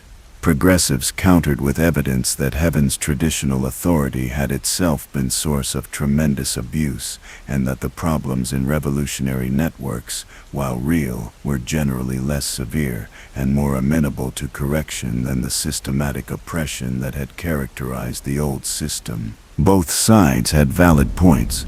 Both could marshal evidence and arguments that were not easily dismissed. Both identified real problems that required attention and proposed solutions that had merit even while carrying risks and limitations. The debates were productive in the sense that they advanced everyone's understanding of the challenges involved in organizing cosmic order, but they were also frustrating in their failure to produce clear consensus about what should be done, or how to move forward in ways that would satisfy more than a narrow coalition of like-minded beings. Wukong participated in many of these debates, contributed his own perspective shaped by unique experiences that spanned multiple eras and multiple positions within and outside established authorities, but he could not resolve the underlying tensions any more than anyone else could, because those tensions reflected genuine trade-offs rather than simple misunderstandings that could be corrected through better communication. The one thing that most beings across most factions seemed to agree on was that returning to heaven's previous monopoly on authority was neither possible nor desirable, that whatever challenges the new dispensation created were preferable to the old system's concentrated power and systematic exclusions, that the transformation Wukong had helped catalyze represented progress despite its complications and imperfections. This baseline consensus was significant because it meant that the revolution had succeeded in fundamentally shifting what options were considered legitimate, had moved the center of cosmic political debate in directions that would have seemed impossibly radical just centuries earlier. Heaven would never again be able to simply assert its supreme authority without justifying that authority through demonstrated benefits and genuine consent. Demons would never again accept that their communities existed only on sufferance from more legitimate powers. Mortals achieving immortality would never again automatically assume that such achievement required subordination to celestial bureaucracy. These were real victories, changes that mattered profoundly for billions of beings across multiple realms, transformations that improved lives and expanded possibilities in ways that fully justified the struggles and sacrifices that had been required to achieve them. But they were not complete victories, not endings that resolved all tensions and established permanent harmony, not solutions that made all further struggle unnecessary. They were instead beginnings of different struggles, platforms from which new challenges could be addressed with capabilities and freedoms that previous generations had lacked. Foundations for ongoing work that would continue across time periods, exceeding any individual being's capacity to witness or influence. The revolution had succeeded in creating conditions where further evolution was possible, but that evolution itself was not guaranteed and would require sustained effort from beings who might or might not choose to prioritize collective liberation over personal advantage. Sun Wukong contemplated these ambiguous achievements during his increasingly frequent retreats to Flower Fruit Mountain, where he could temporarily escape the constant demands of mediation and coordination and simply exist in the landscapes that had nurtured his earliest consciousness. He was old now in ways that transcended mere accumulation of years, weathered by struggles that had tested him more thoroughly than any physical imprisonment could have, marked by choices whose consequences would outlast his existence, regardless of how many more centuries or millennia he might continue.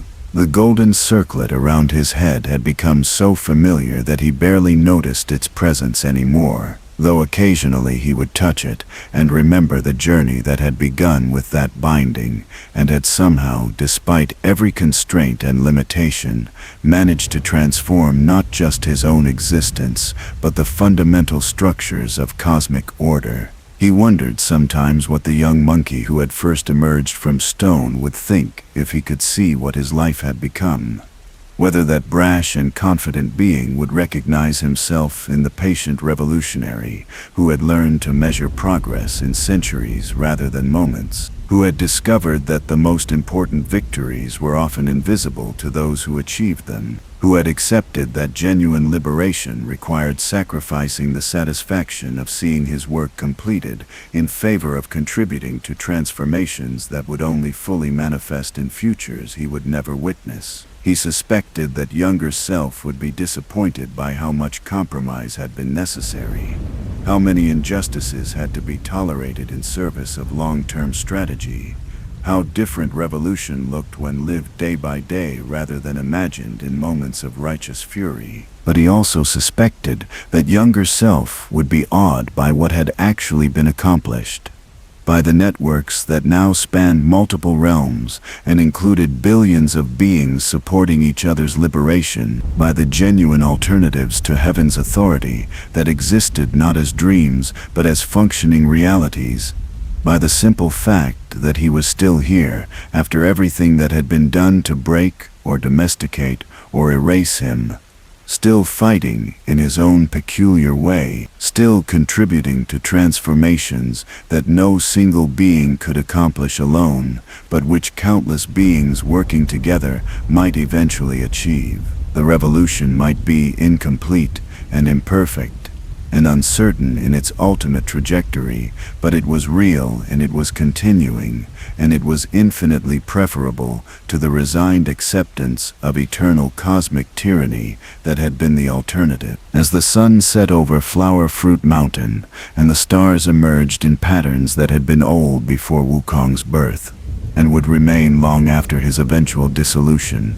The Monkey King allowed himself a moment of something approaching peace, not satisfaction, because there was too much unfinished work for that, not triumph, because the outcomes remained too uncertain, but perhaps acceptance, recognition that he had done what he could with the capabilities and circumstances he had been given, that his contributions mattered even if they had not solved every problem or prevented every suffering, that the revolution he had helped catalyze would continue whether he remained part of it or not, because it had become larger than any individual, and was now sustained by the collective choices of beings who had discovered possibilities they had not known existed before they were shown that alternatives to the old order were achievable. The cosmos continued its vast and incomprehensible motion, indifferent to the concerns of those who briefly inhabited it, while struggling to create meaning from experiences that ultimately dissolved back into the undifferentiated potential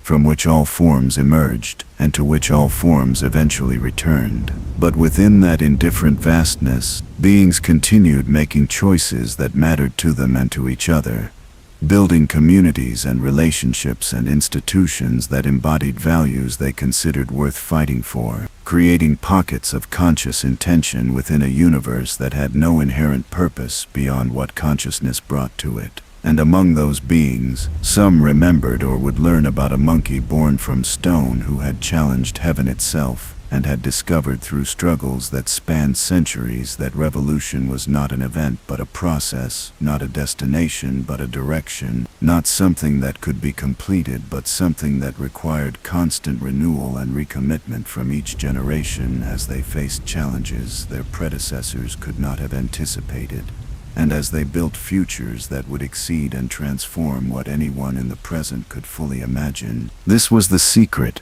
the truth, that could not be told, but only lived. That liberation was not something achieved once and then maintained through vigilance, but something recreated continuously through choices that acknowledged both the gains that had been won and the work that remained, through commitment that sustained itself, not through certainty of eventual victory, but through conviction that the struggle itself gave meaning to existence, regardless of outcome. Sun Wukong had learned this truth, slowly and painfully, had paid for this understanding with centuries of constraint and compromise and ambiguous achievement, and having learned it, having paid that price, he would continue the work until his existence concluded, would contribute what he could to transformations that exceeded his capacity to control or comprehend, would trust that the networks he had helped create would carry on whether he was present or not, because that was what genuine revolution meant, building systems that could survive and evolve beyond the limitations of any founder or any generation. The stars wheeled overhead in their ancient patterns, indifferent and eternal. The mountain remained solid beneath him, shaped by forces that predated consciousness, and would continue after consciousness dissolved. And somewhere in the spaces between moments, in the gaps where past and future briefly touched without merging, the revolution continued its patient work of transforming cosmos from what it had been into what it might become, one choice at a time, one being at a time, one relationship at a time, accumulating changes so gradually that no one moment appeared significant, but which together added up to fundamental transformation that made possible futures that had been literally unthinkable before the stone cracked open and released something unprecedented into a cosmos that did not know it needed changing, but which would never be the same again. The years that followed brought a development that none of the competing factions had anticipated, a shift so fundamental that it forced even the most entrenched perspectives to reconsider assumptions that had seemed unquestionable. The newly immortal humans who had been navigating the psychological challenges of extended existence began discovering something that the traditional gods had either forgotten or had never fully understood. Immortality itself was not actually the static, unchanging state that heaven's theology had always presented it as being, but rather a threshold into forms of consciousness that could continue evolving in directions that biological mortality had prevented previous generations from exploring. These humans, unburdened by the theological frameworks that constrained how gods understood their own existence, and unencumbered by the survival imperatives that had shaped demon consciousness, started developing capabilities that exceeded what either traditional divinity or demonic cultivation had achieved. They were not more powerful in the conventional sense of being able to manipulate greater amounts of energy or exert control over larger territories. Instead, they were developing more sophisticated relationships with consciousness itself, learning to perceive and interact with reality in ways that transcended the subject-object divisions that had always structured how immortal beings understood their place in the cosmos. Some of them began reporting experiences that sounded like what enlightened beings described, but which occurred through entirely different processes than the traditional paths of Buddhist or Taoist cultivation.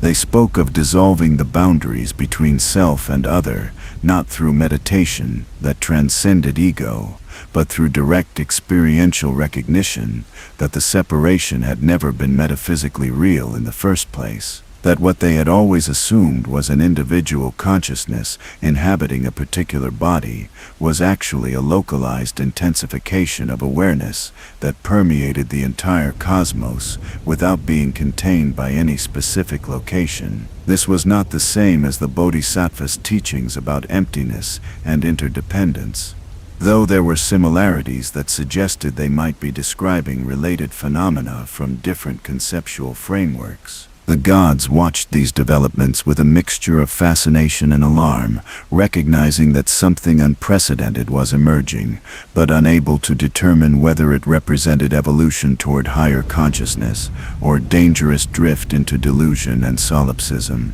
The Bodhisattvas were particularly intrigued because these humans seemed to be rediscovering enlightenment through paths that Buddhism had never charted, achieving liberation through methods that owed nothing to traditional teachings about suffering and attachment and the Noble Eightfold Path. Wanyan brought several of these individuals to meet with Wukong, hoping that his unique perspective might help illuminate what was occurring, and whether it represented opportunity or threat to the fragile cosmic order that was still consolidating after centuries of revolutionary transformation. Wukong spoke with them extensively, listened to their descriptions of experiences that resonated with aspects of his own consciousness in ways he had never been able to articulate, recognized in their reports echoes of the primordial essence that had been seated in him before birth. They were not carrying fragments of the forgotten gods as he was, but they seemed to be accessing similar dimensions of awareness through their own organic development, discovering through experimentation what he had been given as inheritance. This suggested that the capabilities he had always assumed were unique to his engineered origin might actually be latent potentials within consciousness itself, possibilities that any being could theoretically access given sufficient time and freedom from constraints that prevented exploration of alternative modes of awareness. The implications were staggering. If these humans were correct in their experiences and their interpretations, then immortality was not the endpoint of spiritual development, but merely the beginning of explorations that could continue indefinitely into territories that even the oldest gods had never mapped. The primordial entities that had existed before heaven's consolidation might not have been alien chaos beings, but rather consciousness that had evolved beyond the categories that younger gods used to organize reality, beyond the distinctions between order and chaos that structured all political conflicts about how cosmos should be governed. The forgotten gods might have been imprisoned, not because they threatened heaven's authority through their power, but because they represented evolutionary directions that the Jade Emperor and his court could not comprehend, and therefore interpreted as existential threats requiring containment. Wukong brought these insights to councils that included representatives from all major factions, presented the evidence that these newly immortal humans were providing about capabilities that exceeded traditional frameworks, argued that the entire conflict between heaven's order and revolutionary liberation might be based on false assumptions about what consciousness could become and what purposes cosmic organization should serve. If beings could evolve beyond the need for either hierarchy or equality as organizing principles, if they could develop modes of existence where such political categories became irrelevant because the underlying experience of separation that made politics necessary had been transcended, then perhaps the revolution he had been fighting for centuries was addressing symptoms rather than root causes, trying to reorganize structures when what was actually needed was transformation of the consciousness that generated those structures in the first place. The responses to this argument varied dramatically across different groups and perspectives. Some saw in it validation of everything they had believed about consciousness and liberation, confirmation that the traditional religious paths had been pointing toward realities that were now being rediscovered through alternative methods. Others viewed it as dangerous mysticism that threatened to undermine the practical political work of distributing power and resources more equitably, worried that focusing on transcendent consciousness would become excuse for tolerating ongoing injustice while waiting for everyone to evolve beyond caring about material conditions and political arrangements. Still others suspected it was sophisticated propaganda designed to pacify revolutionary movements by redirecting their energy toward individual spiritual development and away from collective action against entrenched authorities. Wukong understood all of these concerns because he shared them to varying degrees. He recognized that each perspective identified real risks associated with taking the new developments too seriously or not seriously enough. The challenge was finding approaches that could pursue consciousness evolution without abandoning political struggle, that could explore transcendent possibilities without losing commitment to addressing immediate suffering and injustice, that could hold space for both revolutionary transformation of external structures and internal transformation of how beings experience themselves and their relationships to each other and to the cosmos they inhabited. This required a kind of philosophical and practical sophistication that no single being or faction possessed, that would have to emerge through dialogue and experimentation involving diverse perspectives and competing priorities. One of the newly immortal humans who had been most articulate about her experiences was a woman named Chen Yan, who had been a merchant in her mortal life. Someone with no particular philosophical training or religious devotion, but who had pursued immortality purely because she wanted more time to explore questions about consciousness that had fascinated her since childhood. She had achieved immortality through the techniques that Malin's networks had disseminated.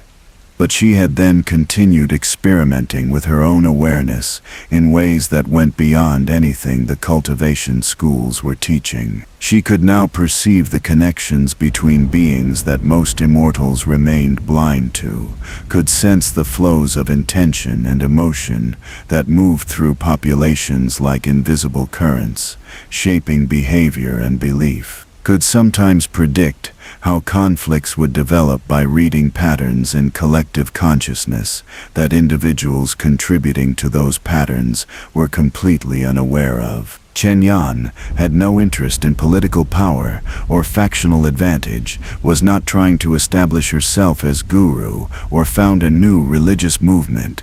She simply wanted to understand what consciousness was capable of and to share what she discovered with anyone interested in exploring similar territories. But her presence and her capabilities created complications because they suggested that some beings were developing abilities that gave them advantages over others, not through accumulated resources or institutional position, but through direct transformation of their own awareness. This was a new kind of hierarchy, not based on power or authority, but on development and capability, raising questions about whether beings with more evolved consciousness should have more influence over collective decisions, and how to prevent such natural aristocracy from becoming oppressive even if it emerged through entirely voluntary individual choices rather than through systematic exclusion or inherited privilege. Wukong spent considerable time with Chen Yan and others like her,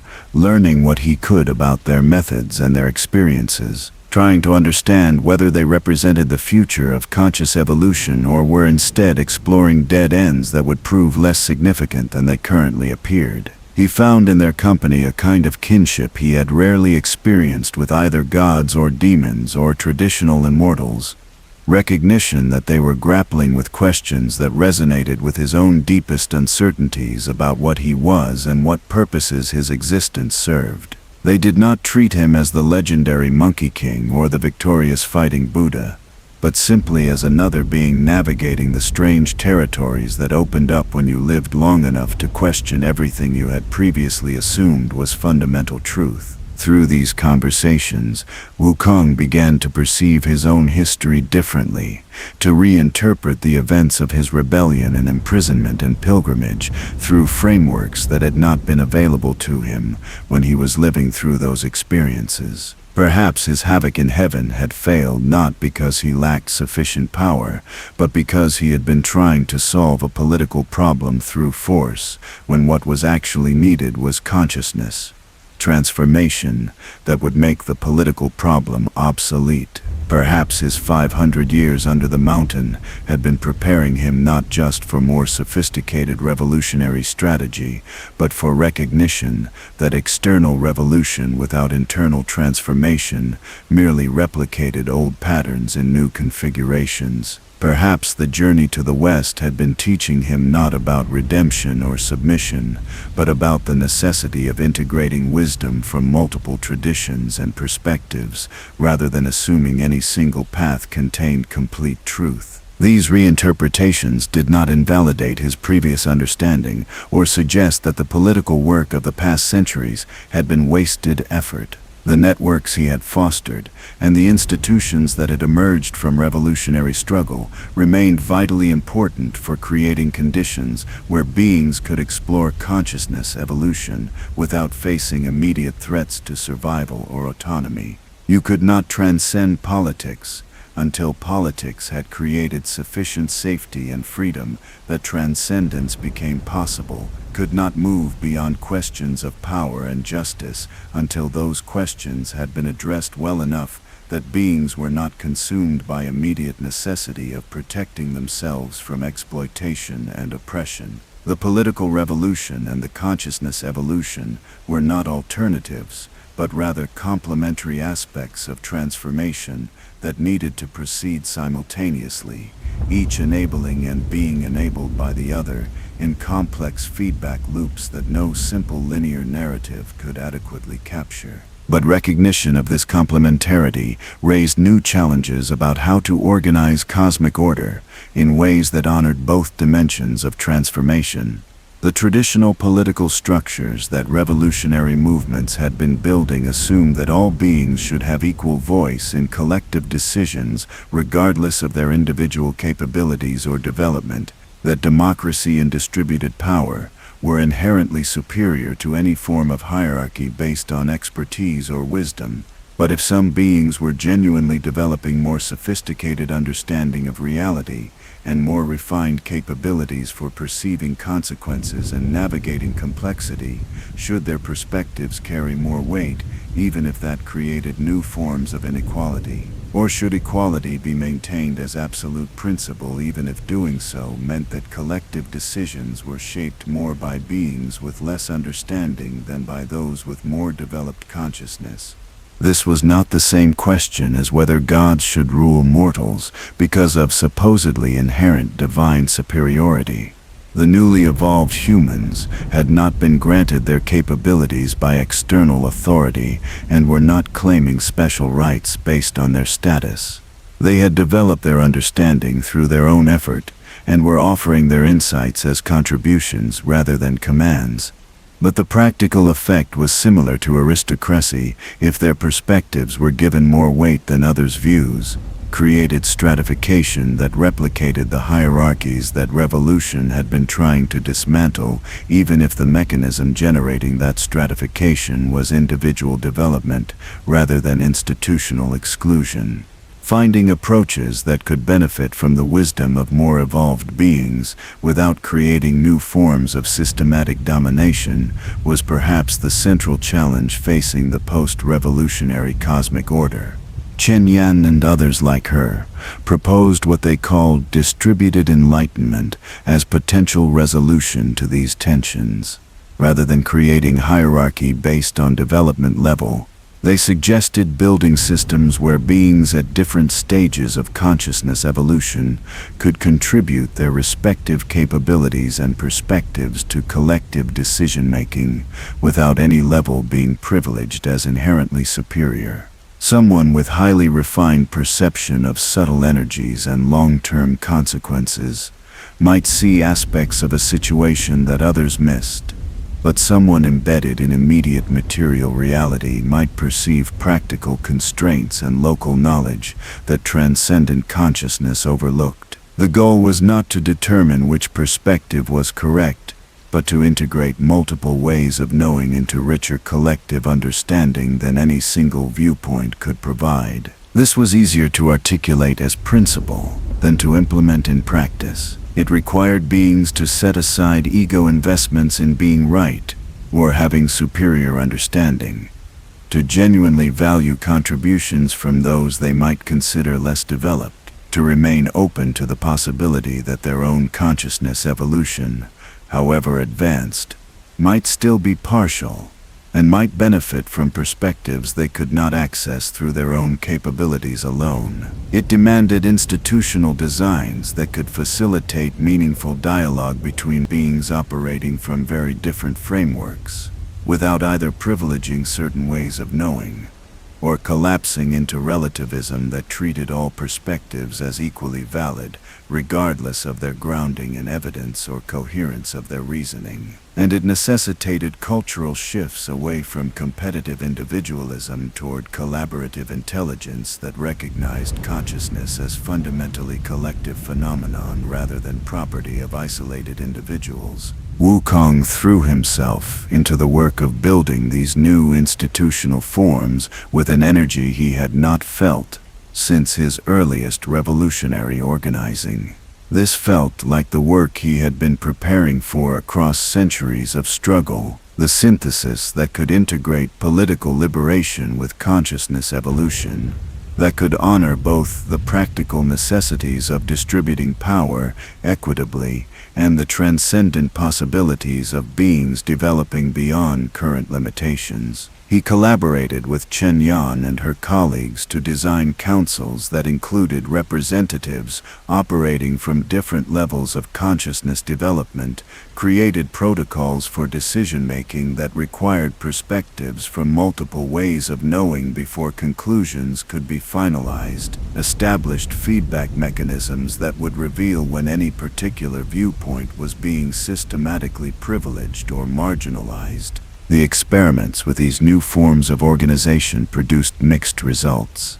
Some communities found that the distributed enlightenment approach allowed them to make better decisions that balanced immediate needs with long-term consequences, that integrated spiritual wisdom with practical knowledge in ways that neither mysticism nor materialism alone could achieve. But other communities discovered that the approach created new opportunities for manipulation, as beings with more refined consciousness sometimes use their sophisticated perception to shape processes in ways that others could not detect, essentially exercising power through superior understanding rather than through formal authority, while claiming they were simply contributing their perspective, like everyone else. The line between offering wisdom and exercising control was thinner than the theory had acknowledged, and policing that boundary without either suppressing genuine contribution or enabling subtle domination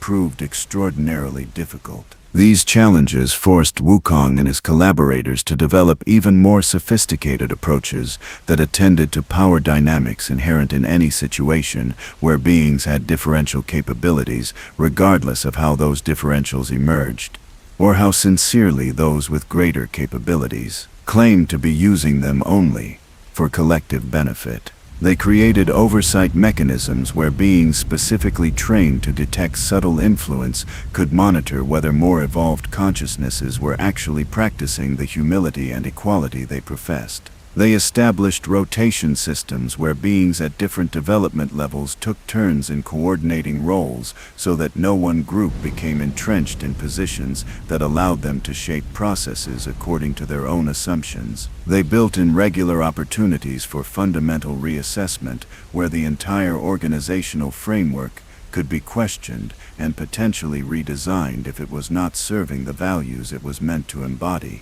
All of this work was proceeding against backdrop of ongoing political tensions between Heaven and the revolutionary networks, between conservative and progressive factions within each major group, between generations that had lived through different eras and had formed different understandings of what cosmic order should prioritize. The experiments with distributed enlightenment were adding new dimensions to these already complex conflicts, creating alliances and oppositions that cut across previous factional boundaries as beings positioned themselves in relation to questions about consciousness evolution and its implications for governance. Some gods who had been resistant to political revolution proved surprisingly enthusiastic about consciousness development as an alternative path to transformation. Some demons who had been fierce advocates for distributed power became suspicious of distributed enlightenment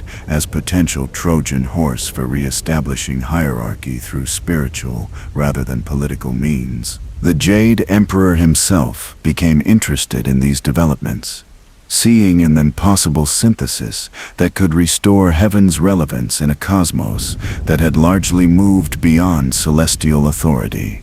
If Heaven could position itself as facilitator of consciousness evolution rather than enforcer of political hierarchy, if the celestial bureaucracy could transform from administrative apparatus into network of wisdom keepers supporting beings' individual and collective development, then perhaps divine authority could persist in new forms adapted to post-revolutionary realities. This was not the restoration that conservative gods had been hoping for, but it was a way forward that would preserve some continuity with tradition while accepting that the old system could not simply be reimposed. Wukong viewed this potential transformation of Heaven with cautious interest, recognizing that it could represent genuine adaptation to new realities or could be sophisticated strategy for maintaining power through rebranding rather than actual change.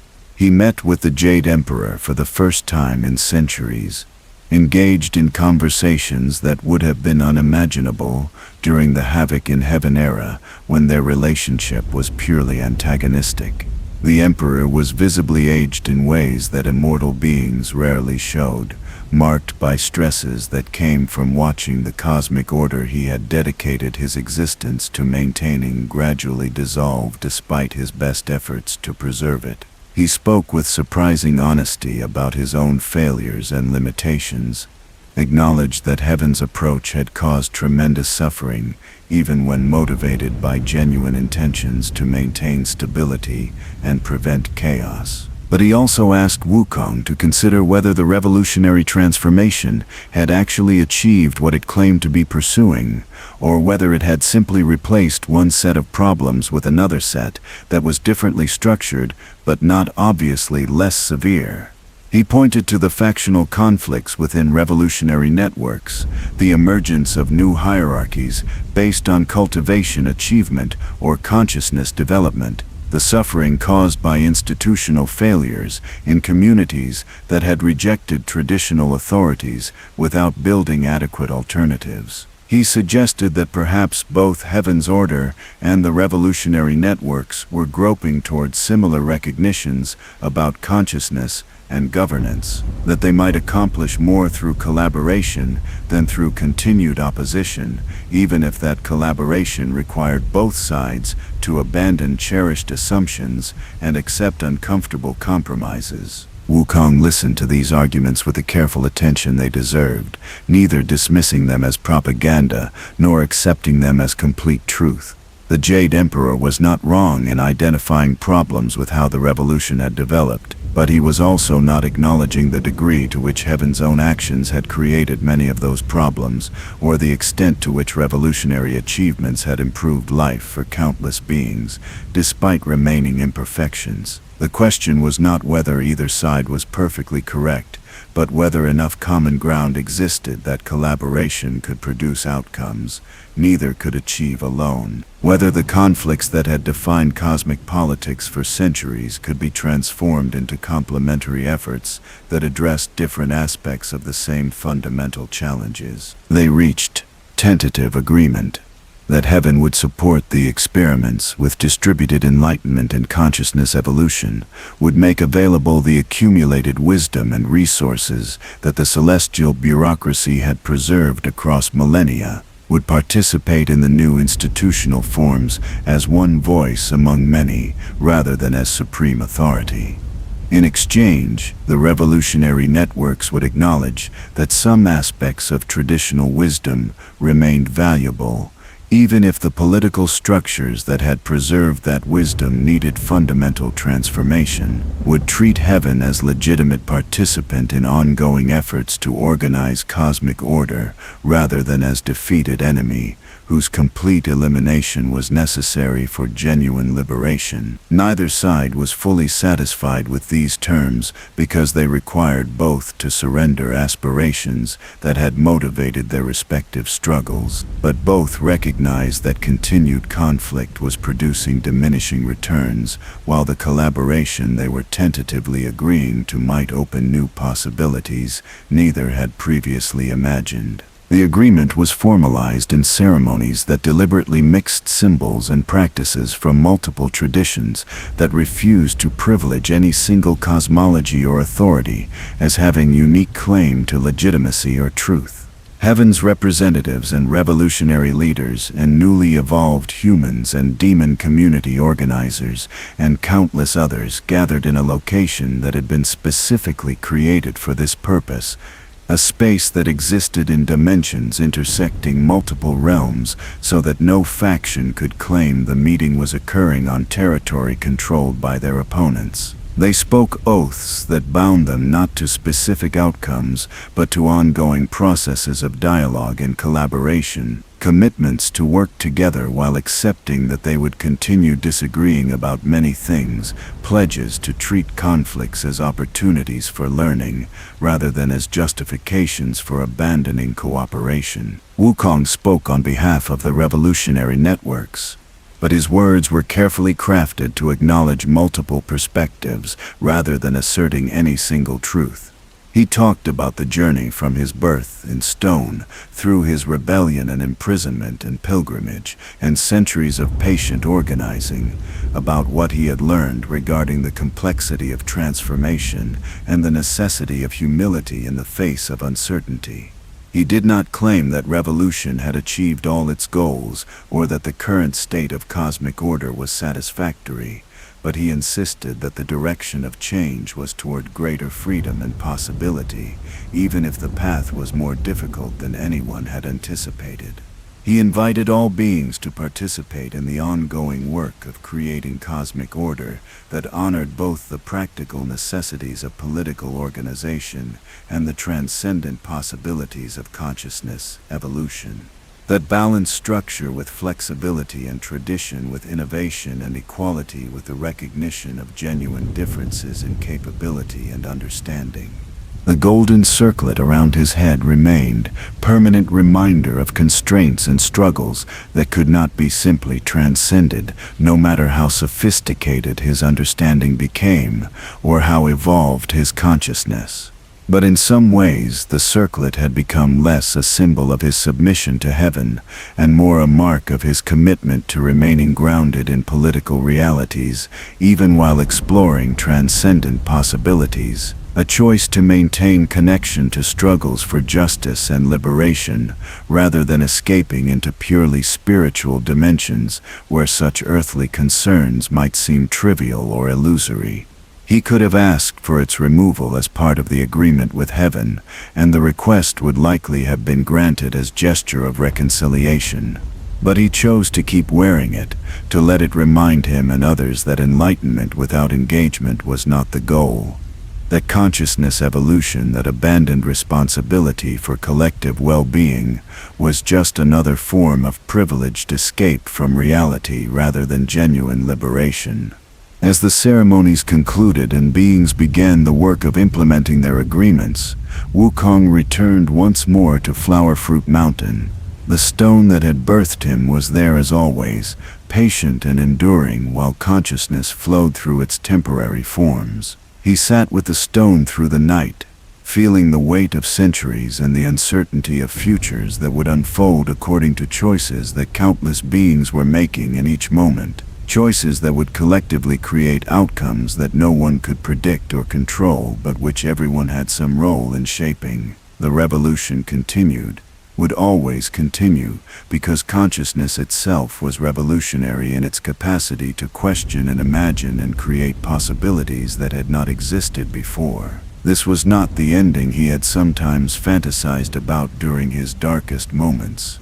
The clear victory that would allow him to rest knowing his work was complete. But it was perhaps a better outcome than any definitive ending could have been, an opening toward futures that remained genuinely open rather than predetermined, a recognition that the work of liberation was never finished, but only transformed into new challenges requiring new responses from new generations of beings learning to navigate existence in their own ways. The cosmos continued its vast and incomprehensible motion, neither validating nor refuting the meanings that consciousness attributed to it, simply being what it was while allowing consciousness to create whatever purposes and values and aspirations could be sustained through collective commitment and individual choice. And within that indifferent vastness, the revolution that had begun with a stone cracking open on a mountain had become something larger and stranger than anyone involved in its origin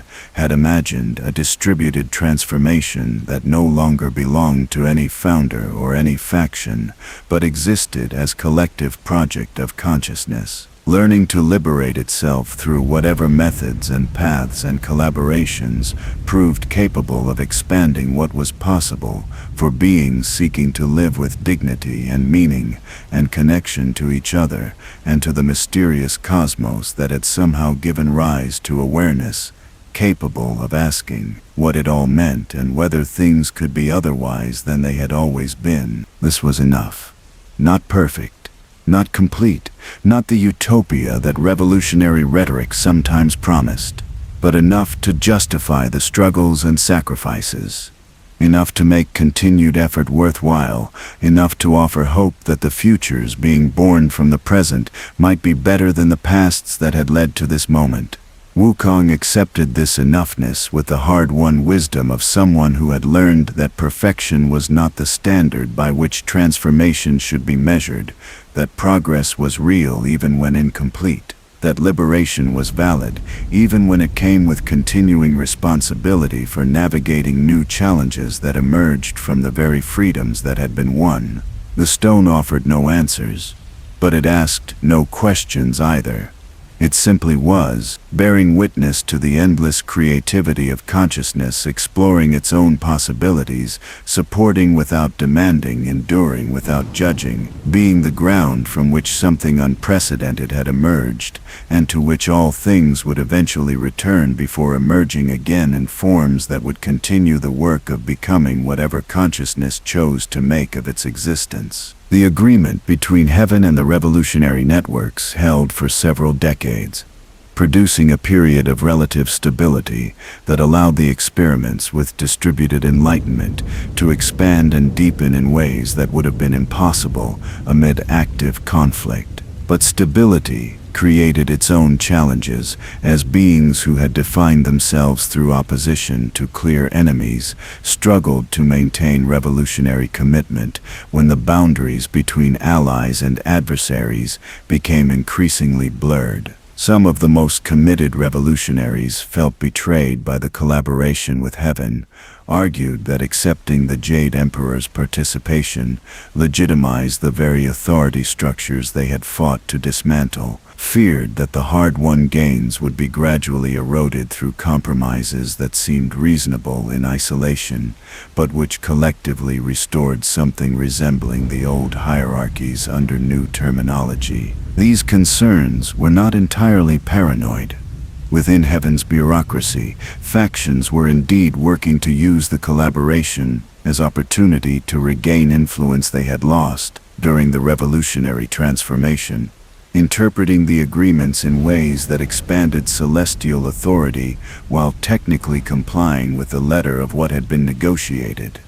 Some celestial officials positioned themselves as essential facilitators of consciousness evolution, claimed that their accumulated expertise gave them special roles in guiding the processes that distributed enlightenment required, gradually accumulated decision-making power that they exercised through influence rather than through formal authority, but which was no less real for being subtle. They were not necessarily acting in bad faith.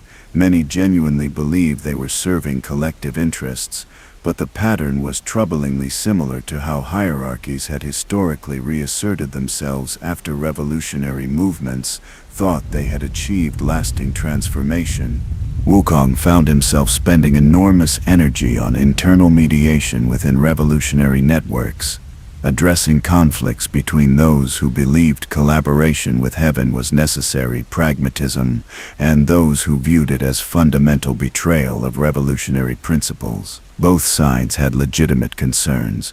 Both could point to evidence supporting their interpretations. Both accused the other of either naive idealism that ignored practical realities or cynical defeatism that abandoned struggle prematurely. The debates were exhausting because they required Wukong to simultaneously validate competing perspectives while trying to find paths forward that would not fracture the coalition into warring factions, to acknowledge real risks of co-optation while defending the genuine benefits that collaboration had enabled, to maintain revolutionary commitment while accepting that tactics needed to adapt to changing circumstances. Chen Yan and other newly evolved humans were experiencing their own difficulties as their capabilities continued developing in directions that created increasing distance between their experiences and those of beings who had not undergone similar consciousness transformation. Some of them were beginning to perceive reality in ways so fundamentally different from normal awareness that communication itself became challenging, as the words and concepts available in common language could not adequately convey what they were experiencing or understanding. They described it as being like trying to explain color to beings who had only ever perceived in monochrome, not because the others were inferior, but because the reference for the conversation simply did not exist in the listener's experiential frameworks. This created practical problems for the distributed enlightenment systems that relied on integrating perspectives from different consciousness levels. If some beings had evolved beyond the ability to communicate effectively with those operating from less transformed awareness, how could their wisdom be incorporated into collective decision-making without either privileging their perspectives as superior or dismissing their insights as irrelevant mysticism? Chen Yan and her colleagues were working to develop translation protocols, methods for rendering their experiences and understandings into terms that others could engage with even if they could not fully comprehend the underlying awareness that generated those understandings. But translation always involved loss and distortion, always risked either oversimplifying into trivial platitudes or remaining so abstract that practical application became impossible. Some of these highly evolved humans began withdrawing from active participation in cosmic politics, not because they no longer cared about collective well-being, but because they had developed such different ways of understanding causality and consequence that they found conventional political discourse increasingly frustrating and limiting. They established communities of practice where they could explore consciousness evolution without constant need to translate their experiences for others, creating spaces that became simultaneously retreats for advanced development and concerning examples of potentially emergent elite separation from common populations. Revolutionary critics pointed to these communities as evidence that consciousness evolution would inevitably lead to new class divisions, that beings who achieved transcendent awareness would naturally form aristocracies that might be benevolent, but which would still exercise power over those who remained at more ordinary consciousness levels. But defenders of these communities argued that the withdrawal was temporary necessity rather than permanent separation, that highly evolved beings needed time and space to consolidate their development before they could effectively bring their capacities back into service of collective liberation, that forcing them to remain constantly engaged with conventional politics would actually slow their evolution and delay the point at which their transformed consciousness could contribute to broader transformation. They suggested that the revolutionary insistence on equality was sometimes becoming barrier to genuine development, that demanding everyone remain at the same level was its own form of oppression,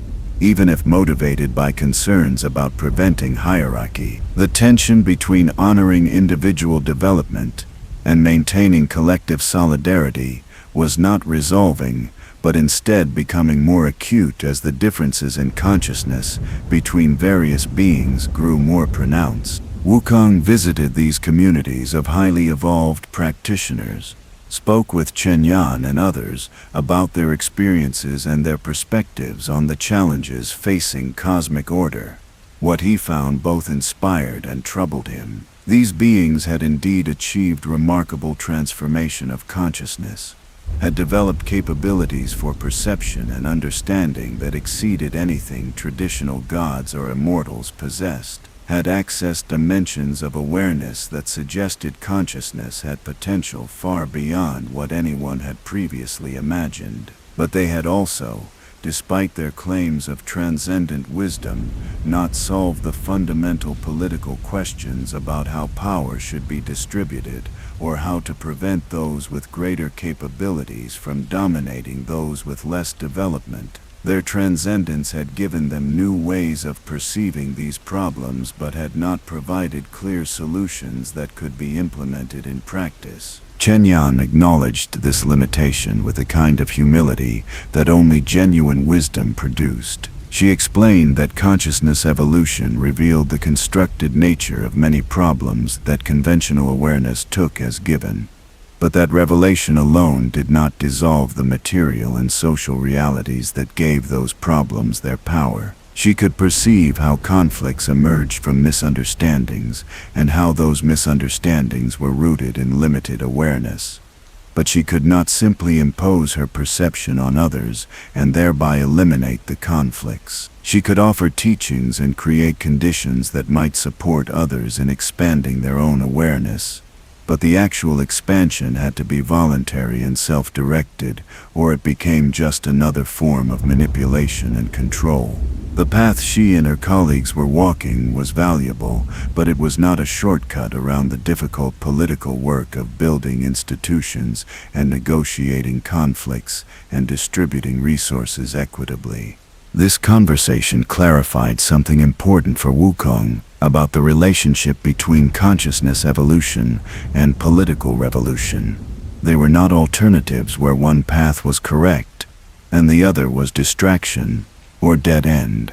They were instead complementary dimensions of transformation that needed to proceed together, each enabling and being constrained by the other, neither sufficient alone but together, potentially capable of achieving changes that would be impossible if either were pursued in isolation. Political revolution without consciousness evolution would eventually replicate old patterns, even with new structures, as beings with unchanged awareness reproduced familiar hierarchies and conflicts in supposedly liberated contexts. But consciousness evolution without political revolution would leave material conditions and power structures intact, would become escape for privileged individuals rather than genuine liberation that included everyone regardless of their current development level. The challenge was maintaining both commitments simultaneously when they sometimes seemed to pull in opposite directions. When consciousness evolution required some beings to go ahead and explore territories that others could not yet access, while political revolution insisted that no one should get too far ahead or accumulate capacities that created unjustifiable power differentials. Wukong began developing what he called revolutionary enlightenment as a framework attempting to integrate these imperatives, suggesting that consciousness evolution needed to remain grounded in commitment to collective liberation, and that political revolution needed to remain open to transformation of the consciousness, bringing revolutionary work, rather than assuming that revolutionary consciousness was already complete and only external structures needed changing. Revolutionary enlightenment meant that as beings developed greater consciousness capacities,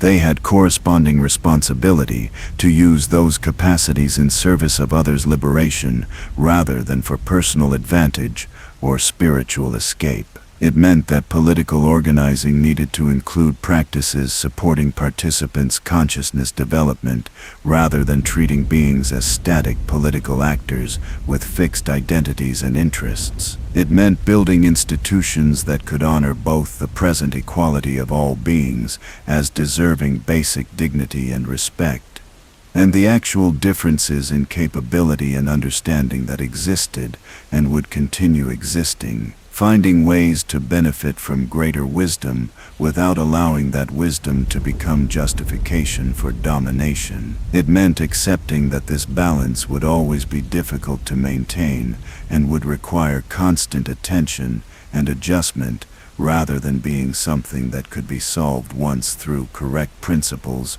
or perfect institutional design. The framework was not universally accepted. Some revolutionaries viewed it as betrayal of egalitarian principles, argued that any acknowledgement of consciousness differences would inevitably be used to justify hierarchy. Some spiritual practitioners saw it as contamination of pure consciousness work with political concerns that would only distract from the real transformation that occurred through individual development. Some heaven officials appreciated the framework because it seemed to validate expertise and accumulated wisdom, while others worried it would legitimize revolutionary claims to moral authority based on consciousness development rather than institutional position.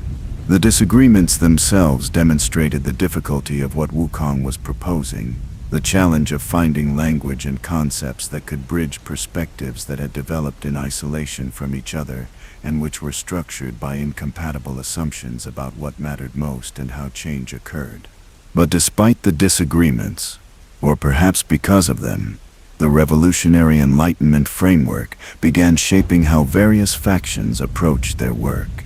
Some cultivation schools incorporated political education into their training, teaching students not just techniques for consciousness development, but also frameworks for understanding power and oppression, and the responsibilities that came with achieving capabilities others lacked. Some political organizing networks began including contemplative practices in their meetings, creating space for participants to examine their own consciousness and notice how their awareness shaped their political analysis and their capacity for collaboration with others who held different positions. Heaven's bureaucracy started acknowledging that administrative expertise was not the only valid form of wisdom, and that celestial officials needed to develop their own consciousness, rather than assuming their divine status automatically granted them superior understanding.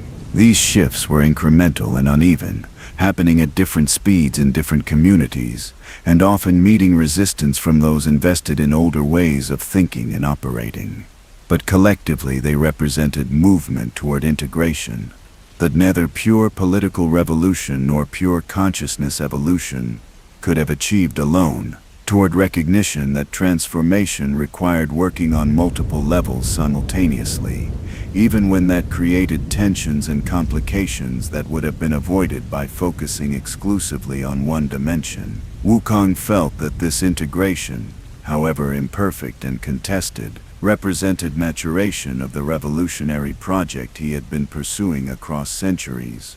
Evolution from simple opposition to complex construction of alternatives that honored the full dimensionality of what liberation actually required. The forgotten gods who had created him were less certain about these developments. Those who had been freed from their prisons as the metaphysical foundations containing them continued eroding found themselves in a cosmos that no longer operated according to rules they understood, where their ancient wisdom was appreciated as one perspective among many, rather than being automatically privileged as superior to newer understanding. Some adapted to these circumstances with grace, genuinely embraced the distributed enlightenment approach, and contributed their unique perspectives without demanding special authority based on their primordial origins. But others struggled with the loss of the cosmic order they had known, felt displaced and irrelevant in a world that had moved beyond the conflicts that had once defined their existences,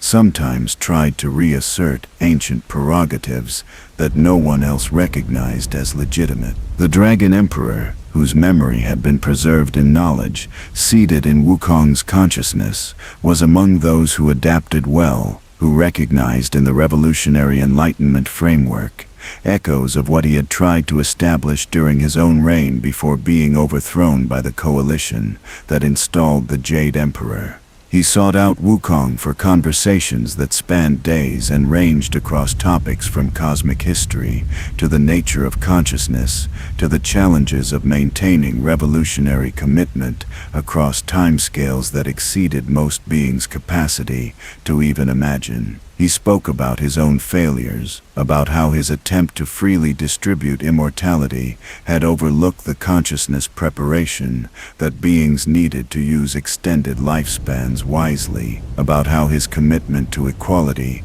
had prevented him from acknowledging genuine differences in capability and wisdom that needed to be honored, even while ensuring they did not become justifications for domination. These conversations were valuable for Wukong because they provided perspective on how his own work would likely be assessed by future generations, how the choices that seemed crucial in the present moment would be reinterpreted through frameworks he could not anticipate, how even successful revolutions contain the seeds of problems that later generations would need to address through their own struggles. The Dragon Emperor assured him that this was not failure, but rather the natural progression of consciousness, learning to organize itself through ongoing experimentation, that each generation built on the achievements and learned from the mistakes of predecessors, while inevitably making new mistakes that their successors would need to correct. The goal was not to achieve perfection, but to create conditions where learning could continue, where beings could build on what had been discovered, rather than having to constantly restart from the beginning, because all accumulated wisdom had been lost in catastrophic collapses. But not all of the forgotten gods shared this philosophical acceptance.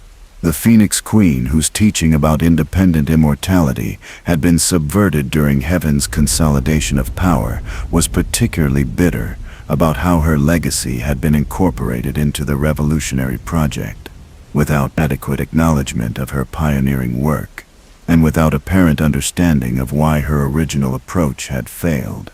She argued that Wukong and the revolutionary networks were repeating mistakes she had already made and paid for, that they were naive about how easily systems designed to prevent hierarchy could be manipulated by those skilled in exercising subtle influence, that their enthusiasm for consciousness evolution was leading them into the same trap she had fallen into, of believing that individual development would automatically translate into collective liberation. She was not entirely wrong.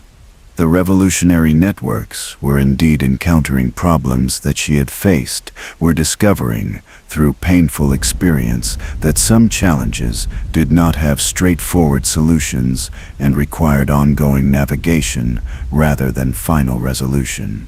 But Wukong also thought that the Phoenix Queen was projecting her own traumatic history onto the present in ways that prevented her from recognizing how current circumstances differed from her era, how the distributed approach was more resilient than her centralized teaching networks had been, how the integration of political and consciousness dimensions addressed some of the vulnerabilities that had doomed her earlier attempt. They had difficult conversations where neither convinced the other, but both gained more nuanced understanding of how past and present related to each other, how historical lessons needed to be interpreted carefully rather than applied mechanically, how both continuity and innovation were necessary for transformation that learned from previous struggles without being paralyzed by them. As these various threads wove together over decades of continued work, a picture began emerging of what the post-revolutionary cosmic order was becoming. It was not the clear triumph over heaven's authority that young Wukong had envisioned during his Havoc in Heaven phase. It was not the distributed egalitarian utopia that revolutionary rhetoric had sometimes promised. It was not the consciousness transcendence that spiritual practitioners might have hoped would make political concerns obsolete. It was instead a complex hybrid that incorporated elements from all these visions while fully embodying none of them. A pragmatic synthesis that worked tolerably well for many beings while remaining deeply unsatisfying to those who maintained pure commitments to specific principles. Heaven continued to exist, but with dramatically reduced authority, functioning more as resource hub and coordination center than as supreme government, maintaining traditions and accumulated knowledge that many beings found valuable, even as they rejected any obligation to subordinate themselves to celestial bureaucracy. The revolutionary networks had established themselves as legitimate alternative power centers, but had not achieved the thorough transformation of consciousness they had hoped for, had built institutions that were more egalitarian than what they replaced, but which developed their own hierarchies and exclusions that required constant vigilance to prevent from becoming oppressive. Consciousness evolution was accelerating among certain populations but remained inaccessible to many others, creating differentiation that was not yet rigid hierarchy but which contained obvious potential to develop into class systems, if not actively countered through political organizing, focused on ensuring that development opportunities remained available to everyone regardless of current status. Wukong looked at this messy, complicated reality and felt something approaching satisfaction, not because it was what he had wanted, but because it was genuinely better than what had existed before, and because it remained genuinely open to further transformation rather than being locked into patterns that would persist, regardless of what beings wanted or chose. The revolution had succeeded in the most important sense of creating conditions where continued evolution was possible, where beings had more freedom to experiment with different approaches to existence and organization, where no single authority could impose its vision as mandatory truth that everyone was required to accept. This was not the glorious victory that made compelling legends, but it was perhaps more meaningful precisely because it was more modest in its claims and more honest about its limitations. The stone on Flower Fruit Mountain remained, as it had always been, marked by the crack from which Wukong had emerged so many centuries ago, but otherwise unchanged by everything that had occurred since that birth. He visited it regularly now, finding in its patient endurance a quality he aspired to embody, the capacity to witness vast transformations without being swept away by enthusiasms or despairs that inevitably proved temporary when viewed across sufficient time. The stone had existed before him, and would exist after him, grounding his understanding in recognition that individual lives, even immortal ones, were small episodes within cosmic processes that exceeded any being's capacity to fully comprehend or control.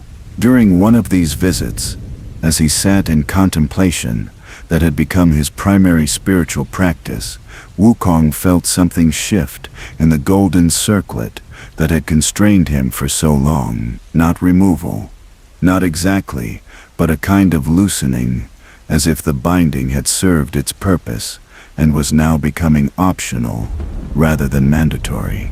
He realized that the circlet had always been primarily psychological rather than magical, that its power had derived less from the spell that activated it than from his own belief that he was constrained, and his willingness to accept that constraint as price for the freedom to pursue his work in other ways. The recognition did not make the circlet disappear, but it transformed his relationship to it from something imposed by external authority into something he maintained through his own choice, as reminder of the prices that liberation required and the constraints that made meaningful freedom possible. This was perhaps the final lesson of his journey from stone-born monkey to victorious fighting Buddha to revolutionary organizer to whatever he was becoming now. That liberation was not absence of constraint, but rather transformation of which constraints you accepted, and why, movement from imposed limitations that served others' interests to chosen commitments that expressed your own values and purposes. The circlet represented his choice to remain engaged with the messy reality of cosmic politics, rather than escaping into transcendent consciousness that might be personally liberating, but which would abandon responsibility for the collective struggles that his actions had helped initiate. As long as beings needed someone to mediate between competing factions and to remind revolutionaries of their founding principles, while also reminding traditionalists that change was both necessary and inevitable, he would maintain his presence and his work even though doing so required accepting limitations on his own freedom that he now had the power to dissolve if he chose to prioritize personal liberation over collective responsibility. The cosmos continued its vast indifferent motion, neither validating nor refuting the meanings that consciousness attributed to it. Within that indifferent vastness, beings continued their experiments with existence and organization, continued their struggles to create conditions where consciousness could flourish and develop, continued their navigation of tensions between competing values that could not be fully reconciled but which could perhaps be held in productive balance through ongoing attention and adjustment. And among those beings, one who had been born from stone, and who had challenged heaven, and who had learned through centuries of difficult experience that revolution was process rather than event, that liberation was direction rather than destination, that wisdom was knowing when to act and when to wait and when to accept, that some questions had no final answers but only continuing inquiry that would persist as long as consciousness itself endured. This was enough. Not perfect, not complete, never finished, but enough to justify continued effort. Enough to make meaning from existence, enough to offer hope that futures being born from present struggles might extend and deepen the transformation that countless beings across countless generations had contributed to through their choices and their sacrifices and their refusal to accept that things had to remain as they had always been. The revolution continued, would always continue because consciousness itself was revolutionary in its capacity to imagine otherwise and to work toward making those imaginations real, even when success was uncertain and costs were high and outcomes exceeded what anyone could predict or control. The stone offered no comment, made no judgment. It simply was, supporting without demanding, enduring without expectation, being the ground from which unprecedented consciousness had emerged, and would continue emerging in forms that would carry forward the work of liberation into futures that remained genuinely open, precisely because they were not determined by any past or controlled by any authority, but instead created through the distributed choices of beings, learning what it meant to be free, and what responsibilities came with that freedom, and how to build worlds worth inhabiting together, despite all the difficulties and differences and disagreements that made such building infinitely complex and endlessly necessary. The decades of relative stability that had allowed the revolutionary Enlightenment framework to take root began showing signs of strain as a new generation came of age with no direct memory of heaven's absolute authority or the struggles required to challenge it.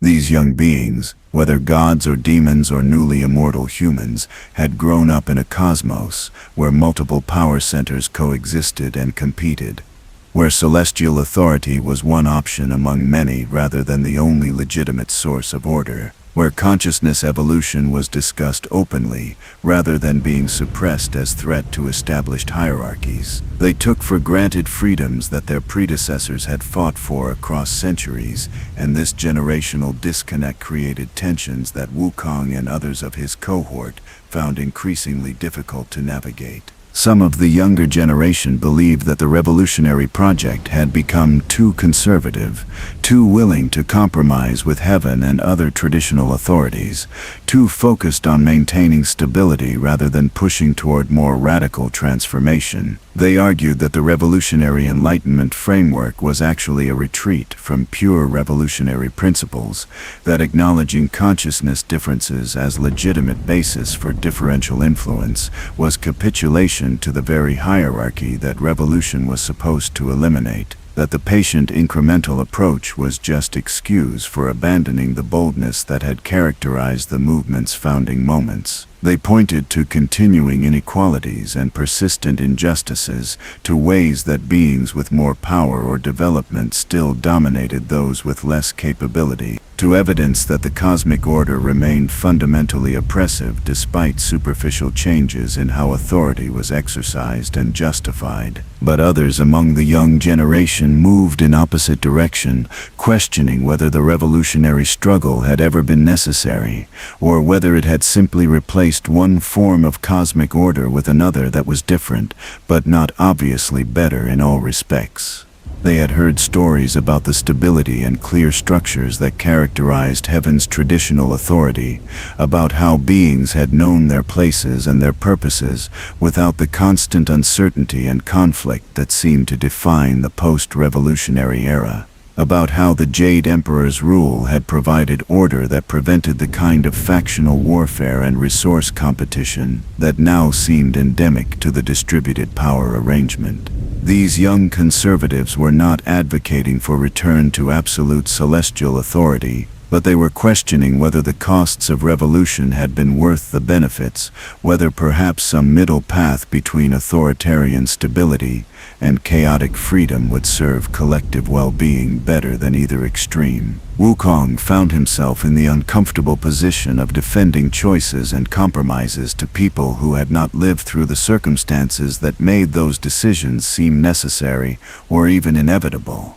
trying to communicate experiences that could not be adequately conveyed through words or explanations, attempting to pass on wisdom that perhaps could only be gained through direct encounter with the kinds of challenges that the younger generation had been fortunate enough to avoid.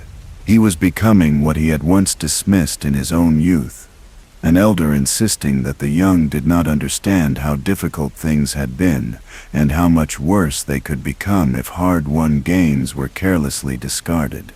The irony was not lost on him.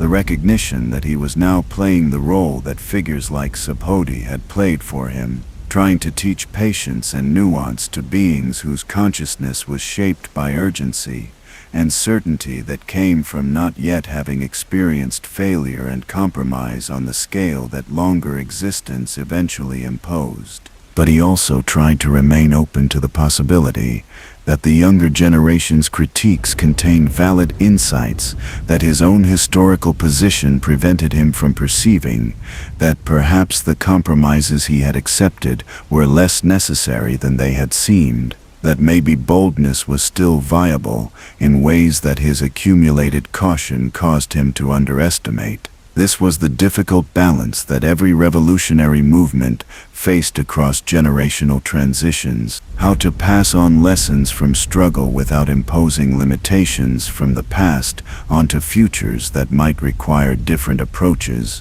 how to maintain continuity with founding principles while adapting to circumstances that founders could not have anticipated, how to honor the wisdom of experience while remaining receptive to innovation that experience might dismiss too quickly. The tensions came to a head when a coalition of young radicals, including both demons and newly immortal humans, and even a few renegade young gods, announced their intention to establish what they called the Free Territories, regions that would operate completely outside any connection to heaven or the established revolutionary networks. They argued that true liberation required complete break from all existing institutions, regardless of how those institutions framed themselves, that the revolutionary Enlightenment framework was just a sophisticated way of maintaining control while pretending to distribute power, that consciousness evolution as currently practiced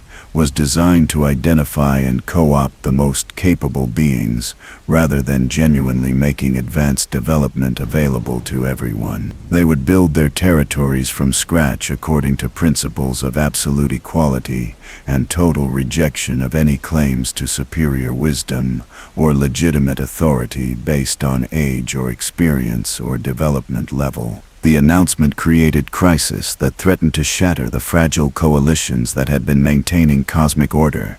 Conservative factions saw the Free Territories as confirmation of their fears that revolutionary principles would inevitably lead to chaos and fragmentation, as evidence that distributed power was inherently unstable and would collapse into warfare between competing factions without strong central authority to maintain order. Progressive factions were divided between those who supported the young radicals' right to experiment with more radical approaches and those who worried that the Free Territories would discredit the broader revolutionary project by demonstrating its most extreme and impractical tendencies. Heaven's officials saw opportunity to reassert relevance by positioning celestial bureaucracy as stabilizing force that could prevent complete dissolution of cosmic order. Wukong's initial reaction was to try mediating between the young radicals and the established factions, to find compromises that would allow experimentation without triggering broader conflicts. But the young radicals were not interested in compromise, argued that mediation itself was a tool of oppression that forced the powerless to accept less than they deserved, while protecting the comfortable positions of those who currently held influence. They pointed out that Wukong himself had not sought permission or compromise when he launched his Havoc in heaven, that he had acted boldly according to his principles without concern for whether established authorities approved, that his current advocacy for patience and negotiation represented betrayal of his own revolutionary history. The accusation stung because it contained an element of truth, because he had indeed become more cautious and more willing to accept incremental progress, because the young monkey who had stormed heaven would probably view his current self as exactly the kind of compromised revolutionary who talked about principles while accommodating injustice. But he also knew what the young radicals did not,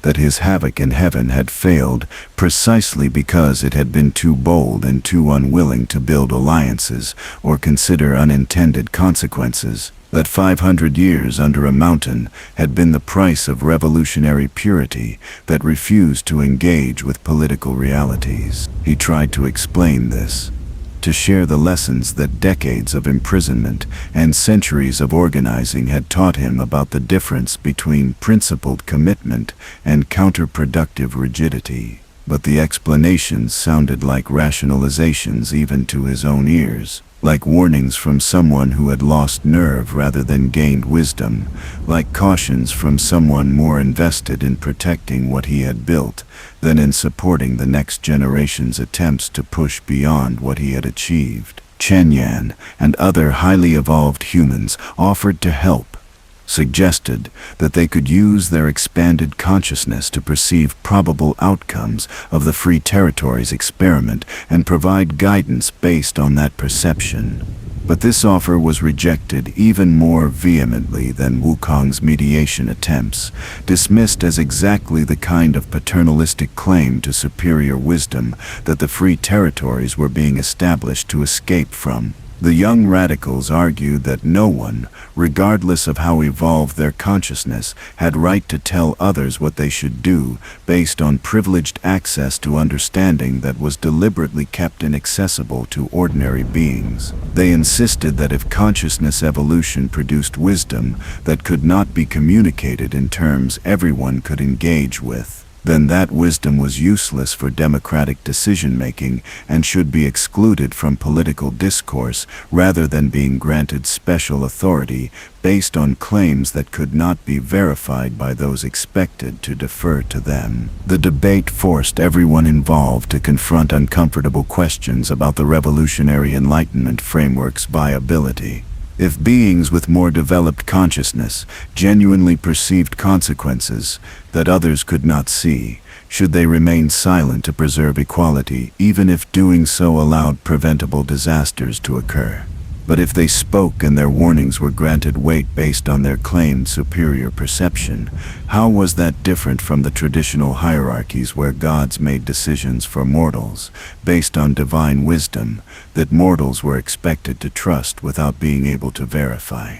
The framework had worked tolerably well when everyone involved had some baseline willingness to compromise and some respect for others' perspectives. But it was proving inadequate for situations where fundamental disagreements about legitimate authority and valid knowledge could not be resolved through dialogue or consensus building.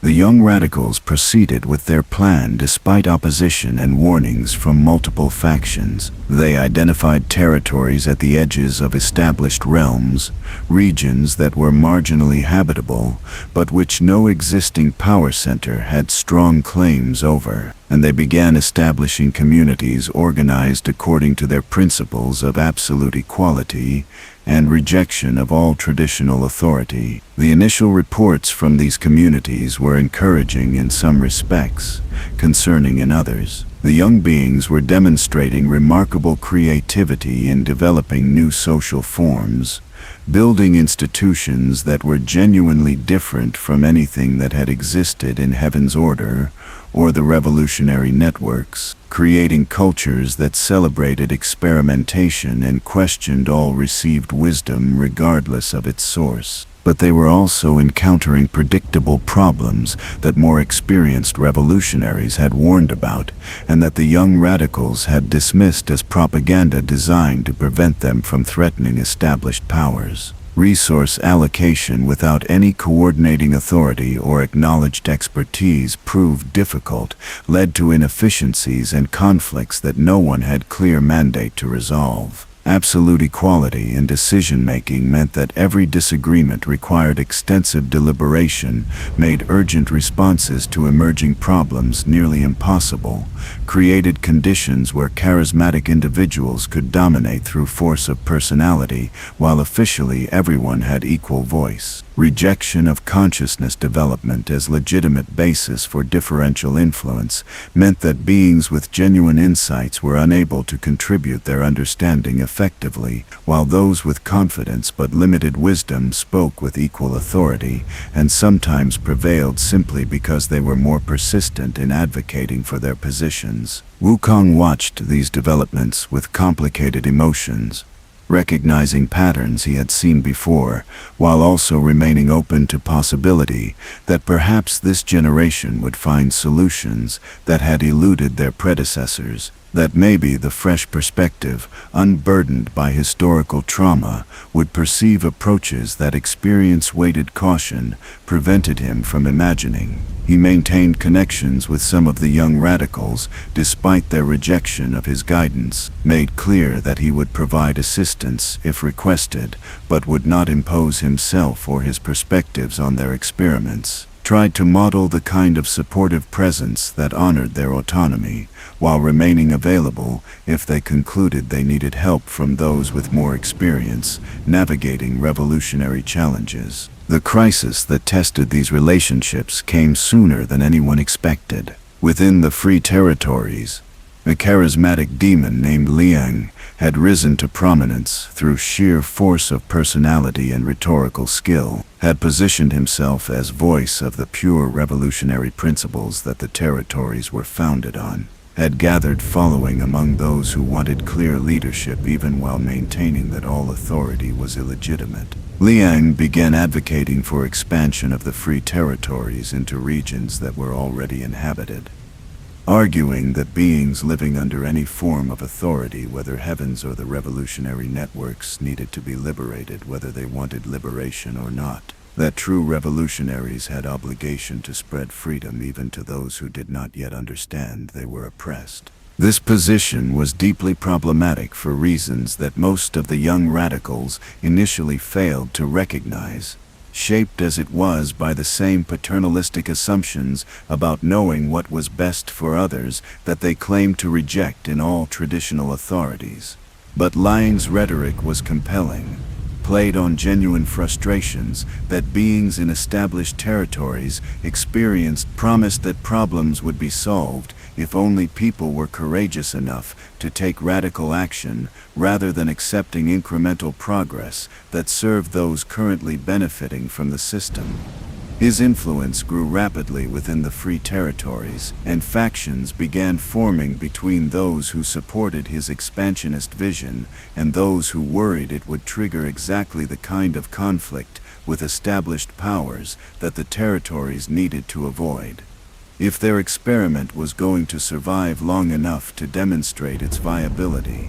The situation escalated when Liang led a group of his followers in raid on a territory governed under the revolutionary network's distributed enlightenment framework, claiming they were liberating beings who were suffering under subtle oppression disguised as wisdom-based collaboration. The raid resulted in violence when the inhabitants resisted what they experienced as invasion rather than liberation, led to casualties that shocked everyone involved because the post-revolutionary era had largely avoided the kind of direct military conflicts that had characterized earlier periods. Liang framed the resistance as proof that the revolutionary networks had become as oppressive as heaven had been, that beings had been so thoroughly indoctrinated into accepting hierarchy that they fought against their own liberation, that this demonstrated the necessity of using force to break people free from mental chains that prevented them from recognizing their oppression. This was the moment Wukong had been dreading, the point where revolutionary rhetoric disconnected from revolutionary reality and became justification for exactly the kind of authoritarian imposition that revolution was supposed to prevent. He had seen this pattern before in his study of cosmic history, knew how revolutionary movements could curdle into the very tyrannies they opposed when commitment to specific outcomes overrode commitment to the processes and principles that were supposed to distinguish revolutionary change from mere power transfer. Liang was essentially becoming a warlord who claimed revolutionary legitimacy for actions that violated every principle that made revolution meaningful rather than simply being another faction competing for dominance through force. The response to Liang's raid revealed the fault lines within and between all major factions. Some revolutionary networks wanted to respond with military force, to crush Liang's faction before it could inspire similar groups elsewhere and trigger broader conflicts. But others argued that using force would validate Liang's claims that the revolutionary networks had become just another authoritarian power structure, that responding to his violence with violence would prove him right, about the hypocrisy of revolutionary principles. Heaven's officials offered to intervene, suggested that celestial armies could restore order in ways that would allow revolutionary networks to maintain their claimed commitment to non-violent transformation. But accepting Heaven's military assistance would obviously undermine revolutionary independence and would hand enormous propaganda victory to those arguing that the revolution had failed and needed traditional authority to prevent chaos. The young radicals in the free territories were themselves deeply divided. Some recognized that Liang had betrayed the principles they were trying to embody, that his use of force to impose his vision was antithetical to the liberation they sought. But others defended him, argued that revolution by definition required breaking existing rules and norms, that criticism of his methods was coming primarily from those invested in the status quo that he was challenging, that perfect adherence to principles was impossible in messy reality, and that judging him for tactical choices without understanding the constraints he operated under was itself a form of oppression by those with luxury of not having to make difficult decisions. Wukong decided that the situation required him to intervene directly, despite his previous commitment to let the younger generation navigate their own challenges. He traveled to the free territories and requested meeting with Liang, not to fight or to issue ultimatums, but to attempt the kind of deep dialogue that he had learned was sometimes possible, even with those whose positions seemed completely opposed to his own. Liang agreed to the meeting with apparent confidence that he could defend his actions, and perhaps even recruit the legendary Monkey King to his cause, seeing Wukong's revolutionary history as validation for his own militant approach, rather than as warning about where that path led. Their conversation lasted for 3 days, and ranged across questions about revolution and authority, and violence and liberation that had occupied Wukong's attention for centuries. He did not lecture or condemn, but instead asked questions, probed the assumptions underlying Liang's positions, shared his own experiences with both bold action and patient organizing, and the lessons he had learned about which approaches produced which kinds of outcomes. He acknowledged the validity of Liang's frustrations with how slowly change was occurring, with how many compromises had been made, with how the revolutionary Enlightenment framework sometimes seemed to privilege those with more development while claiming to honor equality. But he also challenged Liang to consider whether his own actions were actually serving the liberation he claimed to pursue, or whether they were instead satisfying his own need to feel powerful and significant through dramatic gestures that would ultimately harm more beings than they helped.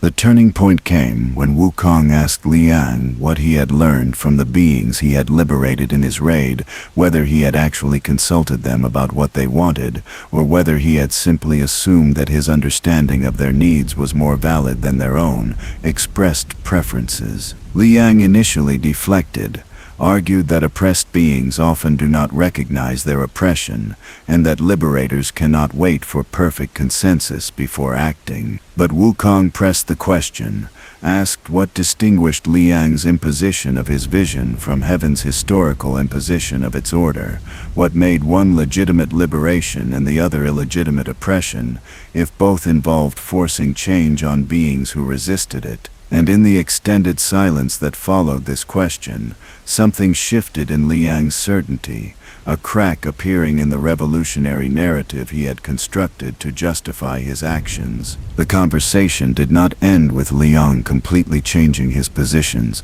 or abandoning his movement. That would have been unrealistic, and would have itself been a troubling sign that he was too easily swayed by rhetoric, rather than maintaining commitment to principles he had thought through carefully. But it ended with Liang agreeing to genuine dialogue with those he had raided, to actually listen to their perspectives and experiences, rather than assuming he knew what they needed better than they did, to consider whether his methods were serving his stated goals, or were instead becoming obstacles to the very liberation he sought. This was not resolution, but it was opening space where transformation might occur through engagement, rather than through either submission or continued escalation of conflict. Wukong left the Free Territories, exhausted but cautiously hopeful, aware that Liang might ultimately reject the reflections their conversation had initiated, but also recognizing that seeds of doubt had been planted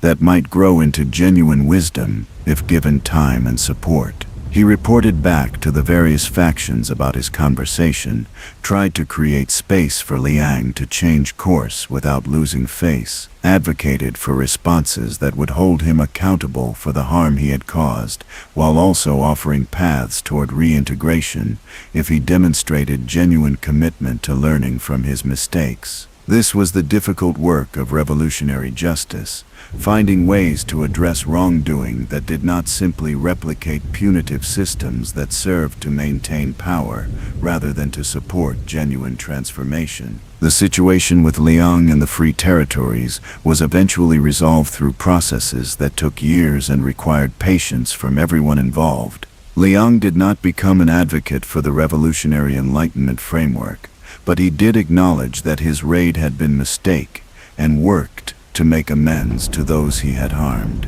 The Free Territories continued their experiments with more radical approaches to organizing, but they developed more sophisticated understanding of when boldness served liberation and when it crossed into the kind of imposition that betrayed revolutionary principles, regardless of how it was justified. The established revolutionary networks learned that they needed to remain more open to innovation from younger generations, even when that innovation made them uncomfortable, that the frameworks they had developed were valuable, but were not final solutions that should be defended against all alternatives. Most significantly, the crisis forced everyone involved to recognize that revolution was not something that had been completed in the past, and now just needed maintenance, but was instead an ongoing process that each generation would need to engage with in its own way, addressing challenges that predecessors had not faced, and developing solutions that would in turn need to be questioned and evolved by those who came after.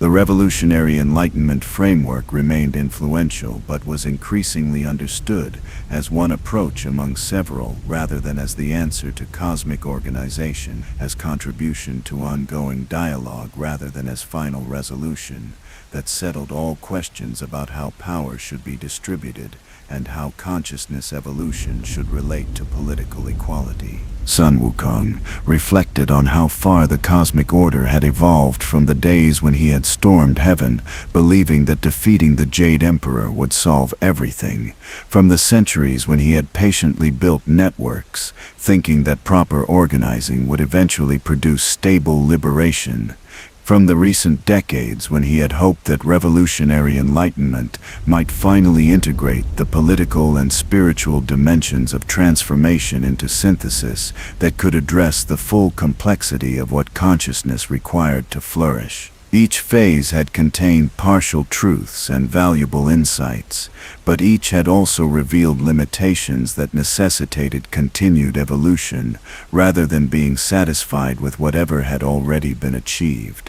The stone on Flower Fruit Mountain remained his touchstone through all these transformations, the one constant in existence that had been characterized primarily by change and uncertainty, and the constant need to adapt to circumstances that no one could fully predict or control. He sat with the stone and contemplated the journey from his birth through all the struggles and compromises and partial victories that had followed, recognized that he was old now in ways that went beyond mere accumulation of years, that he had lived long enough to see patterns repeat, and to understand that some problems did not have solutions, but only ongoing navigation that would require attention from as long as consciousness existed.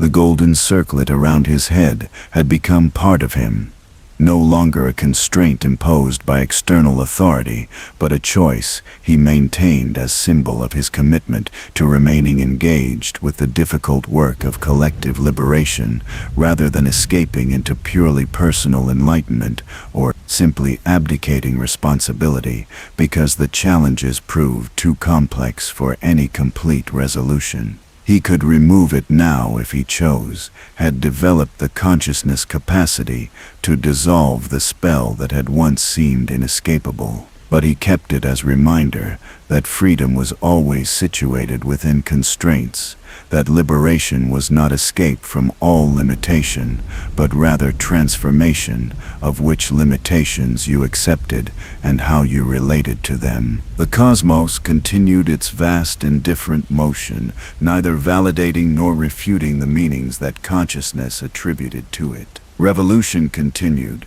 would always continue, because consciousness itself was revolutionary in its capacity to question and imagine and work toward futures that did not yet exist. The particular forms that revolution took would change across generations. The specific challenges would evolve as previous struggles achieved partial success and created new situations requiring new responses. But the underlying work of creating conditions where consciousness could develop and flourish and organize itself according to principles that honored both individual autonomy and collective well-being would persist as long as beings existed who cared enough to continue it.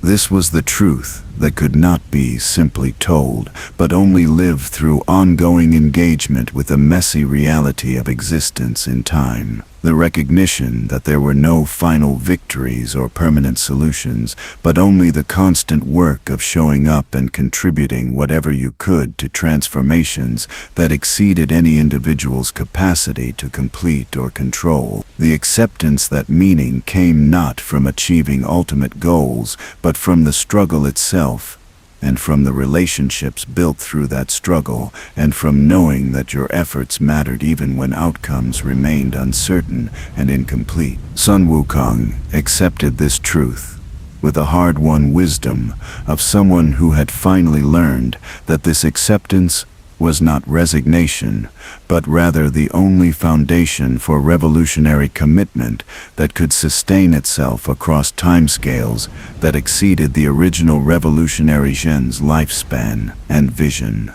The work continued, would always continue, requiring contributions from beings not yet born, who would face challenges not yet imaginable, and who would develop responses that would in turn need evolution from their successors. And knowing this, accepting this, he continued his own contribution for as long as he could, remaining present to the struggles of the present, while maintaining faith that the future would be shaped by beings whose choices he could influence but not determine, whose liberation he could support but not accomplish for them, whose revolution would be their own, even as it built on foundations that countless previous generations had contributed to through their struggles and sacrifices and refusals to accept that things had to remain as they had always been. The stone offered no comment, made no judgment, simply was. And that was enough. The years became decades, became centuries, time flowing with a strange elasticity that immortal consciousness experienced, where individual moments could stretch into eternities of perception, while vast epochs collapsed into brief episodes in the ongoing narrative of cosmic transformation. Found himself increasingly occupying a role he had never sought, but which seemed to have emerged organically from the accumulated choices of his existence, not leader or authority figure, but something more like living bridge between eras and factions and ways of understanding what liberation meant and how it could be pursued. Beings from across the spectrum of cosmic society sought him out not to receive answers or directions, but to test their own thinking against someone who had witnessed enough transformations to recognize patterns while remaining open to the possibility that this time might genuinely be different. The free territories that had begun in crisis evolved into something more complex and more interesting than either their founders or their critics had anticipated. Some of the communities failed exactly as traditional authorities had predicted, collapsing into factional conflicts or resource crises that could not be resolved without the coordinating structures they had rejected on principle. But others developed genuinely novel approaches to organization that solved problems in ways neither heaven's hierarchy nor the revolutionary networks distributed enlightenment had managed, creating cultures that were simultaneously more chaotic and more resilient than anything that had come before, demonstrating that there was no single correct way to organize conscious beings, but rather multiplicities of viable approaches, each with different strengths and limitations. The young radicals who had founded these territories were themselves aging into middle experience, developing the kind of nuanced understanding that came from years of navigating the gap between revolutionary ideals and practical realities. Some became bitter, felt that they had failed because their communities had not achieved the pure liberation they had envisioned, interpreting necessary compromises as betrayals of founding principles. But others matured into what might be called revolutionary wisdom, maintaining commitment to transformation, while accepting that change was always partial and always generated new challenges that required ongoing attention, rather than being solved once and then maintained through adherence to correct principles. Liang, the charismatic demon whose raid had precipitated crisis, was among those who matured rather than curdling into bitterness or rigidity. His dialogue with Wukong had initiated transformation that continued across decades, as he grappled with questions about authority and liberation that did not have simple answers, but which required constant navigation. He had become something like Wukong's informal student, though neither used that terminology because it would have implied hierarchy that both were trying to move beyond, engaging in ongoing conversation about how to pursue liberation without becoming oppressor, how to honor both individual autonomy and collective responsibility, how to maintain revolutionary commitment, while accepting that perfection was neither achievable nor perhaps even desirable, since it would remove the creative tension that drove continued evolution. Chen Yan and her fellow consciousness explorers had continued their development into territories that were becoming increasingly difficult to communicate about with those who had not undergone similar transformations. Some of them had essentially transcended individual identity in any conventional sense, had dissolved into patterns of awareness that existed across multiple beings and dimensions simultaneously, maintained continuity of consciousness without being located in any particular body or perspective. They reported experiences of time that was not linear, of causality that flowed in multiple directions simultaneously, of understanding that exceeded what language structured by subject-object divisions could express. These were not abstractions, but lived realities that shaped how they perceived and interacted with the cosmos, though the practical implications remained ambiguous and contested. The question of how to integrate these highly evolved beings into cosmic governance structures that were designed for more conventional consciousness remained unresolved, and perhaps unresolvable in any final sense. They participated when they chose to, and when their participation seemed likely to be useful, offered perspectives that sometimes proved valuable and sometimes seemed detached from practical concerns that shaped most beings' lives, accepted that their role was inherently marginal because consciousness that had moved so far beyond ordinary awareness could not be fully integrated into institutions designed around assumptions they had transcended. This created something like a gentle aristocracy of the enlightened, not claiming authority but nonetheless exercising influence through wisdom that others could not fully access or verify, but which many chose to trust based on demonstrated insight and benevolent intention. Heaven itself had been transformed almost beyond recognition from the authoritarian bureaucracy that Wukong had rebelled against so many centuries ago.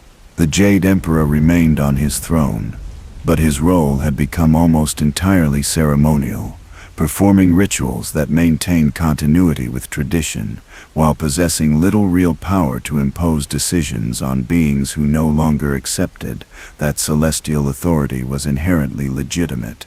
The celestial bureaucracy had evolved into something more like a service organization, offering expertise and resources to communities that requested assistance, but no longer claiming universal jurisdiction or the right to govern without consent.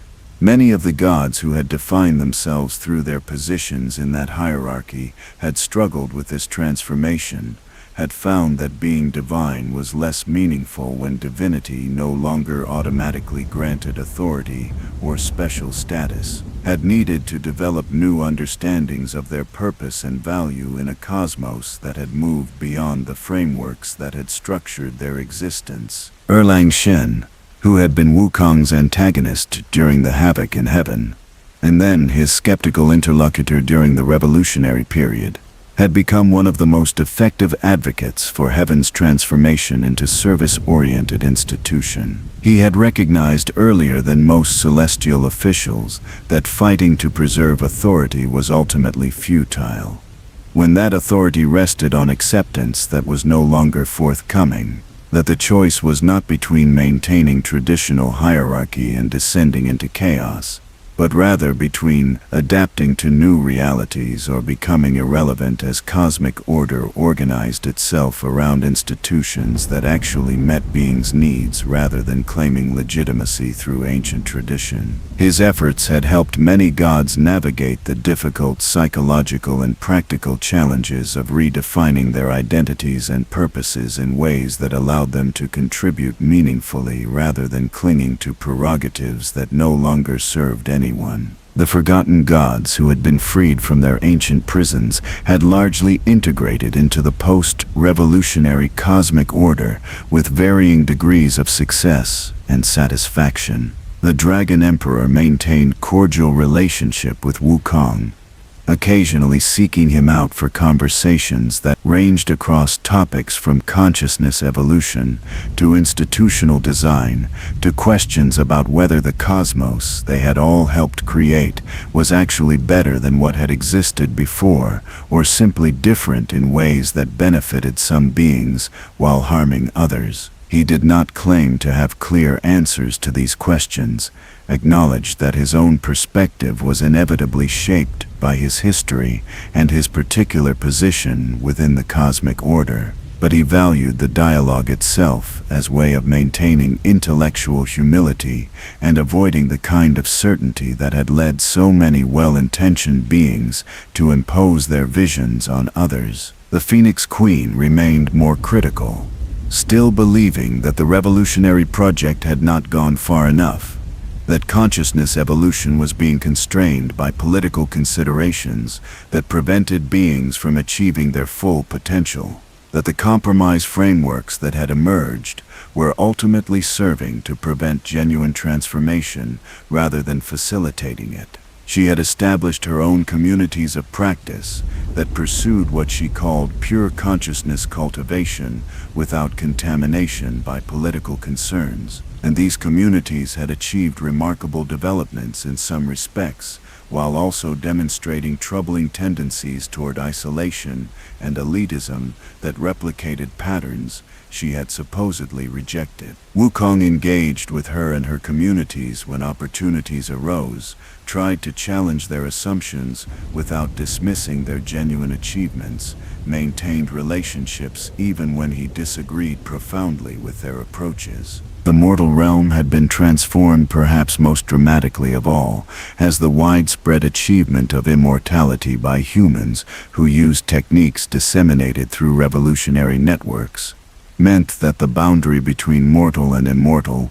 had essentially dissolved. Humans who chose to pursue extended life could do so without requiring approval from heaven or subordination to any external authority, while those who preferred to maintain natural lifespans could make that choice without being treated as inferior to those who opted for immortality. This had created new forms of diversity within human populations, as communities developed different cultures around relationship to time and development, and the question of how much change an individual consciousness should undergo across extended existence. Some human communities were characterized by rapid turnover, as beings chose to live for a few centuries and then willingly dissolve their consciousness back into the undifferentiated potential from which all awareness emerged. Valuing the intensity and focus that came from knowing their time was limited rather than extended indefinitely.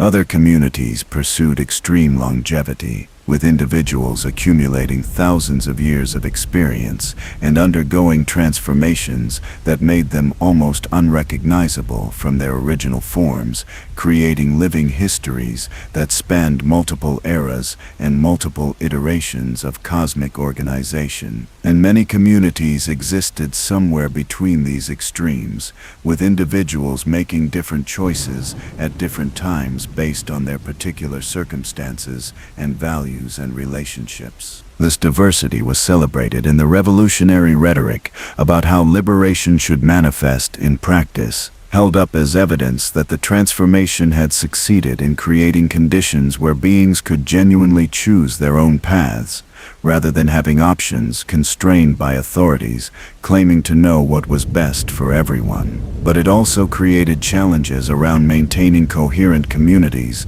and shared purposes when beings were operating on radically different timescales and undergoing transformations at vastly different rates, when what seemed urgent to those living on mortal timeframes barely registered for those who measured their existence in millennia, when what appeared as wisdom to long-lived beings seemed like disconnected abstraction to those embedded in immediate material concerns. Wukong felt the weight of his own accumulated years more acutely as these dynamics became more pronounced. He had lived long enough to see multiple generations rise and contribute and pass into whatever came after individual existence, had accumulated enough experience that his perspective was valuable, but also potentially distorting, because it was shaped by eras that most beings had never known and could barely imagine. He was becoming history, even while remaining present, embodying past struggles that younger beings learned about through stories,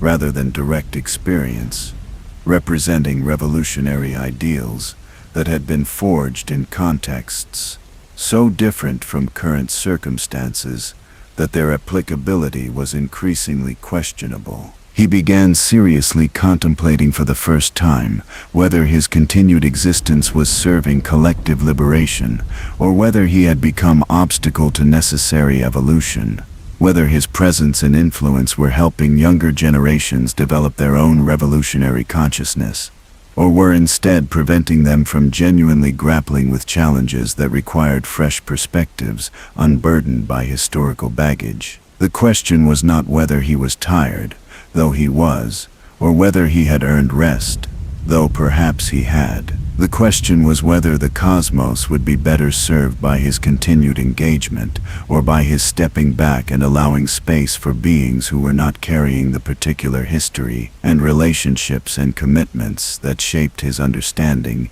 and constrained his capacity to imagine truly novel approaches. He discussed these questions with Chen Yan and others who had achieved levels of consciousness that allowed them to perceive patterns he could not fully access. They offered perspectives that were characteristically both profound and practically ambiguous, suggesting that the question itself was framed in ways that assumed individual impact mattered more than it probably did. That cosmic transformation occurred through distributed processes that no single being's presence or absence could fundamentally alter, that he should make whatever choice felt most aligned with his own development, rather than trying to calculate optimal outcome for collective liberation, since such calculation was beyond anyone's capacity to perform accurately. But they also acknowledged that symbols mattered, that beings like Wukong, who embodied particular historical struggles and revolutionary ideals, played roles that exceeded their individual contributions, that his continued presence, or his voluntary dissolution, would send messages that would influence how others understood the revolutionary project and their own relationships to it. If he continued, he would be affirming that revolutionary commitment persisted across vast timescales, and that elders had valuable perspectives to contribute, even in circumstances radically different from those that shaped their original struggles. If he chose dissolution, he would be demonstrating that liberation included freedom from continued existence, that revolutionary consciousness did not cling to individual identity, but recognized that contributing to transformation might sometimes mean making space for new beings unburdened by historical constraints that inevitably shaped those who had lived through multiple eras. Neither choice was clearly superior. Both had implications that extended beyond his personal preference. Both would shape how the cosmic order continued evolving in ways he could influence but not control. This was perhaps the ultimate lesson of his long existence, that even the most significant choices were ultimately ambiguous in their consequences, that acting according to your best understanding while accepting that outcomes would exceed and deviate from your intentions was the only viable approach when dealing with complexity that no consciousness could fully comprehend. Wukong made his decision during one of his visits to Flower Fruit Mountain, sitting with the stone that had birthed him so many eons ago, feeling the patient endurance that characterized matter that existed without the burden of consciousness and the constant need to decide and act and evaluate whether your choices were serving purposes you could never fully articulate or achieve. He would continue for now, but he would also begin preparing for his eventual dissolution, training younger beings to take on the bridging roles he had occupied, ensuring that the networks and relationships he had maintained would persist beyond his presence, accepting that there would come a time when his contribution to cosmic transformation would be better served by his absence than by his continued engagement. This was not resignation or defeat, but rather recognition that everything consciousness created was temporary, that individuals and institutions, and even entire cosmic orders, were ephemeral patterns within processes that exceeded any particular manifestation, that participating in transformation meant accepting your own impermanence as part of the beauty rather than as tragedy to be mourned. The revolution would continue after him, as it had begun before him, would be carried forward by beings who would interpret its principles and adapt its practices in ways that would probably horrify some of his contemporaries, but which would also extend and deepen the work in directions that his own historical constraints prevented him from fully imagining. He began the process of transition deliberately, but without urgency, allowing it to unfold over decades rather than trying to compress it into dramatic gesture that would draw attention to himself rather than to the work that needed to continue. He identified younger beings across different factions who showed capacity for the kind of bridging work that had characterized his recent centuries, created opportunities for them to develop relationships with each other and with the various communities that would need coordination and mediation as cosmic transformation continued. He shared what wisdom he had accumulated, but he was careful not to present it as definitive truth that should guide all future choices, framing it instead as one perspective shaped by particular experiences that might or might not be relevant to circumstances that younger generations would face.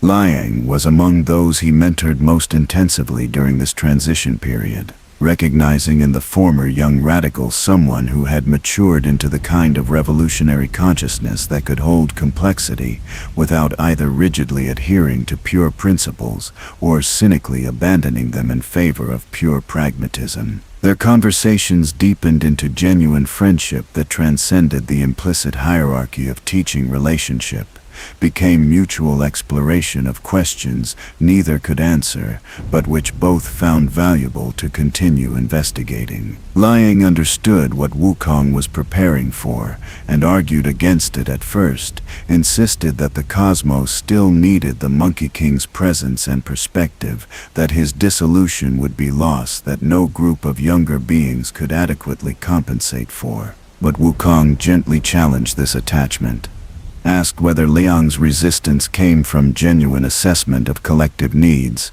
or from personal fear of losing relationship that had become important to him, whether believing that certain individuals were irreplaceable was actually subtle form of hierarchy that undermined revolutionary commitment to recognizing that all consciousness participated in transformation, and that no being was so special that the work could not continue without them. The conversation was difficult for both of them, forced Liang to confront his own dependencies and assumptions, while requiring Wukong to maintain his conviction in the face of genuine affection from someone whose development he had supported and whose ongoing work he deeply valued. Chen Yan was more accepting of his choice, recognized it as natural progression for consciousness that had maintained coherent individual identity across longer time span than most beings achieved or even attempted.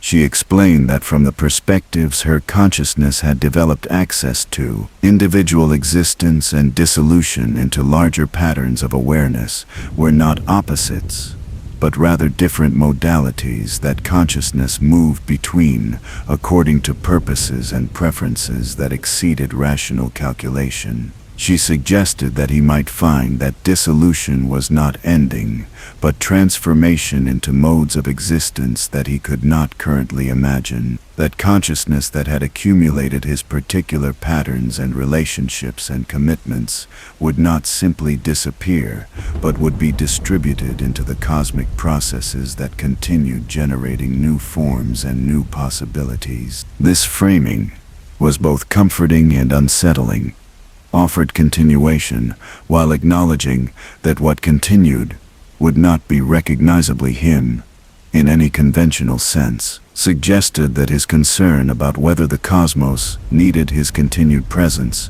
was itself based on assumptions about identity and causality, that his own dissolution might reveal as limited. He did not know if Chen Yan's perspective was accurate, or was itself speculation, shaped by consciousness that had evolved beyond normal epistemological constraints, but he appreciated that she was offering framework for understanding his choice that honored both the significance of what he had been and the possibility that transformation into something else was valuable rather than simply being loss. The Jade Emperor requested audience as word spread that Wukong was preparing for voluntary dissolution.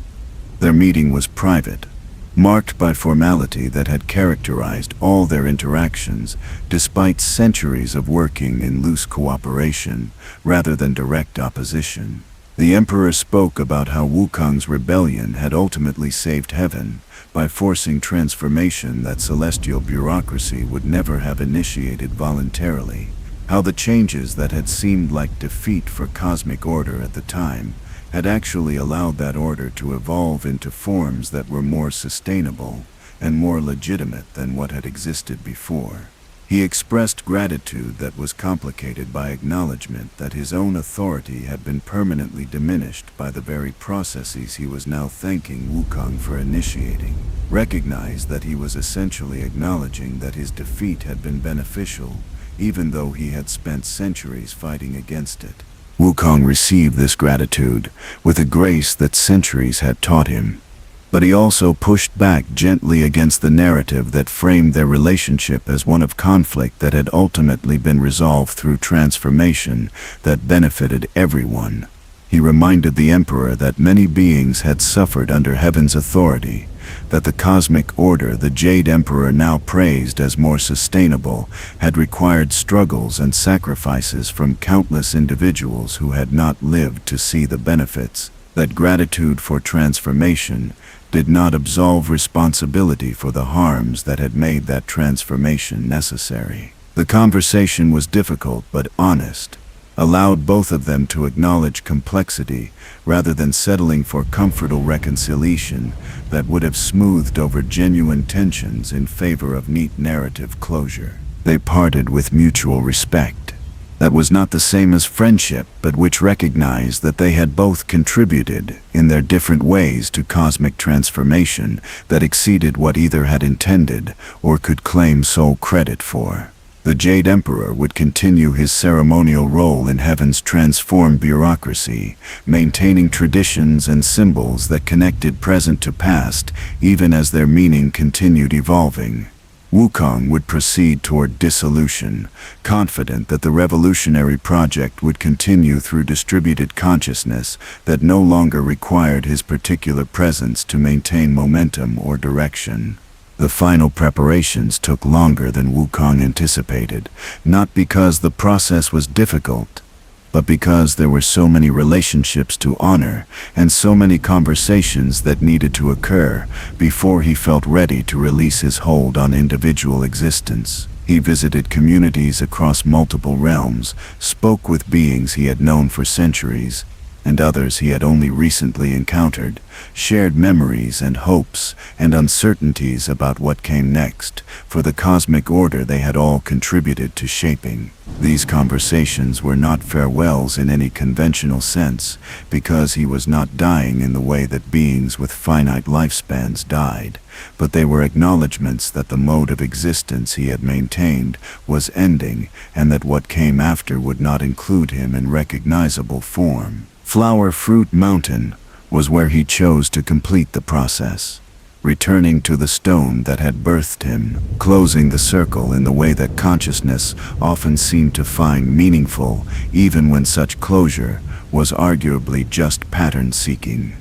By minds that wanted narrative coherence in processes that might not actually possess any inherent structure. The stone was unchanged, patient and enduring, bearing marks from the crack that had released him, but otherwise unaffected by everything that had occurred since that beginning. Wukong placed his hand on the stone's surface and felt the solidity that existed without the burden of awareness, matter simply being what it was without needing to understand or decide or transform itself or anything else. He had invited no one to witness this final transformation, but Chen Yan appeared anyway. Her consciousness having perceived that this was the moment, regardless of physical distance or conventional communication, she sat with him in silence that was comfortable rather than awkward, presence that did not demand conversation or resolution, but simply accompanied him toward the threshold he was preparing to cross. Eventually she spoke, offering observation that was characteristically both profound and deliberately understated, suggesting that what he was doing was perhaps no more significant than any other choice, any being made in any moment, that consciousness dissolved and reformed constantly at scales that made his particular dissolution neither tragedy nor triumph, but simply one more iteration of the endless cycling that characterized existence. But she also acknowledged that symbols mattered to beings who experience themselves as individuals with particular histories and relationships, that his choice to voluntarily release identity after maintaining it across so many eons was meaningful regardless of how enlightened perspective might contextualize it, that those who had known him and worked with him and learned from him would experience his dissolution as loss, even while understanding that loss was not the complete truth. She thanked him for his contribution to transformations that had made her own consciousness evolution possible, for creating conditions where beings like her could explore possibilities that would have been suppressed under heaven's traditional authority, for demonstrating that revolution was not just about political struggle but also about the patient work of building alternatives and relationships and understandings that could sustain transformation across timescales that exceeded any individual's lifespan. Wukong received her gratitude and offered his own appreciation for how beings like her had taken possibilities he had helped create and extended them into territories he could not have imagined, for showing that consciousness evolution was real, rather than being just abstract spiritual concept, for embodying forms of existence that suggested futures were genuinely open, rather than being predetermined by past patterns or by any authority claiming to know what consciousness should become. They sat together as the sun set over Flower Fruit Mountain, watching light fade and stars emerge in patterns that had been old when Wukong was young, and would continue long after his particular patterns of awareness had dissolved back into the potential from which all consciousness emerged. When the moment came, it was neither dramatic nor particularly peaceful, but simply a transition, as natural as breathing, as inevitable as any other change that consciousness underwent across its existence. Wukong felt himself expanding beyond the boundaries that had defined him as individual, felt his awareness diffusing into the larger patterns that had always been present, but which individual consciousness had obscured through its focus on particular perspective and particular identity. There was no pain, no fear, no sense of loss, only release into something that was not oblivion, because consciousness did not end, but rather transformed into modes of existence that had no clear boundaries between self and other, between individual and collective, between being and becoming. The golden circlet that had constrained him for so many centuries dissolved along with the form it had been attached to, its purpose complete.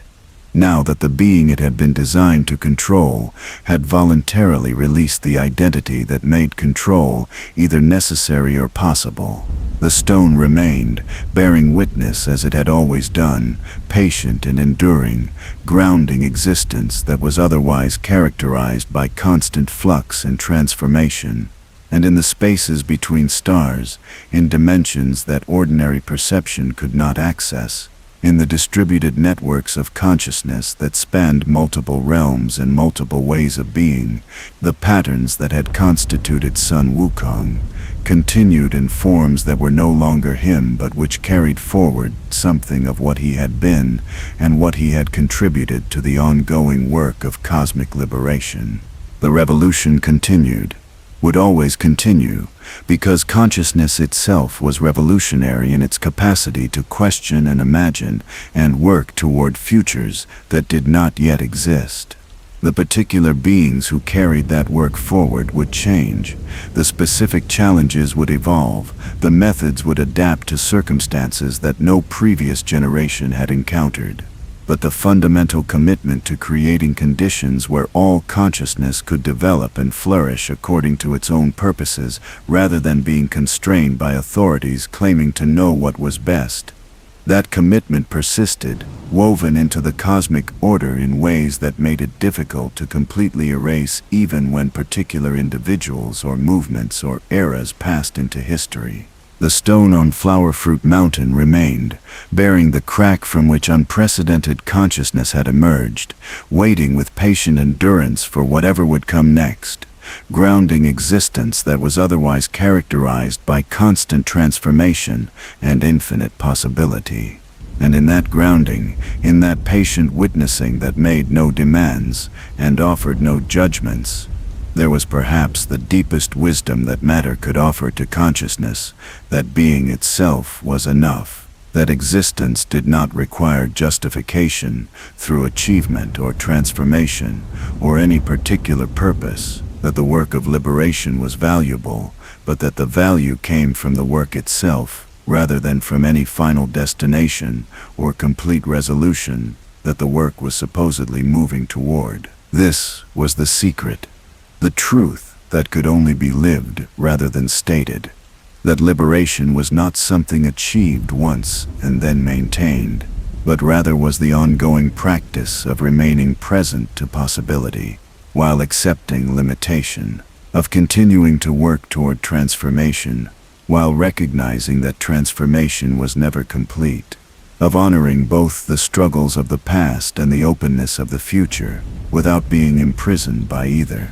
Sun Wukong had learned this truth slowly and painfully across existence that had spanned more than he could fully remember, and in his dissolution he passed it forward, not as teaching that could be transmitted through words, but as living reality woven into the cosmic order, through choices and relationships and transformations that had exceeded what any individual could accomplish alone, but which no collective could achieve without individuals willing to contribute their particular capacities and perspectives to work that was always larger than any participant. The cosmos continued its vast and incomprehensible motion, neither validating nor refuting the meanings that consciousness attributed to it, simply being what it was, while allowing consciousness to create whatever purposes and values and aspirations could be sustained through collective commitment and individual choice. And within that indifferent vastness, the revolution that had begun before Sun Wukong,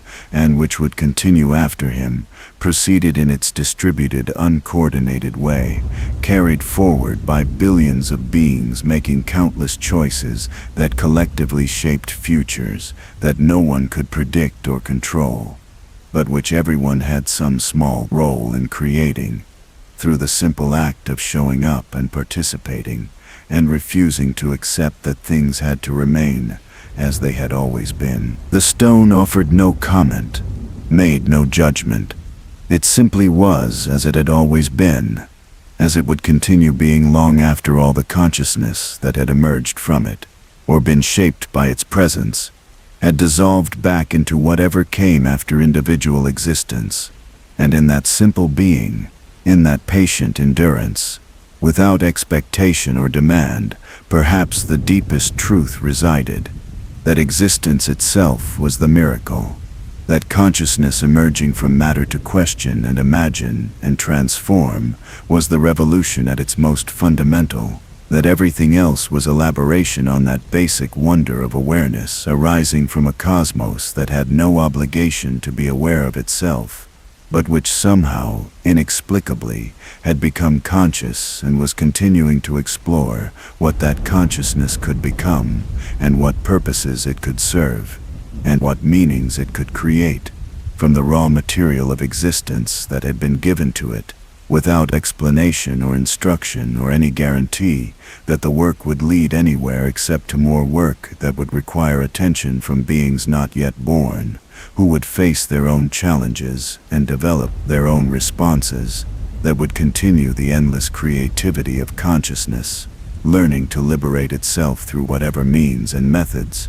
proved capable of expanding what was possible. This was enough. This was everything. This was the revolution at its deepest level, the transformation that made all other transformations possible, the liberation that was never complete, but which was always available to any consciousness, willing to engage with the work and the relationships, and the ongoing creativity that characterized existence at its most vital and most meaningful. The stone bore witness, silent and patient. The cosmos continued its motion, vast and indifferent, and consciousness, in all its forms and all its struggles, and all its provisional victories and inevitable setbacks, continued exploring what it meant to be aware, and how that awareness could be organized to create conditions where all beings could flourish, according to their own understanding of what flourishing meant. The end, and also the beginning, as endings always were when properly understood, as consciousness that released attachment to particular outcomes, was free to discover.